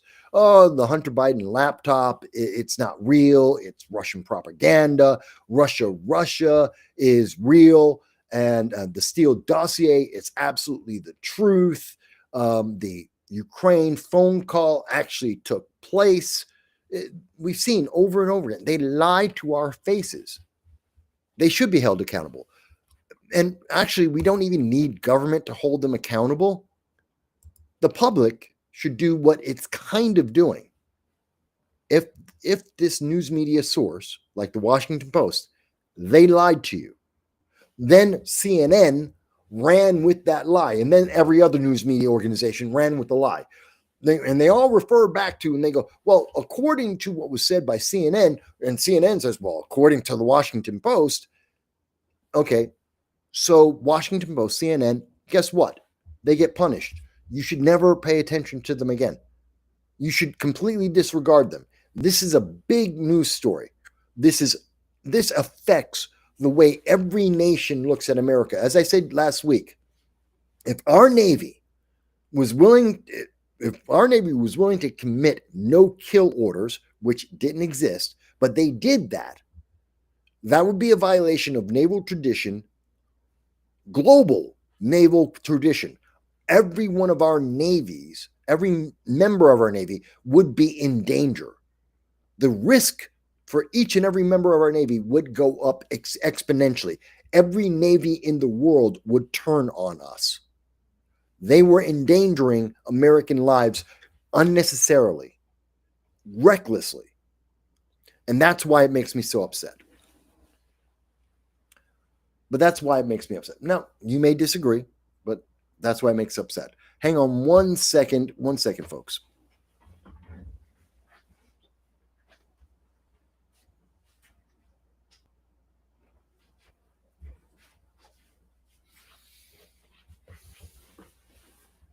All right. Thank you for bearing with me there. But I mean, they lie about all kinds of things. I'll give you another thing that they lied about. This is stupid. This is really stupid, but it's also indicative of something. Jake Tapper lied to your face.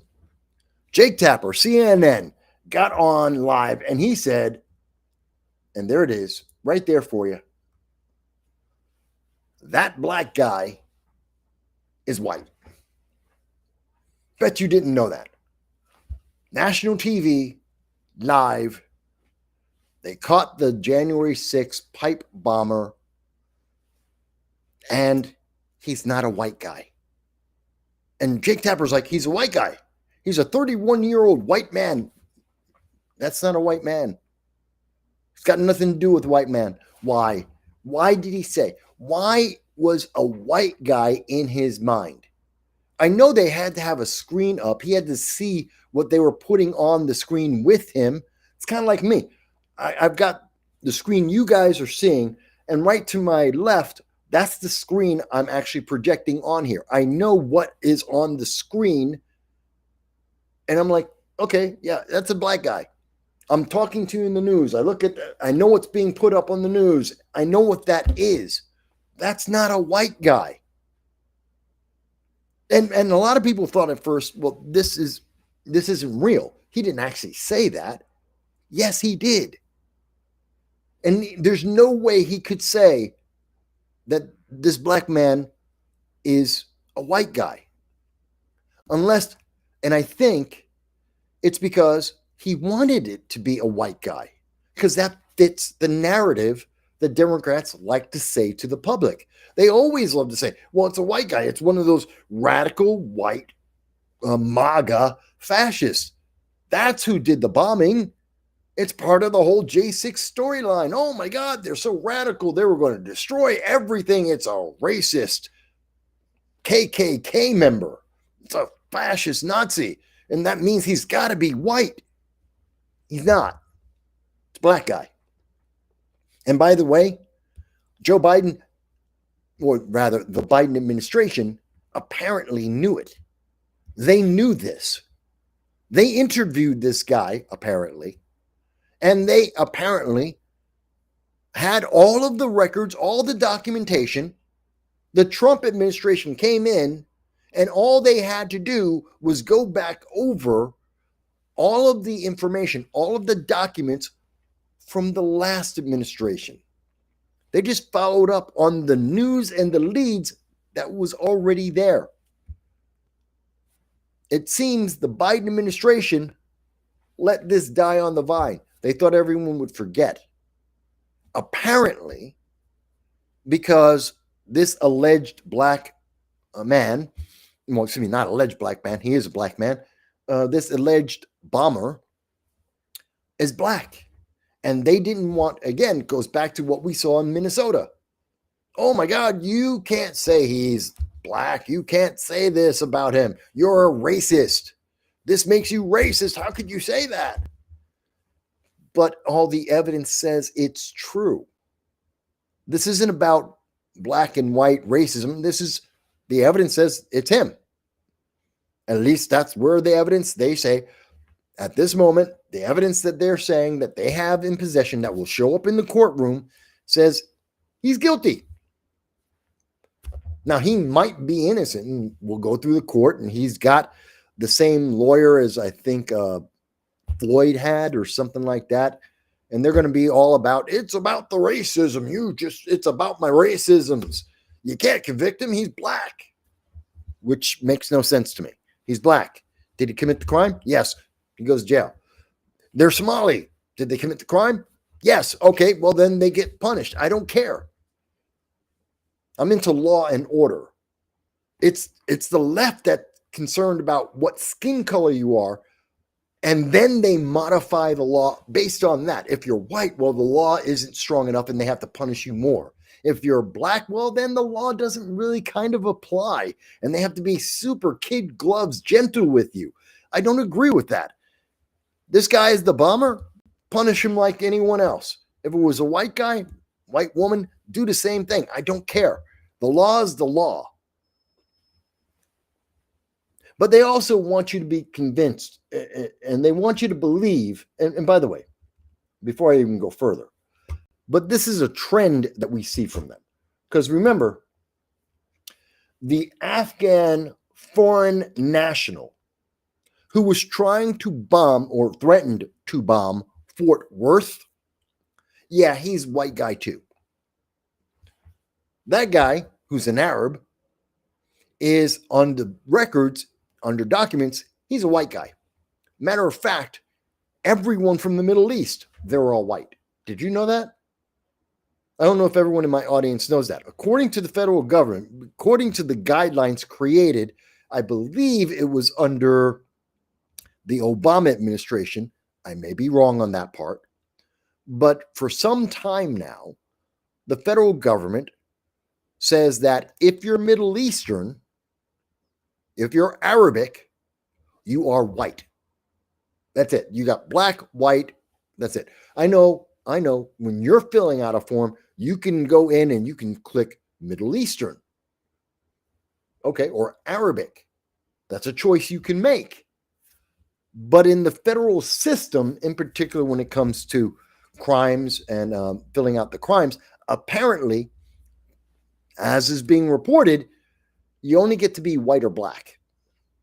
They don't go into the whole checkbox thing. They don't care about the checkboxes. You're a criminal. Don't care. Are you white? No. Are you black? Yep. Okay. Hispanic? Yep. Okay. That's it. That's pretty much the huge swath of choices you get if you're a criminal in the system.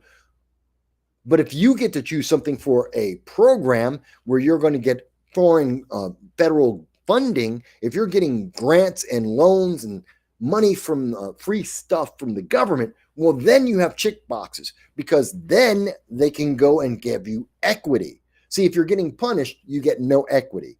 If you're actually being punished, up until the punishment, you can get lots of equity. So if you get caught with a crime, well, you have equity. That means we can send you back out onto the streets because you're black or you're Hispanic or you're Eastern, Middle Eastern, or you're trans. They'll send you right back out onto the street because that's equity.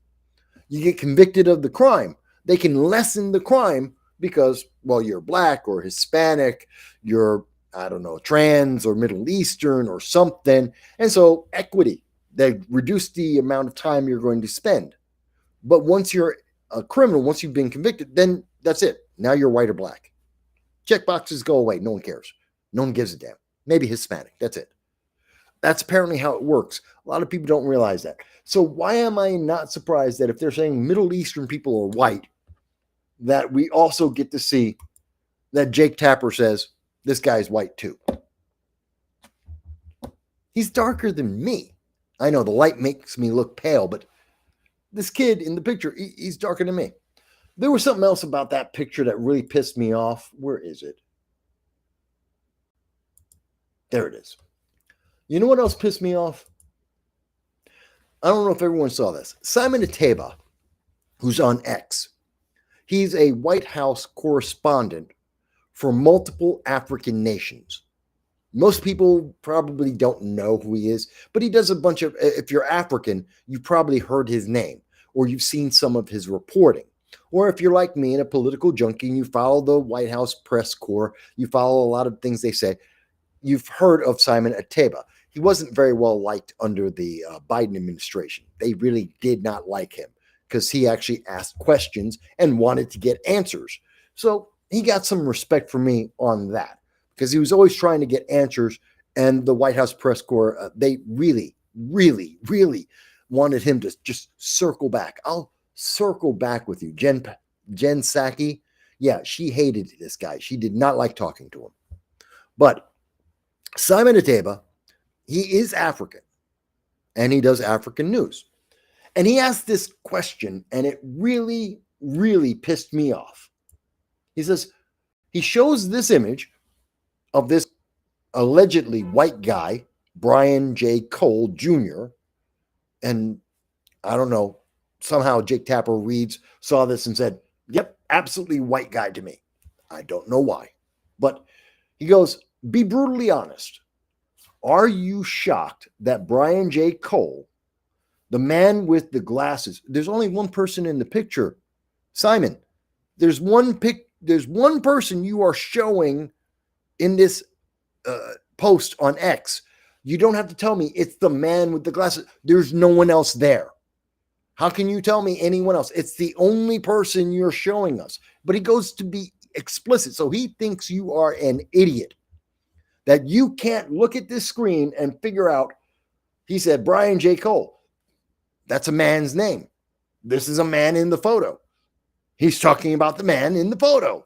You should be able to figure that out. But he thinks you can't. And he says, the man with the glasses, a tie, a broad smile, and polished haircut. Okay. I can see. I'm not blind. I can see the photo. I know what it is. He's the only guy and he's the only person in the picture. The only one. I can see what he's wearing. It is very apparent. So he is insulting you. But he's doing this for a very specific reason. He's not just insulting you. He's prepping you. He is twisting you. Simon Ateba is manipulating you because he has an agenda and he is pissed off. He goes on to say that this black man has just been identified as the DC pipe bombing suspect. Are you shocked that this black man is the pipe bombing suspect? I want you to get that because he went into such great detail. It's not that he's a black man. Are you shocked that a black man would be upset with the government and would plant pipe bombs because he's upset with the government and he's an anarchist who doesn't like governments? Okay, that isn't MAGA.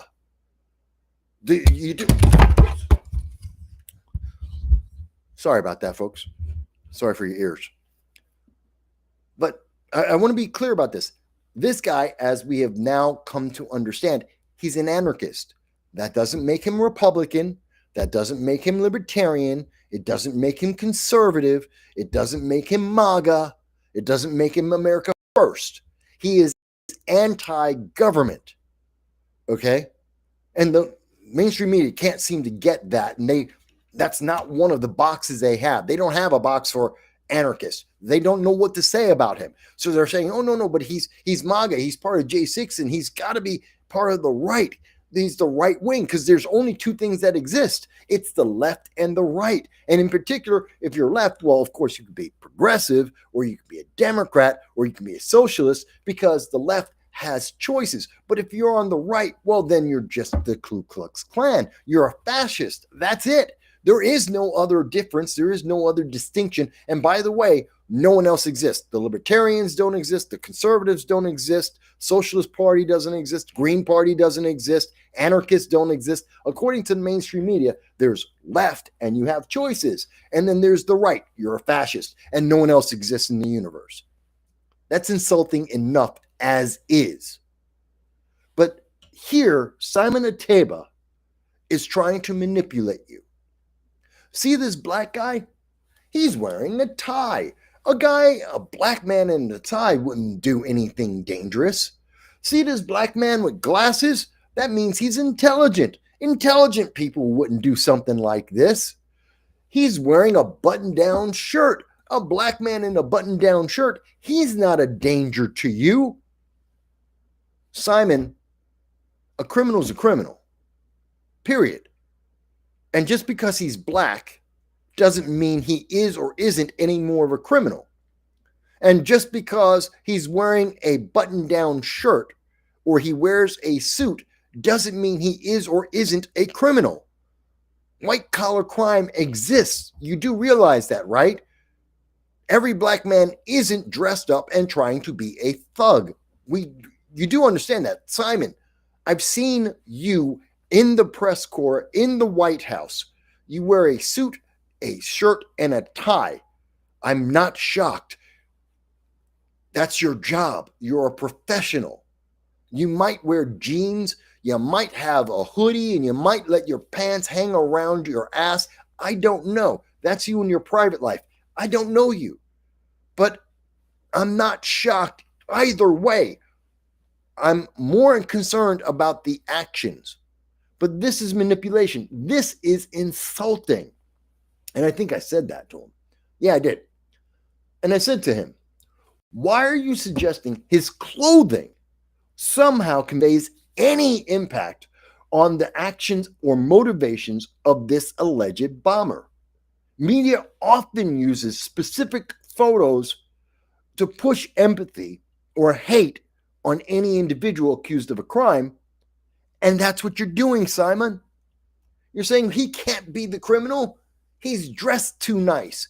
He's too much of a white-collar worker. He seems to be too intelligent. He can't be criminal. Aren't you shocked? This is shocking. They must have the wrong guy because he's a smart black guy. He's not a thug walking down the street.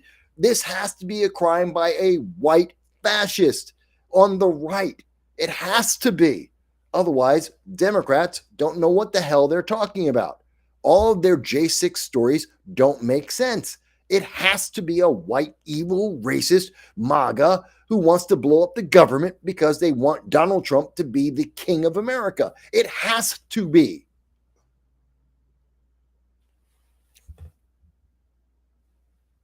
This is what they're saying. And black men just can't wear suits. Black men can't have a shirt and a tie. Black men don't wear glasses. Black men don't read. That's stupid. And Simon, you're smarter than this. You are smarter than this. When I saw this, I was livid with you, Simon Ateba, because you know better than this. And you know the game that you are playing. You are smart enough. You've been doing this enough. You know, like I do, that this is manipulation. That's all you're doing is you're playing a manipulation game. It's really insulting. It's really 1,000%. This is insulting and aggravates me. Yeah, if he's the bomber, he needs to be tried. He needs to be tried. And if he's the bomber, he needs to go away for a long time. That is evil, what he was trying to do. I do not have any sympathy for him. But I'm also not stupid enough to say that he's a Republican, because he's not. But he voted for Trump. And that doesn't mean that he's a MAGA supporter or he's America First. And even if he is, it still doesn't matter. The crime is the crime. I don't care. Oh, but he represents, what does he represent? Black intelligent men that wear glasses? Are you sure about that? Do you really want people to think like that? Is that the message that you're trying to put out? MSNBC, CBS, ABC? Is this really what you're trying to say to us? No one wants to ever have this conversation about this. It is insulting and aggravating. Insulting and aggravating. And I am even more angry about it because Simon Ateba is the one who said it. And Simon Ateba is better than that. And he should know better than that. I got a bunch of comments that came in while I was just talking. So I'm going to take a quick look here. Let me see. Let's see. I love that you guys were having a conversation. Steve Urkel is white.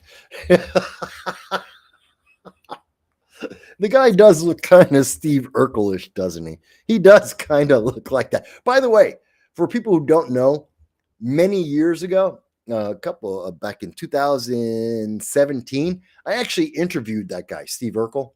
I forget what his real name is. And Jaleel White. Yeah, Jaleel White. I actually did an interview with Jaleel White. I had him on. I got him on the record. I got an interview with him, and it's up on my channel somewhere. So that's kind of funny.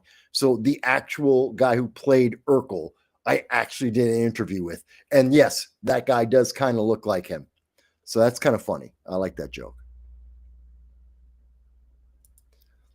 Let's see. User says, "My God, my screen colors must be bad. My computer monitor is blowing up because." I mean, he's got to be white. Jake Tapper said he was white. Jake Tapper's with CNN. CNN would never lie. Yeah. And he joins Larry Elder as the black face of white supremacy. Do you remember that? I remember that. I covered that story when Larry Elder, not Larry Sharp, Larry Elder was running for governor of California because Gavin Newsom is such a wonderful person. They tried to get rid of him. They really should have, but they didn't. But Larry Elder was running in that race, and the LA Times had a front page story that Larry Elder was the black face of white supremacy. Larry Elder. Oh my God, I did a whole thing on that story. I actually covered it, had a couple of videos on it. Very insulting. But yeah, it's the same mentality from the left. Users like, I'm laughing way too hard at this. The first time I saw it, I was kind of laughing at it too. Today, now, I'm kind of upset because of Simon Ateba. But it is stupid. Oh, you're laughing about the... And Joel's laughing about it too, the whole Urkel thing.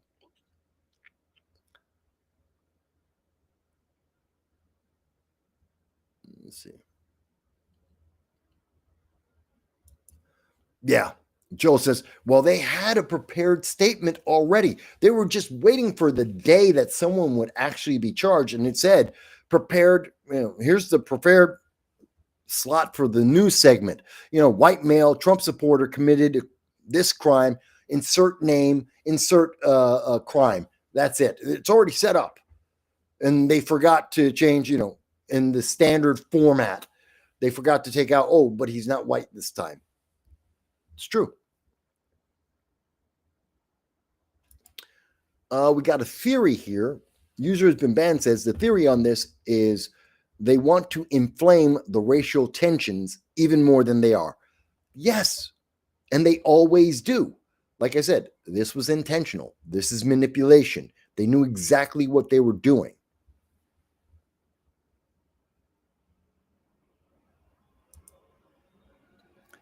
Well, that's a line from Blazing Saddles, which I think was a phenomenal, great film. So funny. You could never make Blazing Saddles today. Never. In the last decade, they've lost the ability to make movies like Blazing Saddles. That was such a great film. Oof, he's darker than us. Oh, yeah. The Indians. When the Indians, Cleavon Little, when they go to his family and they're like, should we scalp them? They're darker than us. Leave them go. That was funny. That was a good line. Mel Brooks, he makes great movies.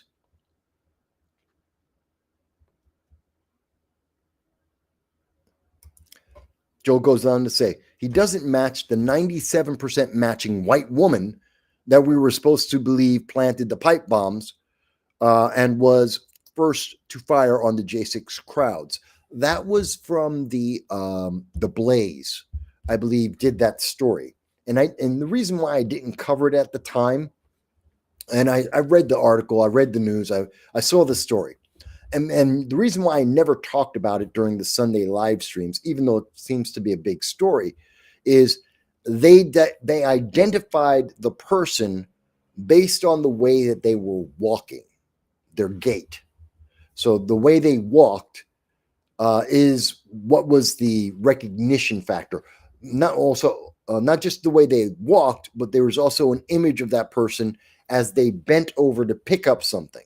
And the answer from the analyst who made this investigation on the Blaze, he said, well, the guy bent over, or the person bent over. And he said, well, the way that they bent over was the way that most women bend over. Well, have you seen the way they teach kids these days? Most kids don't know if they're male, female, or whatever. They think they're one of 70 infinite genders. They don't know what male and female is anymore. But that being put aside, so he says, well, they're bending over, and that's the way a woman bends over, which isn't exactly correct. That's not really true. It depends on what you're picking up, and also how tall are you. So those are factors, but okay. But they bent over, and that's kind of like how a woman bends over, and they were walking, and that matches the record we have for a white woman who's formerly on the police, and she walked in the same kind of way. That sounded so tenuous and so arbitrary. It was crap. I didn't think it was real. I didn't think that's not science to me. That's not science. It's very circumstantial at the best, in my opinion. But the Blaze thought it was serious enough, and they thought they had the evidence, and they said, no, we're going to run with it. And then we got the truth. So there you go. So that's why I didn't run with the Blaze's story about, well, it's a white woman. But I love this. Users goes, yeah, the mob never dresses nice at all. Yeah, we see it all the time.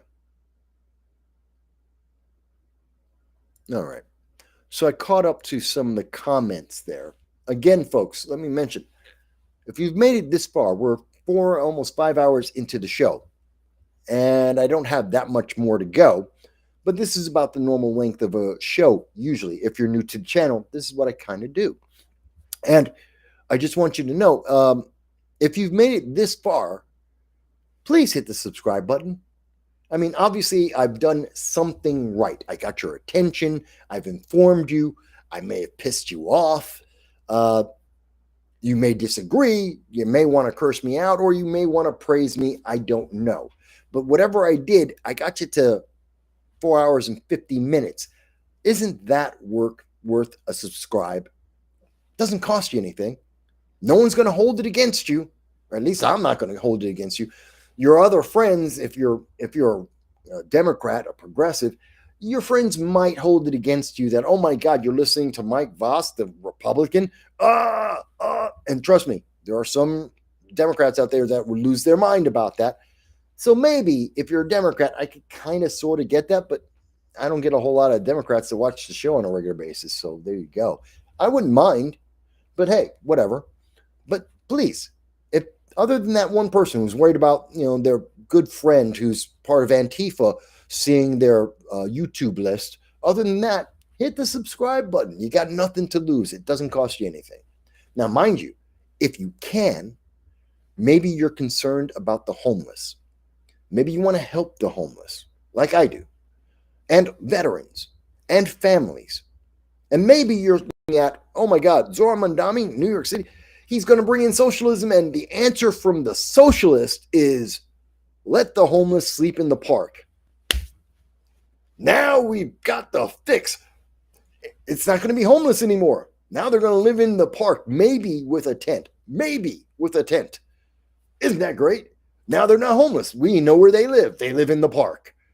And if you think that's an inappropriate answer, if you think that doesn't help people end homelessness, you're like me. That means we should be donating to the Jericho Project. And that's why I'm taking 50% of every super chat, every Rumble rant, every one of my Patreon members, they're $1.50 a month. That's it, $1.50. That's it. I only have one tranche, only one scale of member in my Patreon. I know everyone else got like $500, $50 a month. I don't do that. $1.50. That's it. After taxes, it means $1. After taxes, after the cut from Patreon, I get $1 out of my Patreon. That's it. That's why it's $1.50. And so there's my Patreon, and that's going to be included. The PayPal, if you go to PayPal and you want to make a one-time donation to the channel, I know sometimes people feel that either for a birthday or because it's they get their taxes back or it's Christmas, whatever the reason, go ahead and donate. And 50% of the net proceeds that I receive will go to the Jericho Project. I'm going to do that in January. I'm going to do it live. So that would help. But I know the economy's not perfect. Inflation is real. And I'm poor, and so are a bunch of other people. That happens. So, you know what? Hit the subscribe button. It's free. Costs nothing. I'd appreciate it. Okay, that's being said. And yes, I'm plugging myself hard. Why? No one else will. So that's why I do it. And I know that Twitter doesn't do it. I know that TikTok won't do it, and YouTube won't do it. So got to do it myself. By the way, I finishing up. I meant to mention this when I was finishing up with the Brian J. Cole, the alleged J6 bomber. And here they go. They go, this is from CNBC. January 6th pipe bomb suspect Brian Cole confessed, said he supports Trump and has anarchist views. That doesn't really make any sense to me. And by the way, everyone, all the rest of the news media, at least up until the time I started the show, every other major news source, major news media, all referred back to this article. So Washington Post, ABC, The Hill, everyone I saw was referring back to this article as the originator of the idea that Brian Cole is an anarchist and supports Donald Trump. Now, the FBI did say that they have online records of this guy being an anarchist. So there's evidence of that. And the FBI did have a conversation with this guy, which we don't know what they said. And CNBC isn't telling us that they have a source with the FBI that talked to Brian Cole. They don't say that. So I'm not sure how they get, and this guy supports Trump. And everyone else, all the other news media are saying, CNBC said he supports Trump, so we trust that. So they're all running with the story. What does that sound like? Where did we see that before? Oh, yeah, Washington Post said that Pete Hegseth said there will be no survivors. That was a lie. Now we have all the media are saying, Brian Cole supports Donald Trump, whatever that means. And that's because CNBC said it. By the way, what does that mean? The January 6th bomber, alleged, Brian Cole, said he supports Donald Trump. What does that mean? He didn't say that's not him being a Republican. That doesn't mean that he's MAGA. That doesn't mean he's America First. That doesn't mean he voted for Donald Trump. But they're like, oh my God, but that means he's a Republican. He's a Nazi. He didn't say that. According to NBC, CNBC, that's not what he said. They're just running with this. They have no idea what else to say. They are so damn confused. They don't know what to do with this story. And then they're trying to demonize, well, see, he's MAGA. That just tells us January 6th. See, it's those crazy January 6th evil people. He did this on January 5th. If Brian Cole is the one who did this, we know whoever planted the pipe bombs, they did that on January 5th, almost 24 hours before Donald Trump had a speech to the public. 24 hours before, an entirely different group of people went down to the Capitol and entered the building. Some of those people being members of Antifa, as we now know for a fact. What does this have to do with any of that? We know, according to the FBI at this moment, that Brian J. Cole had no connection to Republicans, to any of the organizers of the speeches that Donald Trump attended to. He had no connection to any of the people so far, any of the people who got arrested. He's not connected to anyone. So, what does support mean? And how does that justify anything about what the left wants to believe about January 6th? It was violent. It wasn't. There were a couple of people who were violent. Yes, they deserve to be in jail. They got pardoned. Okay. But it wasn't violent. There were 300,000 people there. If it was violent, DC would have got burned down. If they were leftists, DC would have been burned down. Imagine 300,000 leftist protesters. You see what happens when 5 or 10 of them get together and they burn down the local Walmart. They burn down a Wendy's. They burn down everything. Imagine 300,000 of them in DC. They'd have burned down the city.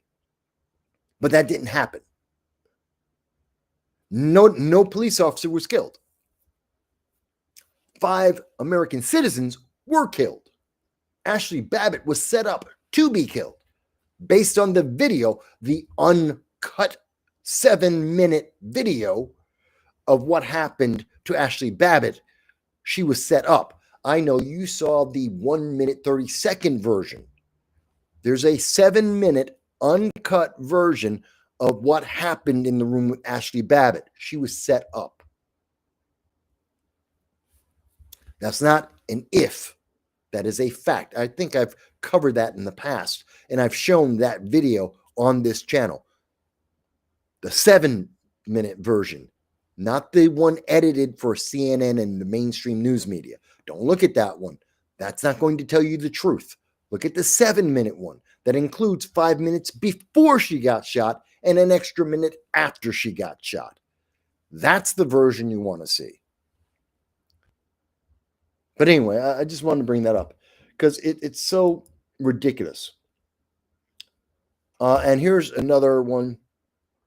Again, they're saying the pipe bomb suspect confessed and expressed his support for Trump.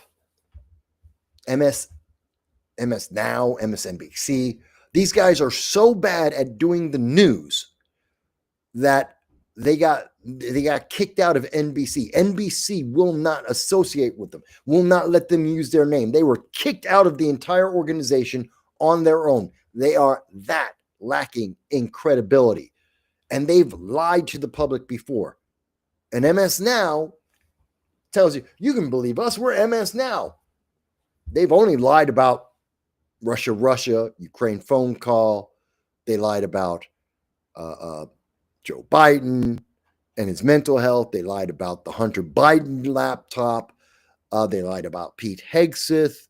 They lied about Lois Lerner. They lie a lot. And they've been caught on all of those lies. So you trust them now? Yeah. Okay. You do that. I'm not. I will not. I also love this. This is international. And so you got The Guardian going, the U.S. Capitol pipe bomb suspect says he believed Donald Trump's lie. Well, we do know there were election irregularities. We know that. And now we can actually say that. But every time that the media points to it, they never mention anything about the irregularities of the election. They say it's the perfect, most secure, nothing went wrong, everything was done by the books. Half of all the laws that were created in 2020 just for the 2020 election have all been revoked. They've gone to court and they were found to be unconstitutional. Half of them. That includes in Pennsylvania, Ohio, Michigan, Wisconsin. The laws were thrown out. They were unconstitutional changes. But there were no irregularities. It was a perfect election. It was absolutely secure. Which is why not one state has ever done an audit of their voter rolls so far. Not one. Because they're absolutely secure. And even though using the publicly available data, we know in New York, when independently going through the voter rolls, there are over 50,000 registered voters that shouldn't be because they're homeless and they don't have an address. By the way, to vote in New York State, you need an address. If you don't have an address, if you are homeless, you cannot vote. 53,000 homeless people on the voter rolls in New York State that seem to miraculously vote anyway, and their votes count. How many states have illegal aliens that have voted in elections, or we believe they were about to? We've seen hundreds. We have found out in places like Washington State and Oregon, we found out in many states that illegal aliens somehow got registered to be able to vote, and some of them did.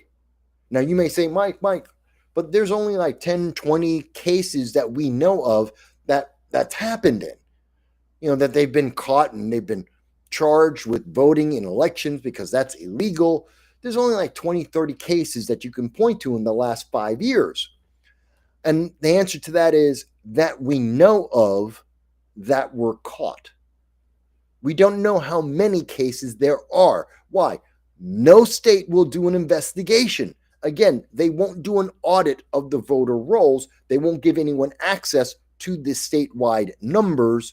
We don't know. And bluer than blue states don't follow up. They don't investigate this.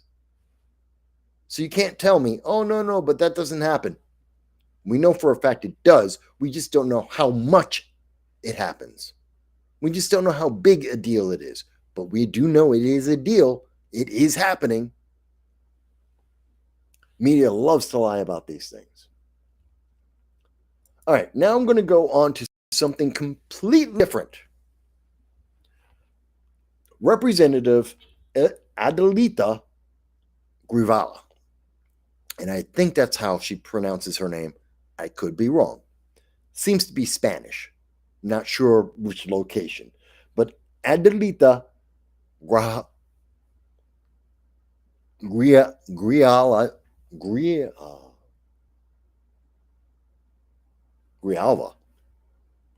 Is that it? Grijalva? I'm not good with Spanish. Better with Russian, believe it or not. My Russian is so much better. Representative Adelita. And she says she was in Tucson. She was going to get a taco. Yay!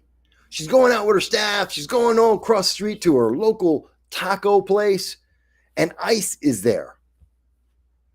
And oh my God, ICE is raiding the Arizona taco place.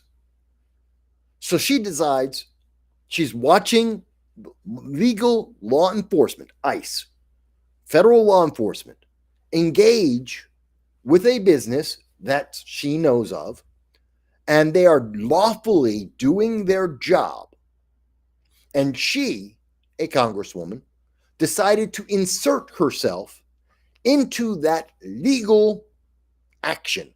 She decided to become part of the detaining and deportation of illegal aliens. That's obstructing justice. If I did that, I'd go to jail. If you did that, you go to jail. It's a crime. It is a crime. And she was involving herself. Now, I've seen the full video. And to be fair, she doesn't actually jump into the middle, try and grab one of the illegal aliens and pull them out. No, that's what New Jersey members of Congress do.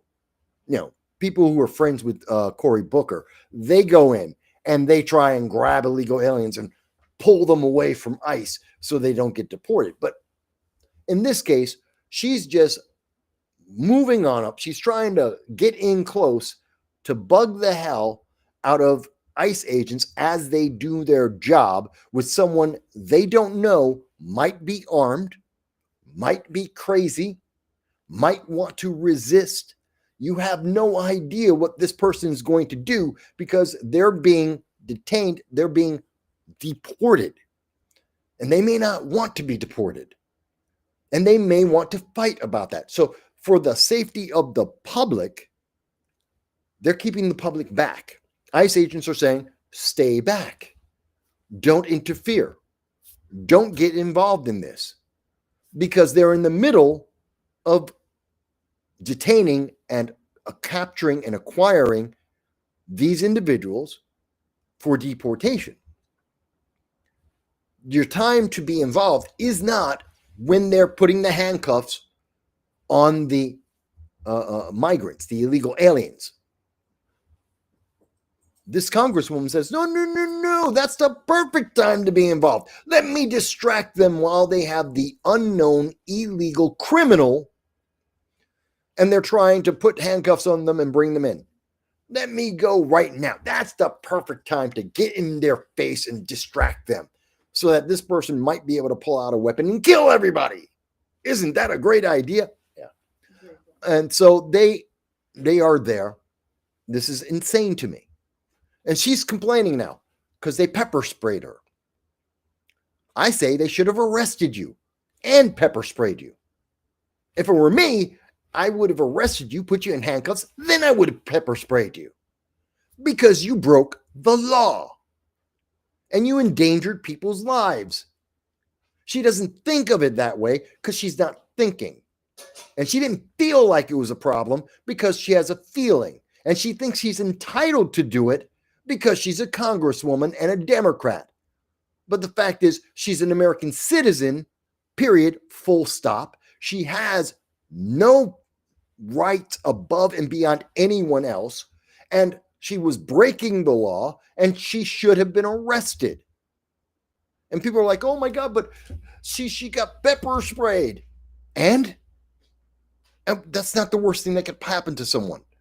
That's not illegal. It's not a crime. And it's not a big deal. But I was just trying to help that criminal, the illegal alien. I don't care. It's a crime. She should have been arrested. She should be thankful she didn't get arrested.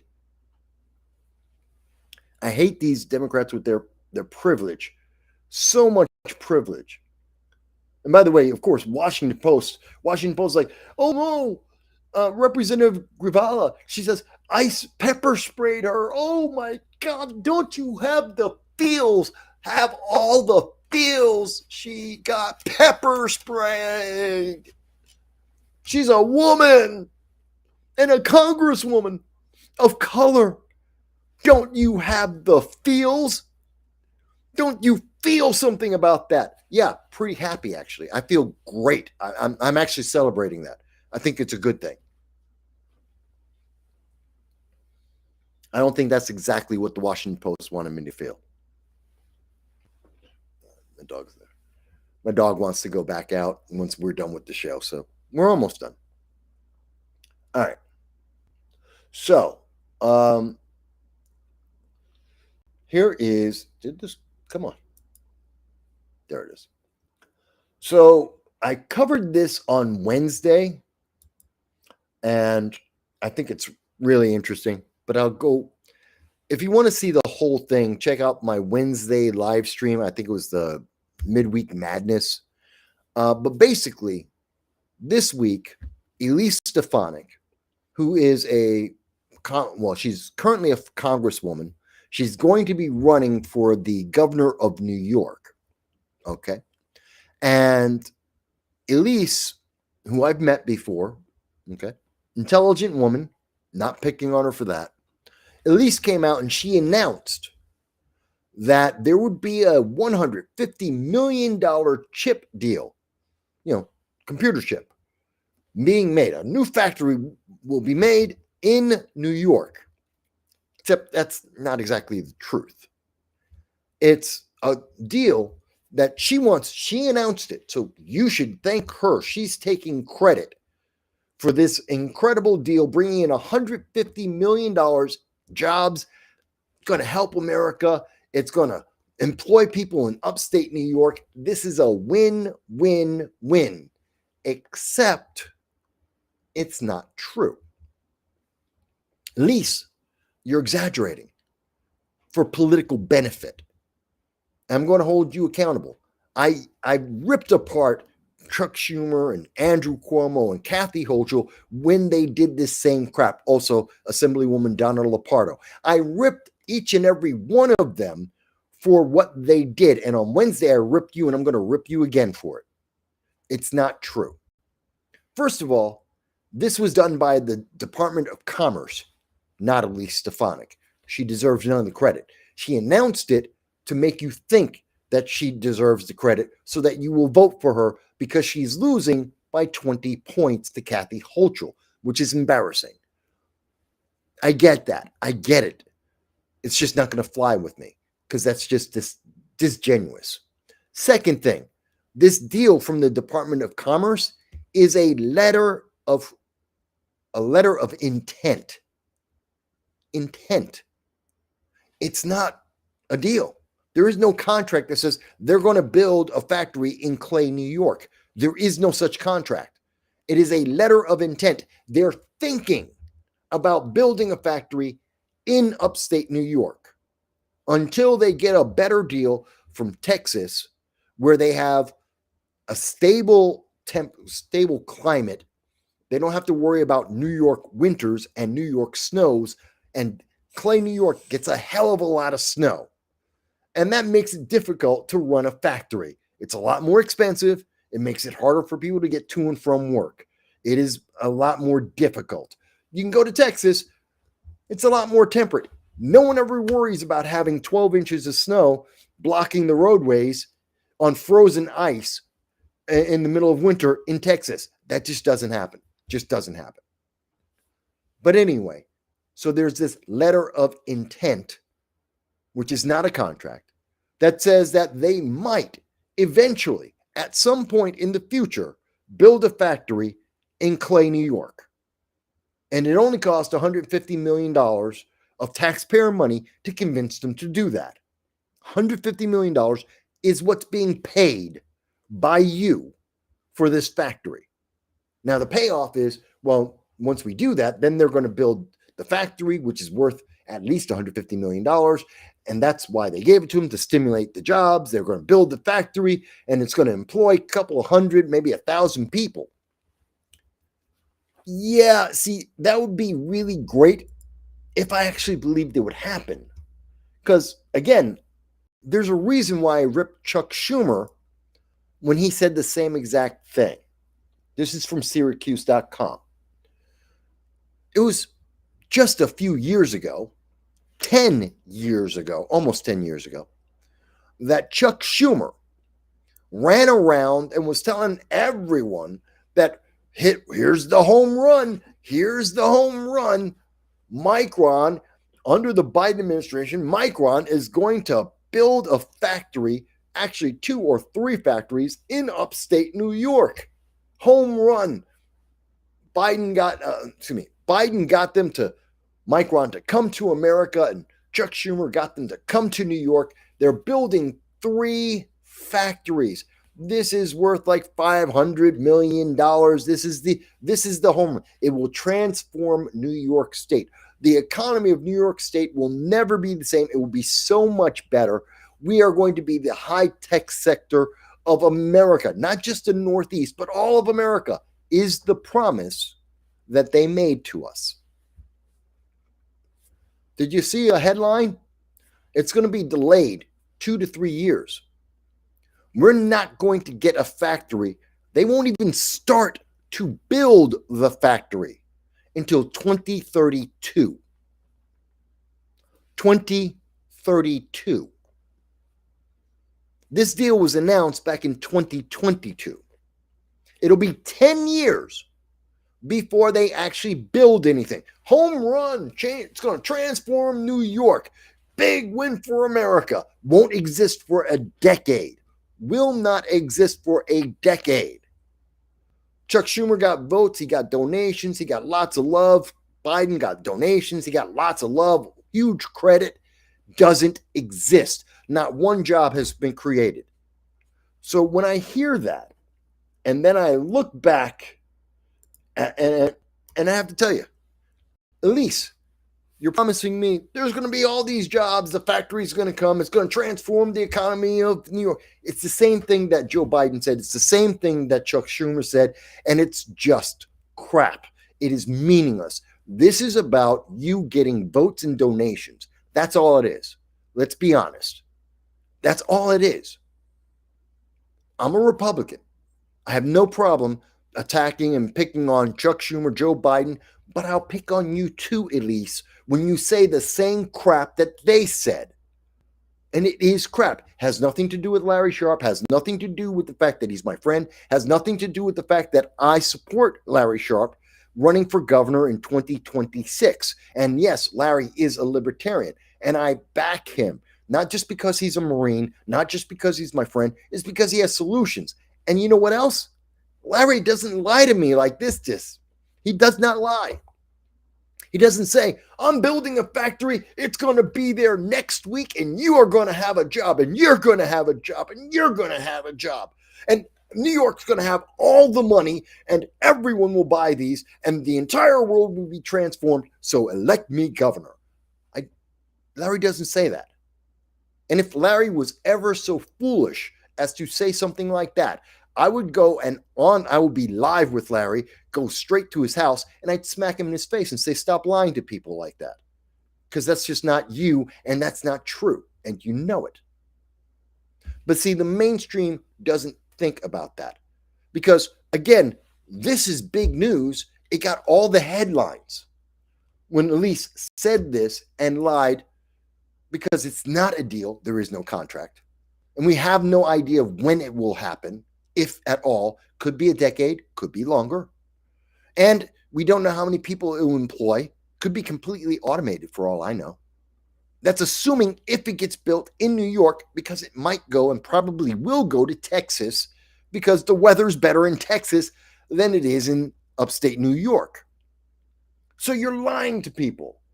And people see that and they think, well, she did a great job. I guess I got to vote for her. Just like they said to Chuck Schumer and what they said to Biden and to the Democrats in New York State when they lied in 2022. It's just a lie. And I will call out Republicans for that. It's just stupid. Oh, final thing, and I think I talked about this on Wednesday too. Chuck Schumer, by the way, is trying to reform his image. He's looking for the sympathy vote. For all you leftists who are watching the show, hate watching the show. You got to be hate watching if you're watching me. You're hate watching me. Thank you for making it this far. I hope you haven't gotten too sick. If you're a Democrat, progressive, socialist watching this, I hope you've made it through. I hope your boss paid you a lot for this. But, okay, Chuck Schumer, he's pissed off the left. He's pissed off Democrats. He pissed off the progressives. He pissed off the average American because he shut down the government for 43 days. And Democrats got nothing. They got nothing for it. They got no deal. They got no extra money. They got none of their issues. They got all the blame, as they deserved. They got all the blame. Trump didn't get blamed. Republicans didn't get blamed. Nobody holds them accountable for all of the problems that came out of the shutdown. Just Democrats, just Chuck Schumer. So he looks weak. In fact, it was so bad that on top of all the other problems Democrats have, like they're out of money, they had to take a $15 million loan just to make it to the end of the year because their donors abandoned them because they have no plans, they have no leadership, they have no policies. All they have is Orange Man bad. So that you take that scenario and you match it up with the Schumer shutdown, and Pelosi said, I'm out of here. I'm done. This game is over. She walked away. And a bunch of other Democrats are suddenly, out of the blue, just retiring. Like Jerry Nadler. Gone. Done. 30 years as a member of Congress and now suddenly just walking away. Time to go. Game's over. But Schumer says, no, I'm not ready to go yet. So suddenly, out of the blue, miraculously, he gets this email message that says that they're putting bomb threats in Binghamton, which is a huge left-wing hub of New York, and Rochester, a left-wing hub in New York State, and in Long Island, which is super Republican, but not violent, not known for violence. not known for random protests from anyone. That's strange. That's really weird. Okay, Long Island, most of Long Island is Republican, but they don't go around having huge protests trying to burn anything down. They don't even really talk about Chuck Schumer. And if they were mad about anything, they were mad about the race with Mondami, because Zoran Mondami is going to crush business coming to Long Island. They're pissed about the mayor's race. They're not thinking about Chuck Schumer. And this is out of the blue. These bomb threats came out of the blue. No one's ever, don't know why. They just suddenly said, Chuck Schumer, you suck. I'm going to blow you up. In New York State. In New York State, they're saying this. Okay. And they're going to go to Binghamton? Wait a minute. There's Progressive Leaders of Tomorrow is in Binghamton. That is a leftist Antifa group. Antifa cells exist in Rochester and in Binghamton, which is in Broome County. They exist. So those are leftist groups. The Working Families Party is big in Broome County and in Rochester. They're leftists. In fact, I can name about 12 different organizations, all the same people, but 12 different organizations that are all leftist. And they're all leftist. And guess what? There isn't one that's right-leaning. There's the Conservative Party, Libertarian Party, Republican Party. That's it. That's it. All the nut jobs are on the left. And they have at least 12 different organizations in Rochester and in Broome County, Binghamton. And so some right-leaning lunatic is going to drop a bomb in Binghamton, the center of leftist lunatic organizations. It's fake news. This is to make the leftists feel sympathy for Chuck Schumer, to give him a check and to give him a vote, to get at we're going to fight against Donald Trump, because all the Democrats are running against Donald Trump. They don't have any other opponent. They're not running. Kathy Hochul isn't running against Elise Stefanik or Larry Sharpe. She's running against Donald Trump, because obviously Trump's in every election for the Democrats. He's on every single ballot for every single office if there's a Democrat running. They're all running against Donald Trump. And here's Chuck Schumer. So the Democrats want to really stick it to Donald Trump. I'm going to vote for Chuck Schumer. I'm going to give him some money. I'm going to support the Democrats. That's what this gimmick is about. It's not real. It's a setup. They're manipulating you. Again. Very upsetting to me. So I want to call it out. Okay. We're almost done, folks. I just want to go back over a couple of the comments here. Remember, as we're finishing up, we covered a lot of ground today. Covered a lot of stories. Love it. We got a lot of comments too. So I love that. So thank you very much, guys, for making it interesting. So let me see. We got Lauren. Our bot is back. The bot came back. And as I mentioned earlier in the program, I've seen this exact bot. I also moderate a couple of different channels. And I've seen this exact Lauren bot goes to a couple of different channels, some conservative, some not, and just spouts useless crap. This is a bot. I have no problem calling it out. And the bot says 12 jurors unanimously found Trump guilty of felonies. Who cares? Old news. Got nothing to do with anything that's happening in the world right now. Absolutely nothing. Trump is convicted felon. Yes, he is. Okay.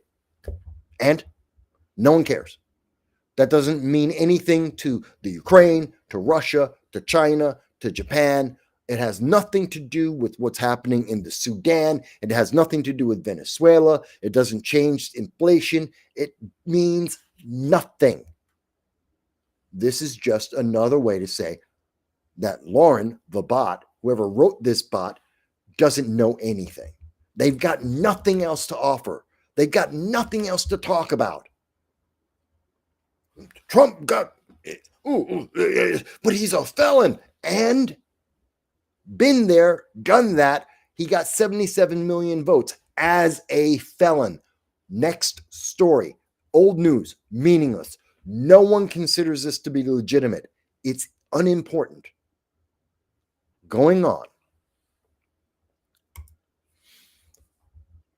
Joel says, ICE agents warned, Miss Adelita was warned by ICE agents and directed her to go back. I know. I saw the full video and they're telling her, look, we're busy. We're doing something. Don't interfere. Stay back.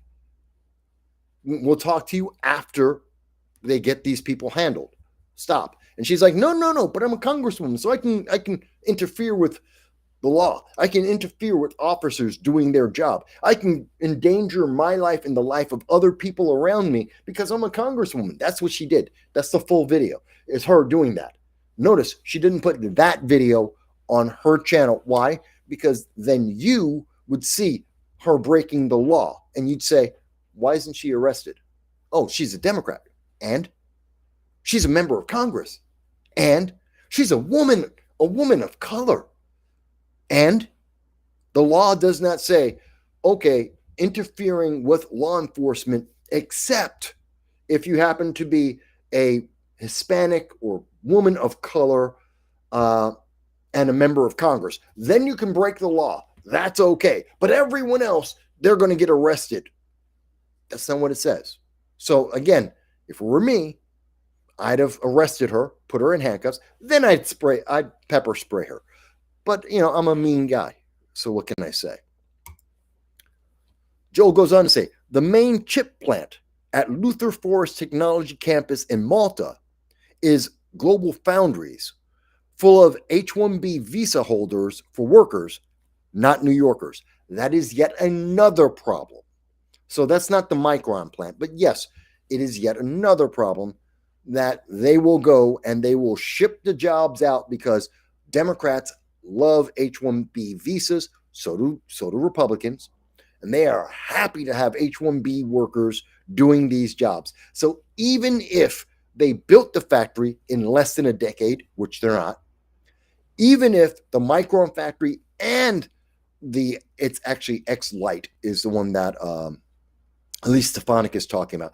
Even if they build both of the factories and they take American workers, they build the factories.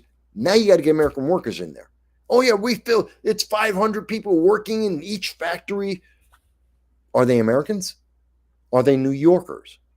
Is their money staying in America or is it being sent back like the Somali money to another country? Are they Indians and they're sending the money back to India? It's just terrible. It's just terrible. And Crystal Ruiz. Crystal, I don't know if I've seen you comment on the channel before. Thank you for leaving a comment. I don't know if it's the first time you've ever seen the show or if you've seen it many times, but I appreciate that you've watched the show. And I thank you for leaving me a comment. Hopefully, the first time you've seen it, or if it's the first comment, hopefully it was worth it. But let me find out. And you say, great show. Well, there we go. Thank you very much for the first comment and that I did a good job. Okay. I hope all is well. Yeah, things are pretty good. I mean, I'm poor. It's Christmas. It's cold outside, and I'm about to walk my dog. But it's not snowing. It's not below zero, and I have food. So, it's a mixed bag. This is off topic. That's perfectly fine, folks. I don't mind people asking me different questions all the time. I'm happy with it. It's perfectly fine. This is off topic, I guess, but I'm curious what sources you recommend so I can keep myself informed on politics. I would really appreciate it. Okay, I've been asked this from time to time. As you may notice, and when I put up the links, you may notice it even more then. I use a huge source. I spend more time than the average person in terms of news. Most people, they watch, the Housewives of I Don't Give a Damn. They watch really bad Disney shows like Ahsoka or The Acolyte. They watch really crappy stuff on TV, and they've got 50 subscriptions that they spend $100 a month on, and they watch none of it. I don't do any of that crap. I also I don't care about basketball, baseball. I don't watch any of the balls. Don't care. I look at news. I play video games. And that's about it. That's my entertainment. I play video games. Oh, and I watch anime. Not as much lately, but I watch anime. Anime, not hentai. Get your head out of the gutter. I watch anime. I play video games. And I read the news. That's pretty much it. Done. No, I don't do anything else for entertainment, and I don't care about TV shows, and I will not subscribe to any of the crap out there. I don't. And I'm talking about like Netflix. I don't do Netflix or Paramount or Amazon or any of that crap. I don't deal with that crap because they got crap. They just don't. They never have shows I would watch. And the movies that are being made nowadays, can't stand it. Anyway, I'm being long-winded. Let me go on. So, because I do that, I watch a lot more news from everywhere. I watch and read news from everywhere. So my sources would be the BBC, The Guardian, Times of India, the Hindustan Times, the Nikkei News.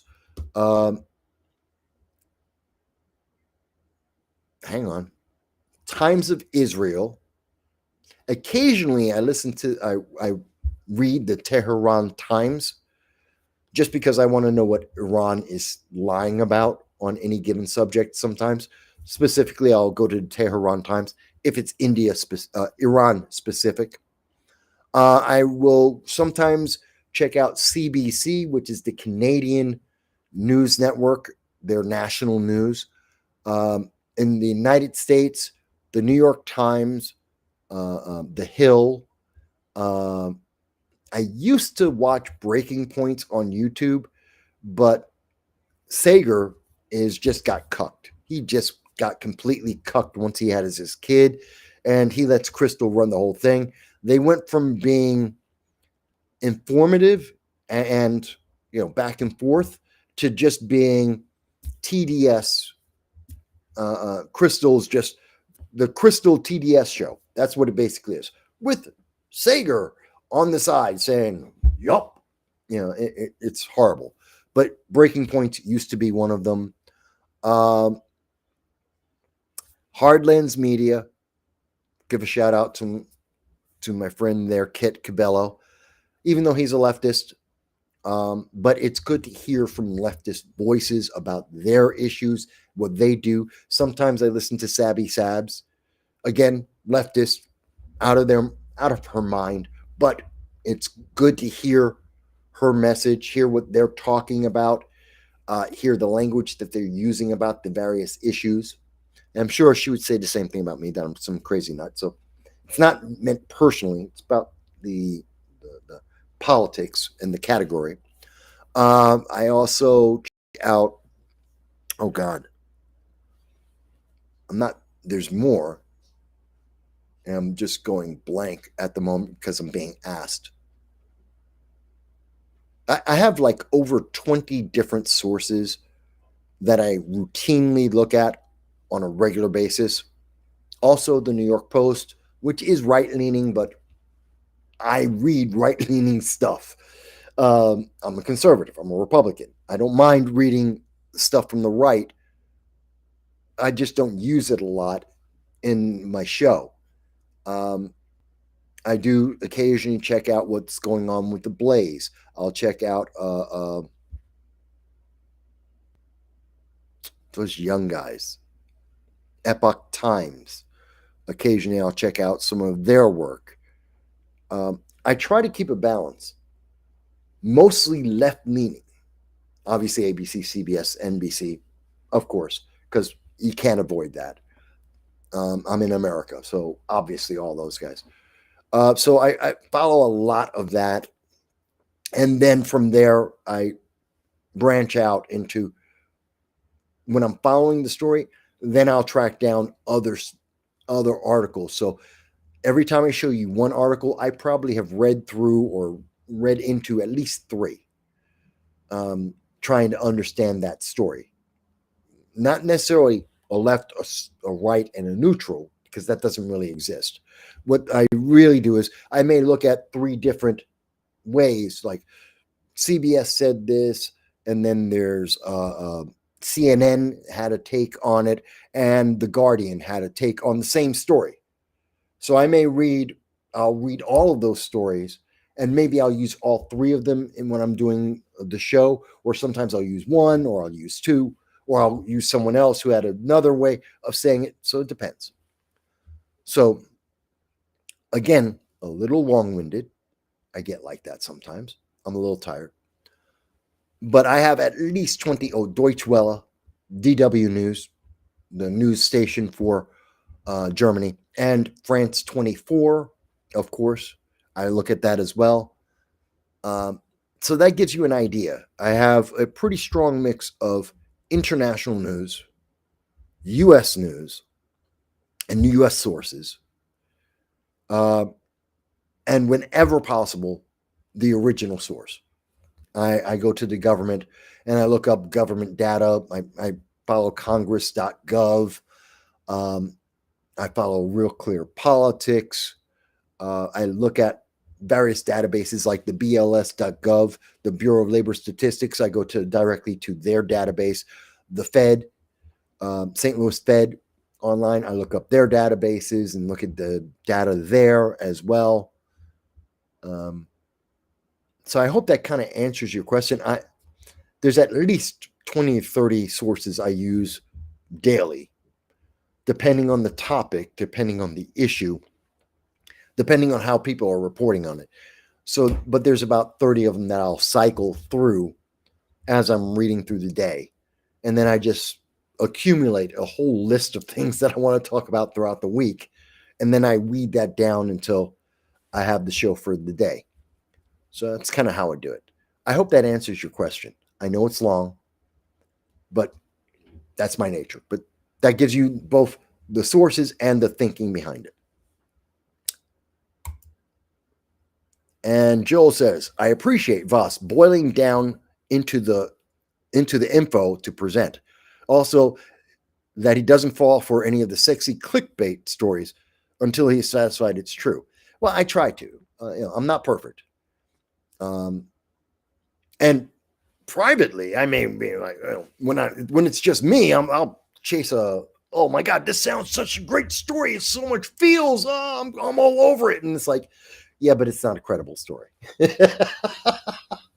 I mean, I do make that difference of like, it's not credible at all. But oh my God, I love this story. And, that's for me talking to my friends or something. But I'm not going to, I try not to use those stories when I'm talking to you guys. I try to be as credible as I can be with as many references as I can. And sometimes I'm referring back to something that a lot of people don't realize. Often when I'm referring back to a story I covered already, it's because all of the research is in that video. So like when I do regular videos, which are not live, or I do other lives, I almost always, I try to, I think for most of the last 15 years, I've listed all my sources on pretty much all the videos, like 90% of all videos, not the shorts, but everything else pretty much has sources in it. So if I'm saying, oh, well, if you check this out, it's not just that you're going to see one of my older videos, like the video I showed earlier tonight, which was, where did I put that? That's not it. Nope. Oh my God, where did I put it? I showed it to you guys. Oh, there it is. All right. So this video that I was showing you guys earlier and was the in-between. So that's this one. And this is from April 24th, 2023. And if you actually go down, you'll see I got a bunch of sources. So here's my sources right in here. So even if you go back, and sometimes I'm going back to a video I did in 2023. In that video, I also have other videos that I did that also have links to even more sources. So you have the sources, and then there's even more sources that you can go back into. So even when I'm referencing myself, I'm referencing sources and sources and sources so that you can figure it out for yourself. So I try to be as good about that as I can. All right, folks. We've been on for 5 hours, 45 minutes, which is a decent amount of time for a show. More than most, and well, it's not Mahler's review of Star Wars Outlaws. God, that was a bad video game. Really bad video game. Mahler did a great job. 17-hour video. 17! That's just crazy. He didn't do it live, but it's a 17-hour edited video. Oh my God, that's huge. It is enormous, but it's funny. And it covers everything. Covers everything. You want to see someone tear apart a video game and tell you exactly why you should never waste your money playing that game? Look up Mahler and look up his Star Wars Outlaws review. Tears it to shreds. It's great. I loved it. I've seen the whole thing once, 17 hours, watched the whole thing straight through, and then I've gone back once or twice over a couple of different sections. Great. So yeah, 5 hours, 45 minutes for me. Pretty good for what I do. Nothing compared to the long man. That's Mahler. Mahler is the long man. He owns it. But in terms of politics, I'm right there. I think so. Anyway. All right, I'm a little tired. So, folks, we've covered a lot. I appreciate everyone. I thank you for the views. Please do remember to subscribe. Please think of the Jericho Project as we go through the holiday season. I will be here next week. I don't take vacations. I don't not show up, folks. That'll be episode 50. That means we've got 3 more shows before the end of the year. I'll probably take one off for New Year's. Not Christmas, New Year's. But we'll see. Until the next time, folks, I thank you. I appreciate you. Have a wonderful Christmas and holiday season. Stay warm. I hope you are well fed and know that you are loved. Final thought. If for any reason you have dark thoughts, I know it's the holidays, and for some of us, it is difficult. It can be very difficult to get through the holidays. I want you to remember, don't hurt yourself. Don't hurt anyone else. There are always people to talk to. That's what the internet really is for, that you can talk to someone. Reach out to anyone. Talk with them. Maybe walk outside. Just go and have a nice walk. Have a cigarette, walk your dog. Just walk around a little bit for yourself. Clear your mind. And if none of that works and you can't reach anyone online, which I know you can, you will be able to. Someone will respond. They will talk to you. They will text you back. People will talk to you because you are a good person. Many people love you out there. But if for whatever reason you can't reach them, 988. Text 988 or call 988. So if your phone doesn't do text for whatever reason, then just call 988 and you will get the suicide hotline. And there is always someone there, and they are ready and willing to talk to you and to hear you. Because we all want you to be here in 2026 I want you to be here in 2027. I want you to be part of my audience. I want you to see my audience expand. We're going to hit 5,000, 10,000 subscribers. You're going to be along the ride with me. And maybe one day you'll hit the like button. One day you'll hit the subscribe button. But you can only do that if you are here. You want to tell me that I'm selfish? Yes, I am. I am selfish. I want you to stay alive. I want you to prosper. I want you to become wealthy so that you can help me become successful and happy. That's okay. You'll make $10 million. I'll make $1 million. I can live with that. My ego can live with that. Let's do it. Is that a fair deal? 988. If you have any doubt, any time of the day or night, 988. There is someone there to help always. With that said, folks, we're going to have a great weekend. The rest of the weekend. I know it's a couple hours and then it's Monday. I got to get back to work. But I'll talk to you guys very, very soon. Thank you all.